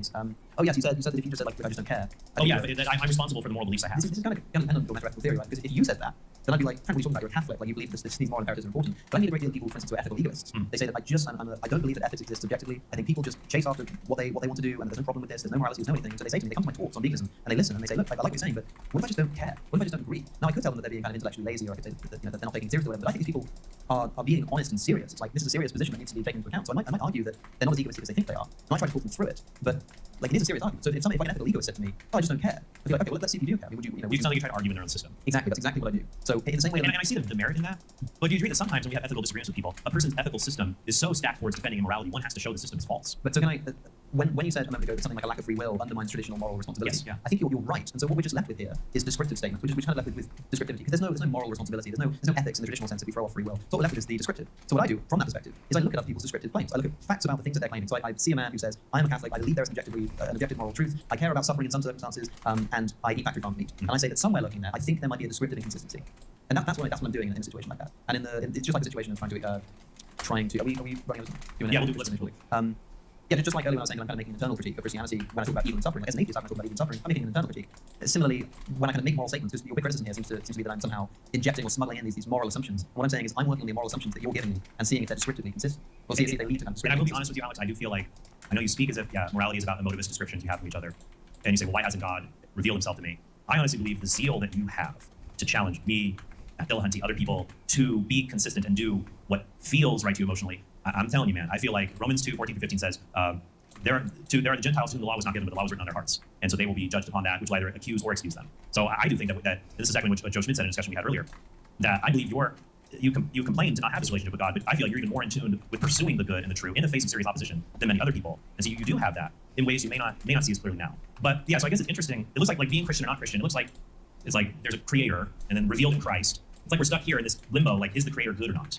That's basically what we focused on, essentially. That seems to be the biggest crux for you, that like if this could be overcome, maybe we could span the whole gap. I don't know. Well, of course, the problem of evil doesn't sufficiently respond to, shall we say, theism broadly. It doesn't on its own give us a reason to think that there's no creator. Like you say, this is where your orphan analogy works perfectly. It's to say, like, just to say that there's a God who's uncaring or malicious or something doesn't mean there's no God. But it does explain why I'm a Christian. Because, of course, if we insert the premise that if there is a God, he's a loving God, then if you have something that undermines the existence of a loving God, you have something that undermines the existence of God. Yeah, and I would say just the moral features that I focus on, especially moral responsibility, intrinsic dignity, things like that, objective morality, that moves me from just an unmoved mover to the God of Christianity's revelation of Christ. But, favorite fun time now. Q&A, yes. So we can line people up. Where would you like? Yeah, over there. There's a line on the floor just here. If the first speaker, we basically we've got a camera and we set it to focus on that line, so if you can actually just line up on that thing. You'll also be handed a microphone by our wonderful cameraman Susie. Hey, look, he's in the video after all. He's going to hand you a microphone. That microphone isn't going to come through the speaker. It's just for the people watching at home, as it were. Hey guys. Yeah, okay, I think we can get into it. Hi, awesome chat. Trent, I kind of have a question for you. So a lot of this talk seemed to be focused on, the types of loving God critiques from problem people, stuff like that. And so you mentioned that the intrinsic dignity of human beings is something that drives you towards an understanding of God as, something that exists, being loving, all those things. But so when you look at something like, the classic Leviticus 25 Old Testament, you shall, own slaves, you may take them from the lands around you. Right. When you see that piece of data, is that evidence against Christianity being the manifestation of God? Because, you can have all the things you talked about without Christianity, and it seems like that would be evidence against specifically the Christian claims. Sure. And what I would say is that it does depend a little bit on where I am in the timeline, so to speak, to evaluate the evidence. So, the question is reported, I guess I don't have to repeat it, but I guess I will. If intrinsic human dignity points me towards Christianity, what about aspects of Christianity that appear to be in conflict with intrinsic human dignity? Seems to be the essence of the question. And so I would say, at least looking at it from my current perspective, I would say that Scripture is an account of God's revelation to human beings. And so that revelation is something of a progressive nature. Pope Benedict XVI talked about how in the Old Testament, there are things that were temporary and imperfect. So you had things like the toleration of legal slavery. You had things like allowing for divorce, for example, when Jesus later said, well, no, they're made to be man and woman to be one flesh. I find in the Old Testament, we see a lot of evils are tolerated, in many cases to prevent greater evils. So Aquinas said that divorce was tolerated in the Old Testament to prevent the greater evil of wife murder, for example. Jesus says you have no hard hearts, things like that. The question of slavery is a complex one. I have 2 chapters on it in my book, Hard Sayings, The Catholic Approach to Answering Bible Difficulties. But I will say there that slavery in and of itself is not intrinsically evil, depending on how you define it. So if you define slavery as compelling someone to work and not paying them and not allowing them to leave, well, we do that sometimes with convicts in prison. We make them pick up trash along the highway, and they can't leave, and we don't pay them. Technically, that's slavery, but it's just. It's it's a due punishment for what has occurred. Now, I think in many cases throughout human history, slavery was unjust, like the transatlantic slave trade, for example. There could be other cases recorded in the Bible where it describes people who are stricken with famine, saying, "Please save us from this famine. We shall sell ourselves in slavery to you." Because remember, in the ancient world, there was no lines of credit. For many people in the ancient world, you had an alternative between starvation or perpetual servitude, and many would choose servitude. So I would say that the Bible takes human beings in their broken condition, and God progressively reveals himself and leads them to moral perfection. And so we see this with slavery, we see this with other evils, and God ultimately leads us, he leads people into the greater awareness of human dignity. So that even in the Old Testament, Leviticus, it says you shall love your neighbor as yourself. And the slave laws in the Old Testament were actually, they treated, in many respects, those who were in servitude were treated more humanely than those in other corresponding areas. But to understand human dignity, that when Jesus says you shall love your neighbor as yourself, he tells the parable of the Good Samaritan. He provides a greater enlightening of human dignity, whereas in Leviticus, it says in Leviticus, you shall love your neighbor as yourself, but neighbor meant fellow Jew. But then Jesus shines more light in the rest of Revelation, say you shall love your neighbor as yourself, and neighbor is every other human being. So I do not believe the Bible contradicts human dignity, but it does reveal a progressive understanding of it to human beings and their moral conduct, things like that. But I think that is a fair question you ask, and I apologize if I can't give a more thorough response to it. But I would recommend my book on that for more. But I don't see that as an ultimate conflict. For sure, thanks. Just a really quick follow-up to that. So given kind of the status of the Old Testament and New Testament, do you think there's anything that could have been in the Old Testament that would be evidence against God from the perspective of human dignity? Like, is there something that could have been in the Old Testament being commanded that would have, wouldn't be able to explain in the same way that you explain slavery? It's always hard to answer a hypothetical question. Like, could there have been X that would count against something being divine? I suppose if there was something in the Old Testament that said explicitly not to believe something that would later come to be revealed in the New Testament, that would be very contradictory and difficult to reconcile. But that would be the first example off the top of my head. So cool, thanks. Hey, okay, so I know we all value intellectual inquiry and curiosity and all that. I guess this question is more for Trent. I could see a scenario in which we have a person who doesn't have the intellectual curiosity and I guess would succumb to more like intellectual laziness that we talked about a little earlier. But they would get the Christian thing right? They would believe in God, right? Whereas someone like Alex or some of the people here really have studied these things and have been on their knees asking God, reveal yourself to me, right? I guess, and then at the end of it, like, you're faced with some sort of punishment. I don't know what you think hell or anything, but like, you're faced with some sort of punishment at the end for not believing, even though you went through all this, right? So I guess, what do you make of that? Like, how does that make sense within the Christian worldview? Sounds like you're asking, would it be fair for a Christian to not engage in a lot of intellectual inquiry, come to know God, and be in heaven, and an atheist engage in significant intellectual inquiry, reject God, and then go to hell? It seems very unfair. More or less, yeah. Okay. Well, I guess what I'd say here is that I believe that God will judge people based on revelation they've been given and based on their culpability. So at least that's my belief as a Catholic. There's different theistic beliefs. And so the Catholic Church teaches in the Second Vatican Council that it is possible for those who sincerely seek out the truth and goodness to be saved. That I believe people will be judged based on things that they are culpable for, things that they know.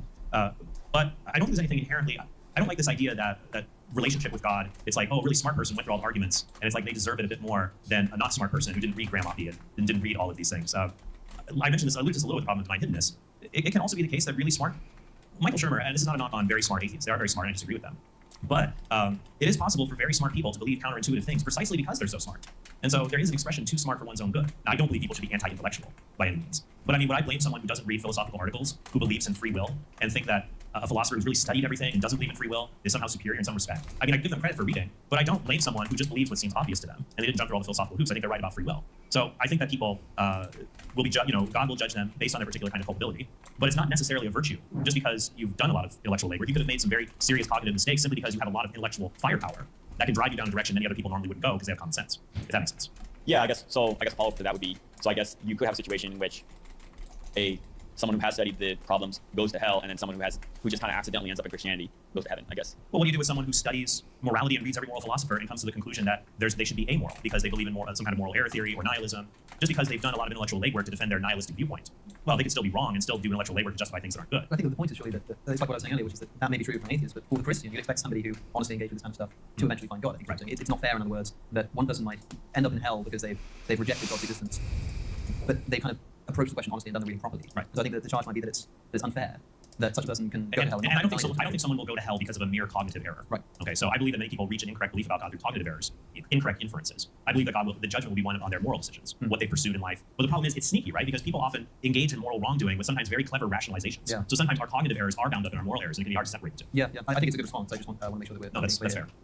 A brief question for each of you. For Trent, if you could, and I know you just recently said you don't like hypothetical questions, if you could illustrate what the world would have to look like for you for theodicies thereof to not be personally convincing, even though they could be possible. You would find it improbable. And for Alex, I know that there has been a time in your life before now where you've been an emotivist, before considering yourself a utilitarian. I'm curious at this point how there is a complex blend of the two, or if there isn't, perhaps you may say that, to say that suffering is wrong, you could just say suffering yuck and pleasure yay, but I'm curious to hear from you. I mean, I can answer that quickly. I think that, the utilitarian intuitions that I used to harbour and still do harbour, I now just interpret under a motivist framework. I thought, suffering, even at the time, I never quite called myself a utilitarian because, sorry, I just had a brief, because I thought to myself, well, yeah, I don't like suffering. And generally speaking, I think that minimizing suffering seems to be like an advisable or a good thing to do. There's some kind of link pulling me towards that. But I was always vastly unimpressed with any attempts to actually identify goodness with pleasure or identify badness with suffering. All of the traditional critiques of utilitarianism I thought were sound. But at the same time, I had this intuition that mapped onto utilitarianism. That's what John Stuart Mill thinks, that people who were not utilitarian throughout all history were, I remember the phrase he uses, but living by a standard not yet recognized, something like this. They basically were utilitarians, they just kind of didn't realize it yet. So I had these intuitions, and I guess I was like, in practice, I'm a utilitarian, and that's all you need to know to understand the kind of moral decisions that I would make. Now I just think that, I still think suffering is bad, but I just mean by that I also think like do suffering. Yeah, so your question was hypothetical, what would a world have to look like where I feel like a defense or theodicy against the problem people would not be successful?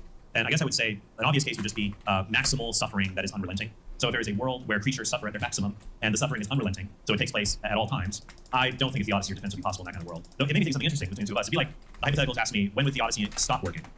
And then for you, it might be like, when does it start working? Like I can imagine I can start with a world where the problem of evil does work for me, this maximal suffering. And then I dial the suffering back bit by bit until I get to, that world. Now we're in a world where theodicy and defense can work. It's funny, we can almost do reverse with you. We can start with a world of maximal pleasure that's unrelenting. And then we start turning the dial and adding suffering. And then I wonder what point you would be, or you would say, oh, no, problem of evil is now can't be overcome. Yeah. So it's interesting you turn the dial either way with us. I don't know. Yeah, I think I find it difficult to kind of put a line in here. But I think that if I were to argue something like, well, I don't know where that line is, but I think the world we find ourselves in today is so suffused with suffering that it's well on this side of the line. I think I can more easily do that than you can say, well, I don't know where that line is, but the world we find ourselves in itself is so good and so full of pleasure and goodness that it's well on this side of the line. I think that's easier for me to do than it is for you to do.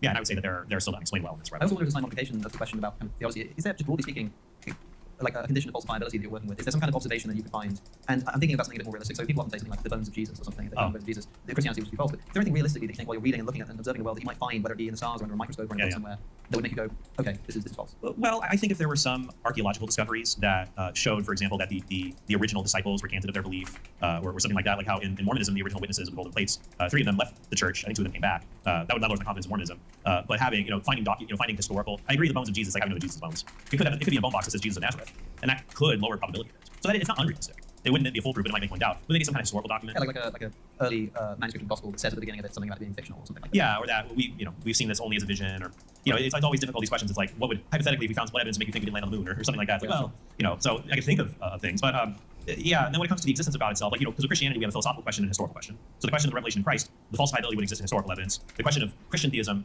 the falsifiability would occur in some kind of philosophical argument, either some kind of a rebutting the theater or an undercutting the theater of the argument.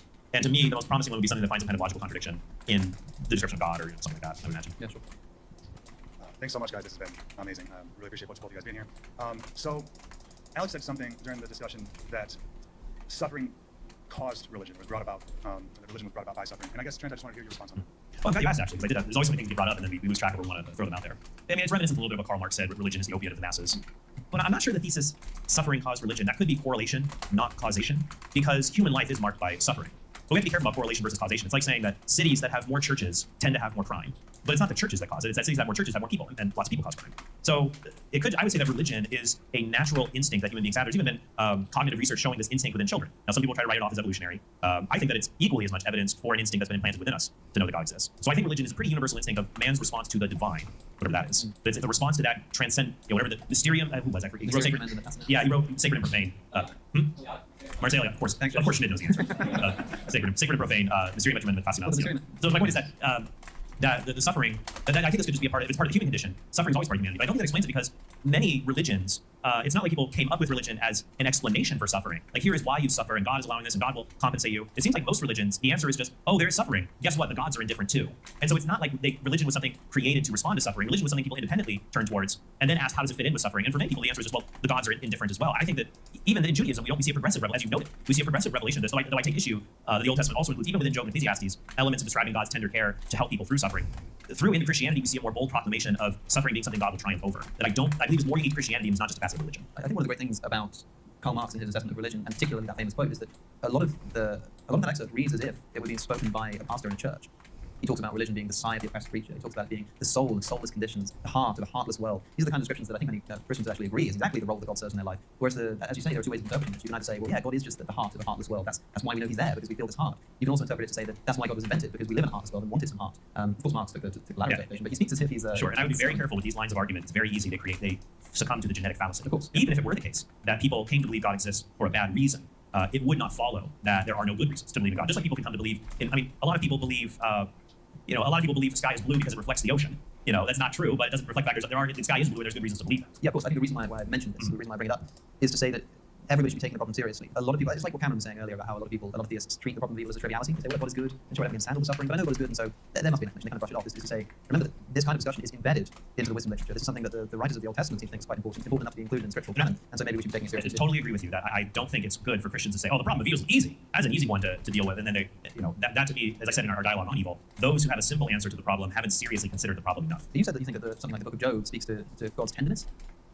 Oh, yes, about how God responds to evil and suffering. Because my interpretation of the Book of Job is that God responds to Job asking, and Job's lucky in the sense that when he asks for a response for an explanation for his suffering, at least God actually answers him. Right. But God doesn't say, hey, take heed, I'm here for you, chill out, it's all cool, I've got a plan for you. He says, who is this? The Targeted Council. Gird your loins, man. Yeah, yes, but I will question you, and you will answer me. As if to say, who do you think you are to deserve an answer here? This doesn't seem very tender to me. This seems like God saying, not only am I going to inflict suffering upon you, and not only am I not going to give you an explanation as to why that suffering is taking place, but who the hell do you think you are to demand an explanation? This seems kind of the tragic irony of the situation is that, of course, God is saying to Job, implying to Job, well, you can't understand your suffering. Where were you when I laid foundations of the earth? You'll never get this. But the irony is that the reason for Job's suffering is explained to the reader of the Book of Job. The author of the Book of Job explains to the reader why it is that Job is suffering. He gives the story of why God is inflicting suffering. And yet the moral of the story is supposed to be, well, Job is suffering. He can never understand. He can never be in a position to understand. Well, we are as a reader. It's explained to us in the book. But we're supposed to believe that Job couldn't have understood. What happens and to Job that anger well, in the end of Job is compensated. He's given like a new wife. Is it that's just going to make up for the fact that his old one died? No, again, it's this idea that he just kind of he's like he repents in dust and ashes, and then his life is restored, and he lives a long and happy life. What are we supposed to take from this? A man who gets has all kinds of suffering inflicted upon him has these moments of thinking that God isn't what he thought he was. He says, God, how could you do this? God answers him and says, who the hell do you think you are? Job goes, sorry, yeah, you're right, I'm sorry.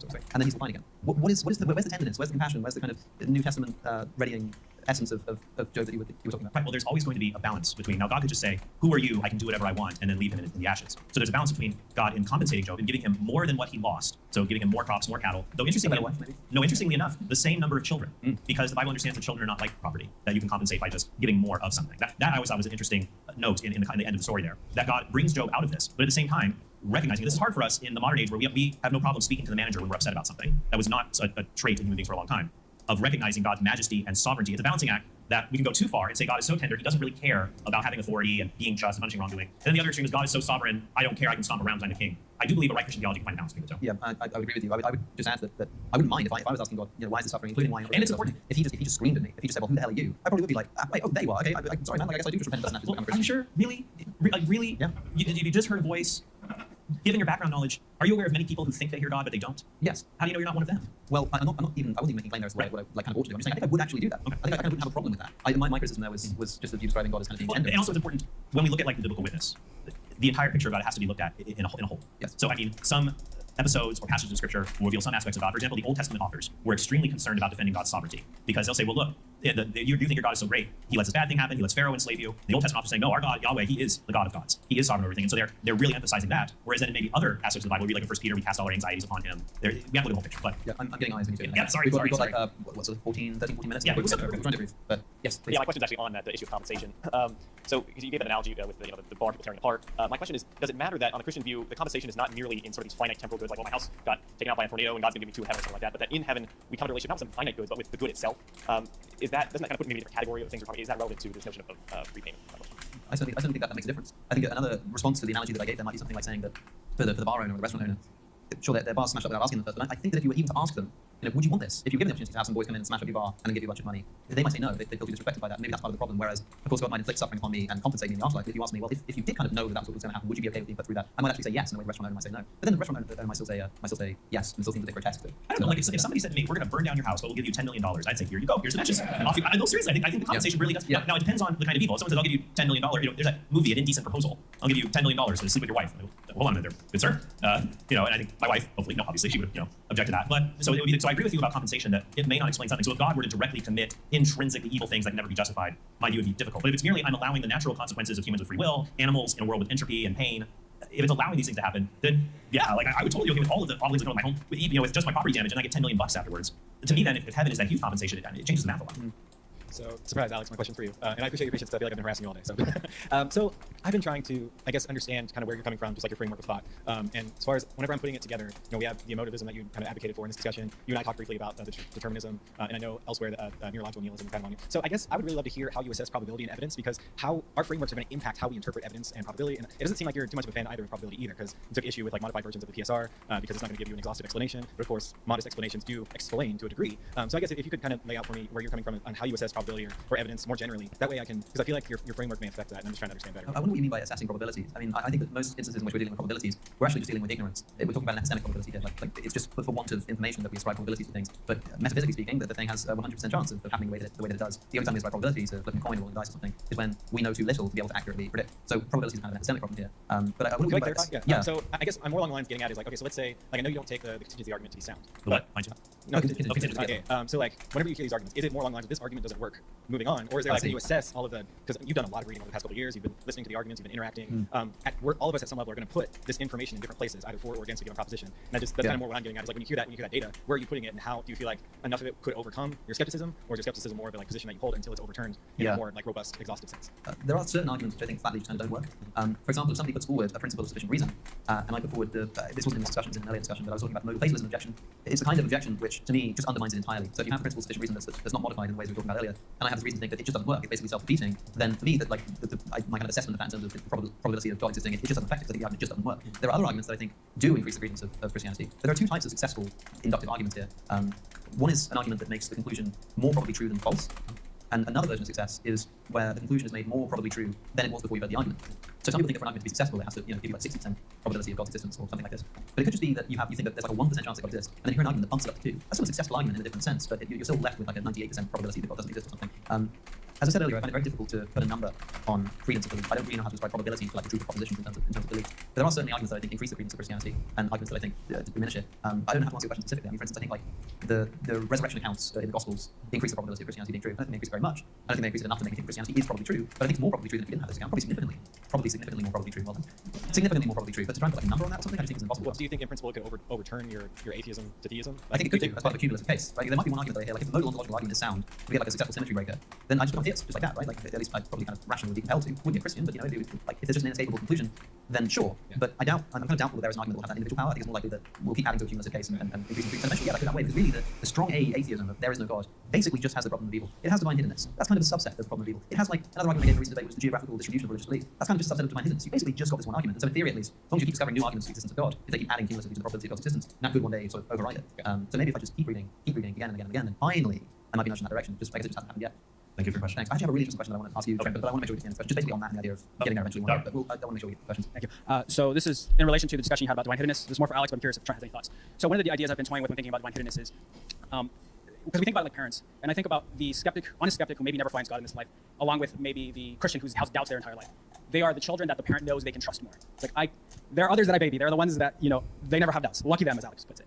But these are the ones that God knows he can trust more, because I find that the Christians who have the doubts all their lives, the atheists who honestly are seeking God and never find him, they are some of the most inquisitive, philosophically responsible, moral people. Such as yourself, you take your veganism very seriously as a product of this philosophical reflection that I'm not sure maybe began because you were thinking about God's existence. I'm not sure what you think of that idea, that these are the children that God knows he can trust, because they are going to be far more morally developed through that process of goodness. Well, if these are the kind of people that God can trust to say eventually come to know him, then I guess I can just say that in my experience that of course hasn't happened. Maybe it'll happen one day, I'm not sure, but at least for now it just hasn't happened. Also, I understand like a parent who might sort of say, well, I'm going to look after these kids carefully, because I know that the other kids are old enough to look after themselves, so I'll let them go to street. I don't need to give them my attention. The reason why a parent might have reason to do that is because they have limited resources. They have limited time that they can attribute to each child. But of course, God's not in that position. Maybe he can trust people who like to do philosophy to eventually kind of come to truth or something, but it's obviously not working for a lot of people. A lot of people are doing philosophy, a lot of people are doing it very slowly and not coming to God. So if he trusts that they'll eventually sort of come to the truth and come to a relationship with him, his trust has been misplaced, it seems. And so it seems weird to say that God leaves certain people to sort of do it for themselves without his constant presence, because he just trusts that they'll be there anyway, which would imply that if there's at least one example of somebody who is such a person who doesn't come to know him, he's misplaced his trust and he's done something wrong. He's therefore sort of impotent or not knowledgeable, which would not be compatible with the idea of God. So I'm not really sure what I think about it, but I quite like it as a consolation. The idea that, like, look, the reason why God is distant from you is because he knows that you've got this, like, you're on the right track here, like, you'll get there eventually. I can understand that's quite consoling. My problem, and it's kind of like the problem I was saying last Trent, point, is if you believe in human free will. Seems like a bit of an odd term, but if you have somebody who is in a situation where, let's say that today I'm an atheist, but next week I'm going to become Christian, and we might say that there's some kind of brilliance in this journey of discovery. Maybe the reason it hasn't been revealed to me now is because there's something about this journey to becoming a Christian next week. Jesus says that the prodigal son returning is more celebratory than someone who never went astray, saying the sheep and the coin. There's something good about coming back. If there's human free will, then of course, like, Trent, there's nothing stopping Trent from standing up and killing me right now. He could just strangle me in front of a crowd or something. And that would mean I would die. I have been taking Muay Thai for 3 weeks, so just saying. I'm sure he's probably been tempted to at a few points during this conversation. Of course, that would mean that I would die an unbeliever. And yet, if I were allowed to live for another week, and then I died after that, I would die a believer. And basically, Trent seems to have it in his hands, the ability to decide whether I'm saved or not, at least under some interpretations. You could be like a Molinist or something, but Trent seems to have this power to decide whether I die as a believer or a non-believer. As long as you've got human free will in the picture there, then if you want to say that, yeah, like God just trusts that certain people will do a bunch of philosophical investigation, one day they might come to him, it's like, well, hopefully somebody doesn't use their free will to cut their life short before they get there. Because if they do, then it seems that the reason why I die not saved is not because of my failure or because of God's failure or something like this, but surely because some random person decided to kill me. This seems to me an intolerable conclusion. So I think I don't think it's my thought would work for numerous reasons. Thank you. My question, you hear me? All right. My question relates to how an atheist rejects moral objectivism could see our world suffering as a reason to be an atheist. Such an atheist could have a standard of goodness such that if a loving God adopted this standard, God would not permit the suffering we see. A theist could think that while God is perfectly loving and thus values our immediate well-being because he is perfectly loving, God adopts other values that supersede valuing our immediate well-being such that if God adopted this standard of goodness, God would permit all the suffering we see. Without an objective moral standard of goodness, there doesn't seem to be any objective fact of the matter which standard of goodness God would adopt if he existed. So how would you respond to this argument for the atheist rejects moral objectivism? The existence of the suffering and evil is not a reason to be an atheist because without an objective moral standard, the atheist isn't in a position to know whether God would permit this suffering. Yeah, I think it's a good question. I think it's a fine question. The idea, and I'll make sure that I'm understanding you properly, I think the idea is something like, yes, I can kind of try and make this internal critique of Christianity and say, well, if there were this objective morality, it wouldn't contain these kinds of things. Who might say that? I mean, I'm the one who doesn't believe in objective morality. Surely an objective morality that has some difficult aspects that are quite hard to swallow is better than no objective morality at all. Again, I'd like to slightly reframe how I'm putting forward this criticism. I'm not saying that if there is an objective morality, there's just no way that it could possibly allow for animals to be dying in the wild or something like this. That's not quite what I'm saying. What I'm rather saying is that if there is such a justification, I'm curious to see what people think that it is. It does seem to me unjustifiable, but you're right that I can't really say that it's unjustifiable without already kind of begging the question, presupposing some standard by which I'm criticizing it, right? What I'm really saying is just, if you think that this suffering is justified, if that's a view that you've committed yourself to, I want to know if either you think you can tell me what that justification is, or you could say, well, I can't say what the justification is, but I'm confident that there is a justification. You can just be a skeptical theist. You can say, yeah, like I just know that God exists, so I know there is a justification, even if I can't tell you what that is. I just like to see what approach people are taking, because Trent offers some suggestions of things that seem maybe this kind of thing would justify the suffering that humans are going through or animals are going through. And I can tell you why I'm unconvinced by it. I can tell you why those aren't enough to make you think, Christianity's actually maybe got more going for it than I thought that it did. But if Trent were to say something like, well, look, I can't tell you why the suffering is justified. What I can tell you is that I have a separate body of arguments that say that God exists. And then I have the entailment that therefore all the suffering is justified because God is good. I don't know what justification is, but I know that it is justified because of the separate body of arguments. Then I would have to say something like, I mean, there are obviously things I would say to that, but then I'd be happy to say something like, fair enough. Okay, let's talk about the arguments of the existence of God then. So you're right. It's difficult for me to levy a claim of something like, well, there's no objective morality, but if there were, it wouldn't contain this. So I have to appeal to the standard even to say that. I don't think that's quite the nature of the claim that I'm making, the question that I'm asking. But maybe you think that is what I'm doing. Maybe you think I'm doing that, trying to dress it up in a more modest clothing, being a kind of lion and sheep's clothing. Well, I think the problem with evil, I've tried to make clear that my reply to it is that there are cases where I think people agree God is justified in allowing evil. And so from that, I do not see, given the background knowledge of God's omnipotence and omniscience, why he would not have other reasons. And I can project outward, not what the exact reasons are, but an approximation. And for many of them, such as animal suffering, for me would be seeing things like the intrinsic goodness of the existence of animals themselves. Similar to the previous debate that we've had, you can come up with lots of thought experiments, that if it isn't wrong for us to, there's certain goodness in allowing animals and creatures to exist. It's not wrong for us to maybe start an evolutionary process on another planet, or we wouldn't just destroy creatures to prevent them from suffering. That there's just even an intrinsic goodness in it existing. But did you say you had a question to ask me? I was going to ask about the free will thing and whatnot first. I think. Okay. Does this mean you're good to shut up? He gave it was very ambiguous. Like, yeah. The problem is Cameron's revelation was unfortunately ambiguous and subject to misinterpretation from his followers. He gave a thumbs up and then this. But no, this has been good, and yeah, hopefully we can do it again sometime. Yes, thank you all for sitting listening to 2 hours. Quite an investment. So thanks. Hey, it's me again. Actually, don't leave yet. I've got something super important to tell you. So first of all, you're awesome.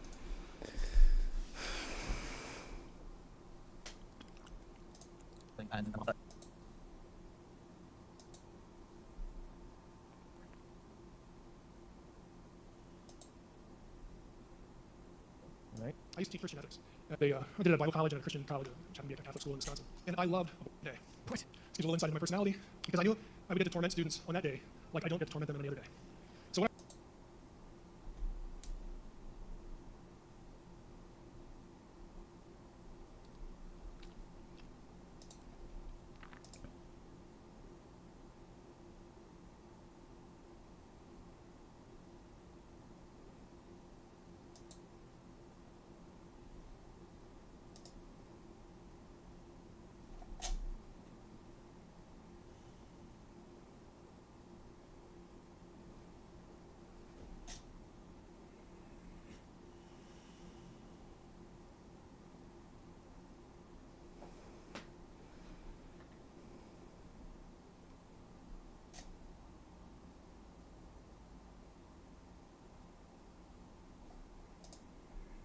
Creatine, everything you wanted to know. We're busting myths. 12 myths we're actually going to bust. Dr. Paul Zalzal. Dr. Brad Wing, welcome to Talking with Dr. We're going to talk about creatine. Creatine, little C4H9N3O2. Okay, you don't go all Breaking Bad on me there, Walter. I think you're Jesse Pinkman.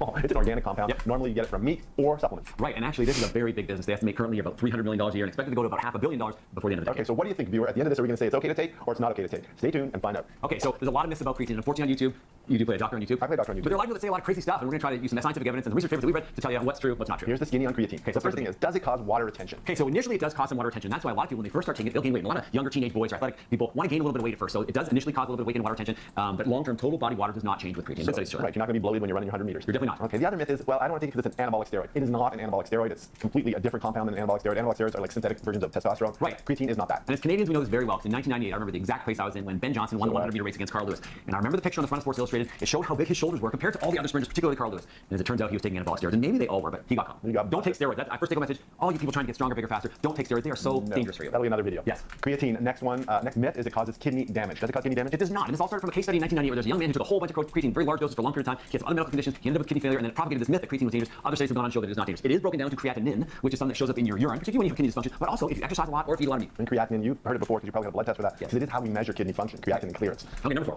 4. Just before we leave the kidney damage, any treatment, medication, supplement, anything, if you take too much of it, it can cause damage. So always try and stay within the recommended doses of things. Don't overdo it, okay? And it may be different depending on your age, your gender, your other medical history for all the supplements or other things you're taking. Biologic sex, not gender. Now, the other one is creatine. Is that why you're bald? Is that why you're bald? You don't get so personal. Yeah, it does not cause baldness. So male pattern baldness is caused by something called DHT, which is a breakdown product of testosterone. Multiple studies have shown that creatine has no effect. All this time I thought that's why I looked like a bald version of Arnold Schwarzenegger, but it wasn't the creatine. That's right. Okay. Dehydration is the next one. Right. So before, like, is it causing water retention? Now it's causing dehydration. The thought is because it's an osmotically active compound living inside the skeletal muscles, so it pulls a bunch of fluid into your muscles and causes dehydration. This is simply not true. No, you can't push and pull at the same time, right? Can't. Water retention, dehydration, forget it. Never mind. What about adolescent, younger person, pediatric population? It's dangerous for kids to take creatinine? So no. So they've actually done a lot of studies, including things like traumatic brain injuries, spina bifida, muscular dystrophy, and lupus, and they've shown in this population that it certainly is very safe. They've not done a lot of RCTs in kids exercising or young teenagers exercising, but yes, it is thought to be safe. No studies at all really on toddlers or babies. The next one is people think that it increases fat mass. Simply not true. It does not increase fat mass. Your fat mass will be increased by the donuts, the Twinkies, the junk food you eat, but not the creatine. No one wants to blame the food. That's it. Okay, number 6 is a loading dose required. Okay. So the answer to this is maybe. So if you're trying to get big and get strong really quickly, a loading dose may be beneficial, but long term it is not mandatory. You can take the standard dose over a longer period of time, you'll get the same benefit. Okay, the next myth is that it's only good for men. Males are the ones who can benefit from it. 100% not true. This works for everybody, and lots of studies have shown this. Male, female, doesn't matter how you identify. Creatine biologically can help you. No studies for pregnant women, so that's probably an area where if you were going to continue taking it or you're already taking it, maybe discuss it with your doctor because there are potential safety issues. Super careful if you're pregnant taking any medication or any supplement. Always clear that with your healthcare provider, your OB/GYN or someone, because pregnancy is a whole different physiologic situation. Got it. Anything else? Yes, 2 more. Okay. Am I too old for it to work, or does it only work in younger people? And the resounding answer is it's okay to use at any age. In fact, this might even be more beneficial as you're older because as we age, we start to lose muscle mass. That's just a natural process called sarcopenia. And it happens to everyone once they get over 40 or 50, they just start to lose muscle mass. So this in conjunction with exercise might help reduce the effects of muscle mass loss. And actually a lot of studies, the very exciting part of the creatine research, and this is why we've talked about another video saying, maybe the aerobic, the long distance running, and the heavy duty cycling are not necessarily the best way to get strong. Resistance training is a critical part to reduce your risk of falls and improve your daily functioning activities. Is it only good for resistance training? No, well, that's one of the other myths. So no, it's actually good for both resistance as well as endurance training because of the way that it's held inside and increases your ability to form glycogen and have ready energy stores. Okay, and the best form of creatine, if you're thinking of taking it, is the monohydrate form. It's the most inexpensive and most easiest to ingest. And none of them are super water soluble, so they don't always mix well in the drink, but monohydrate is definitely probably the best form to take. Yeah. So that's the skinny on creatine. And so at the end of the day, do you suggest taking it? So I think if you're looking for a performance edge and you don't want to do something that's illegal, as long as you're exercising regularly, I think it does have benefit. I haven't trialed it a little bit myself. Yeah. Initially, I did gain actually like almost 5 pounds. Have you tried it? Yeah, I have tried it before. Oh, wow. Yeah, like if you're working out regularly and you're taking it, certainly you can see improvement in strength and endurance. It makes it at an end of one, but yeah, lots of studies have shown this. Okay, so I mean, often we give a talk here and we discuss a different supplement or vitamin or energy drink, and at the end of it, we're often saying, don't do this. That's probably not going to help. Creatine, on the other hand, maybe of some benefit. Look into it, and as always, talk to your healthcare professional before you start taking something new. If you like the video, please like it, subscribe to our channel. Let us know what you've experienced with creatine. Remember, you are in charge of your own health. See you next time.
Developments within the study of the UFO UAP phenomenon have been coming in.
Crazy.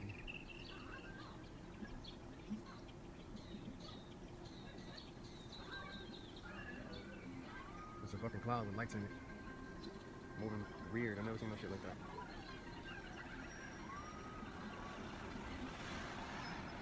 A cloud got sparkly lights in it. I've never seen no shit like that. Moving weird.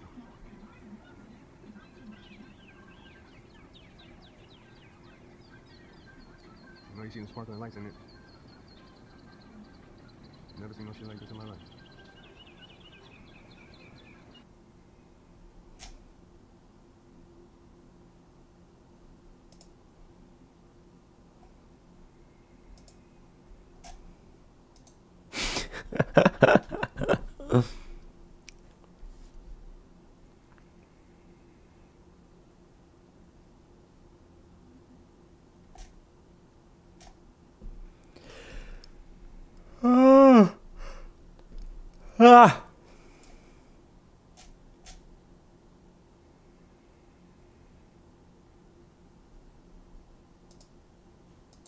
Almost daily as of late, with everything from murmurs of more whistleblowers in addition to David Grush potentially coming out at any time on the subject of whether the U.S. government has in its possession downed technological craft of non-human origin, to high-level congressional hearings being planned based on the testimony of these whistleblowers. Like it or not, this issue has moved to the forefront of astrobiology, whether there's an alien origin behind it all or not, and it's all just some wild goose chase. Joe, everything you think, everything. Everything. Well, most of it is like the big results come from testosterone replacement, and then there's peptides that increase your body's ability to grow hormones like growth hormone, IGF-1. Yeah, there's BPC 157, hypomorelin. Google BPC. I'm fucking these names up, and then another one's called thymosin. And what these things do is they help your body produce the hormones that it should have when you're younger and your body works better. And if you do that and you regularly exercise, if there's ever one thing that someone can do to stop aging, it's lift weights, and don't stop. And don't do it for vanity. Do it because you want to keep your tissue. You have to lift heavy things, and you don't want to do anything too heavy where you hurt yourself, but you want to get your body accustomed to this idea that in order to survive, it has to lift things, and you need to give that body nutrients. Joe, everything you think, everything. Everything. Well, most of it is like the big result.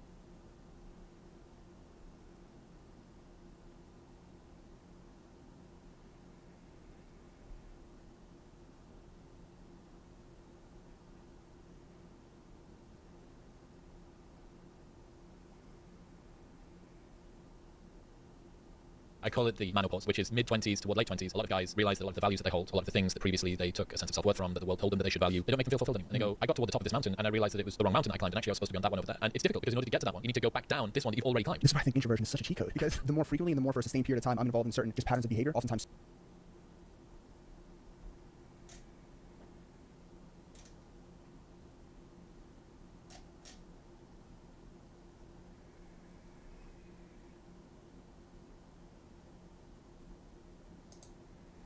After every The Chosen livestream, we learned so much about what's happening behind the scenes. This time, Dallas gave us the details of the Yoshi situation, and we learned that Yoshi might have been fired rather than choosing to leave the series. Here are all the details. On Sunday's livestream, Dallas introduced the new Philip. He was not present for the livestream, but he had given an interview to one of the Chosen insiders, Chris. And we saw the 2-minute-long interview. But before that, Dallas talked about Yoshi briefly. He said, "As some of you know, Yoshi, who played Philip for the previous 2 seasons, is no longer with us. We chose to let him go, but as we said earlier, the show is bigger than any one of us." Dallas's wording is suspicious because he seemed to be reading from a prompter, probably because he didn't want to say something wrong throughout the video as he talked about controversial topics surrounding the Chosen. He said they chose to let Yoshi go. As you know, to let someone go usually means to fire them. Does this mean Yoshi was fired? For what reason? We wish Dallas were more open on this subject, but these were the only things he said before introducing the new Philip. He didn't sound sorry or compassionate that Yoshi was gone. So there may be animosity between Yoshi and the Chosen team, although we don't know why. When you compare this with the change of actors in the previous seasons, for Big James, for example, you'll see that there's a lot of stuff that is untold about the Yoshi situation. When Dallas showed us the new Big James, he also talked about how the previous actor had a family emergency, and that's why he left. But with Yoshi, he remained vague and did not really say anything. When Yoshi announced his departure from the show, he said he would no longer be a part of the Chosen for personal and professional reasons. As far as we know, he had some health issues related to his back, and he just recently played Jesus in another project. So he certainly had personal and professional reasons keeping him busy. But he didn't say whether he was the one who stepped down from the role or whether there was a conflict between him and Dallas. There's also a possibility that when Dallas said we chose to let him go, he meant Yoshi wanted to leave and the Chosen agreed to let him go. He wasn't necessarily fired. However, it's true that Dallas could have been more forward and open with Yoshi's departure because Yoshi had and still has a lot of fans. Many people were upset to see him go, so we do believe fans deserved more than just 2 sentences as an explanation. One can even say that this wasn't an explanation at all, and why Yoshi left remains to be a mystery. At least we saw the new Philip portrayed by Riza Diaco. We hope to see him in costume, but he wore regular clothes. The interview was nothing special. He talked about his excitement to be on the show and how he loves Philip. Thankfully, we did see him behind the scenes many times. In a recent Instagram post shared by Riza, you can see him from behind. In Dallas's latest video of group prayer, the new Philip can be spotted among the other apostles. In another set photo, he stands behind the other characters at the back. It looks like he will be in many scenes, and we're ready for it. What do you think about the new Philip? Do you believe Yoshi was fired? Let us know what you think in the comments below. Don't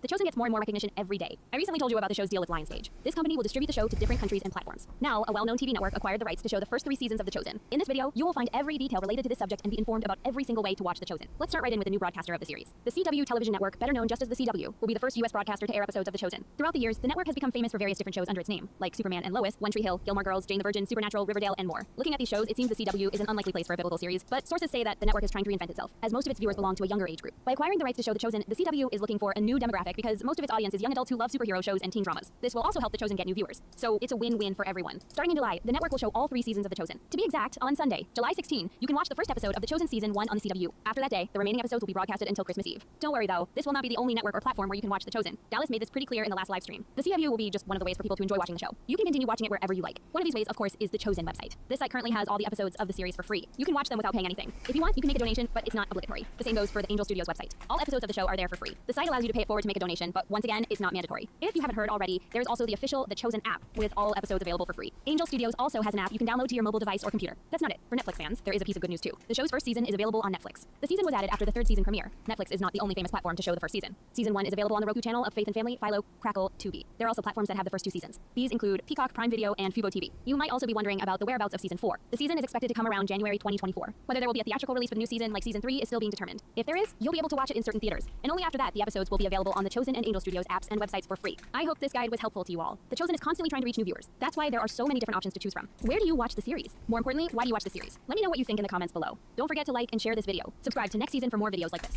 See you soon.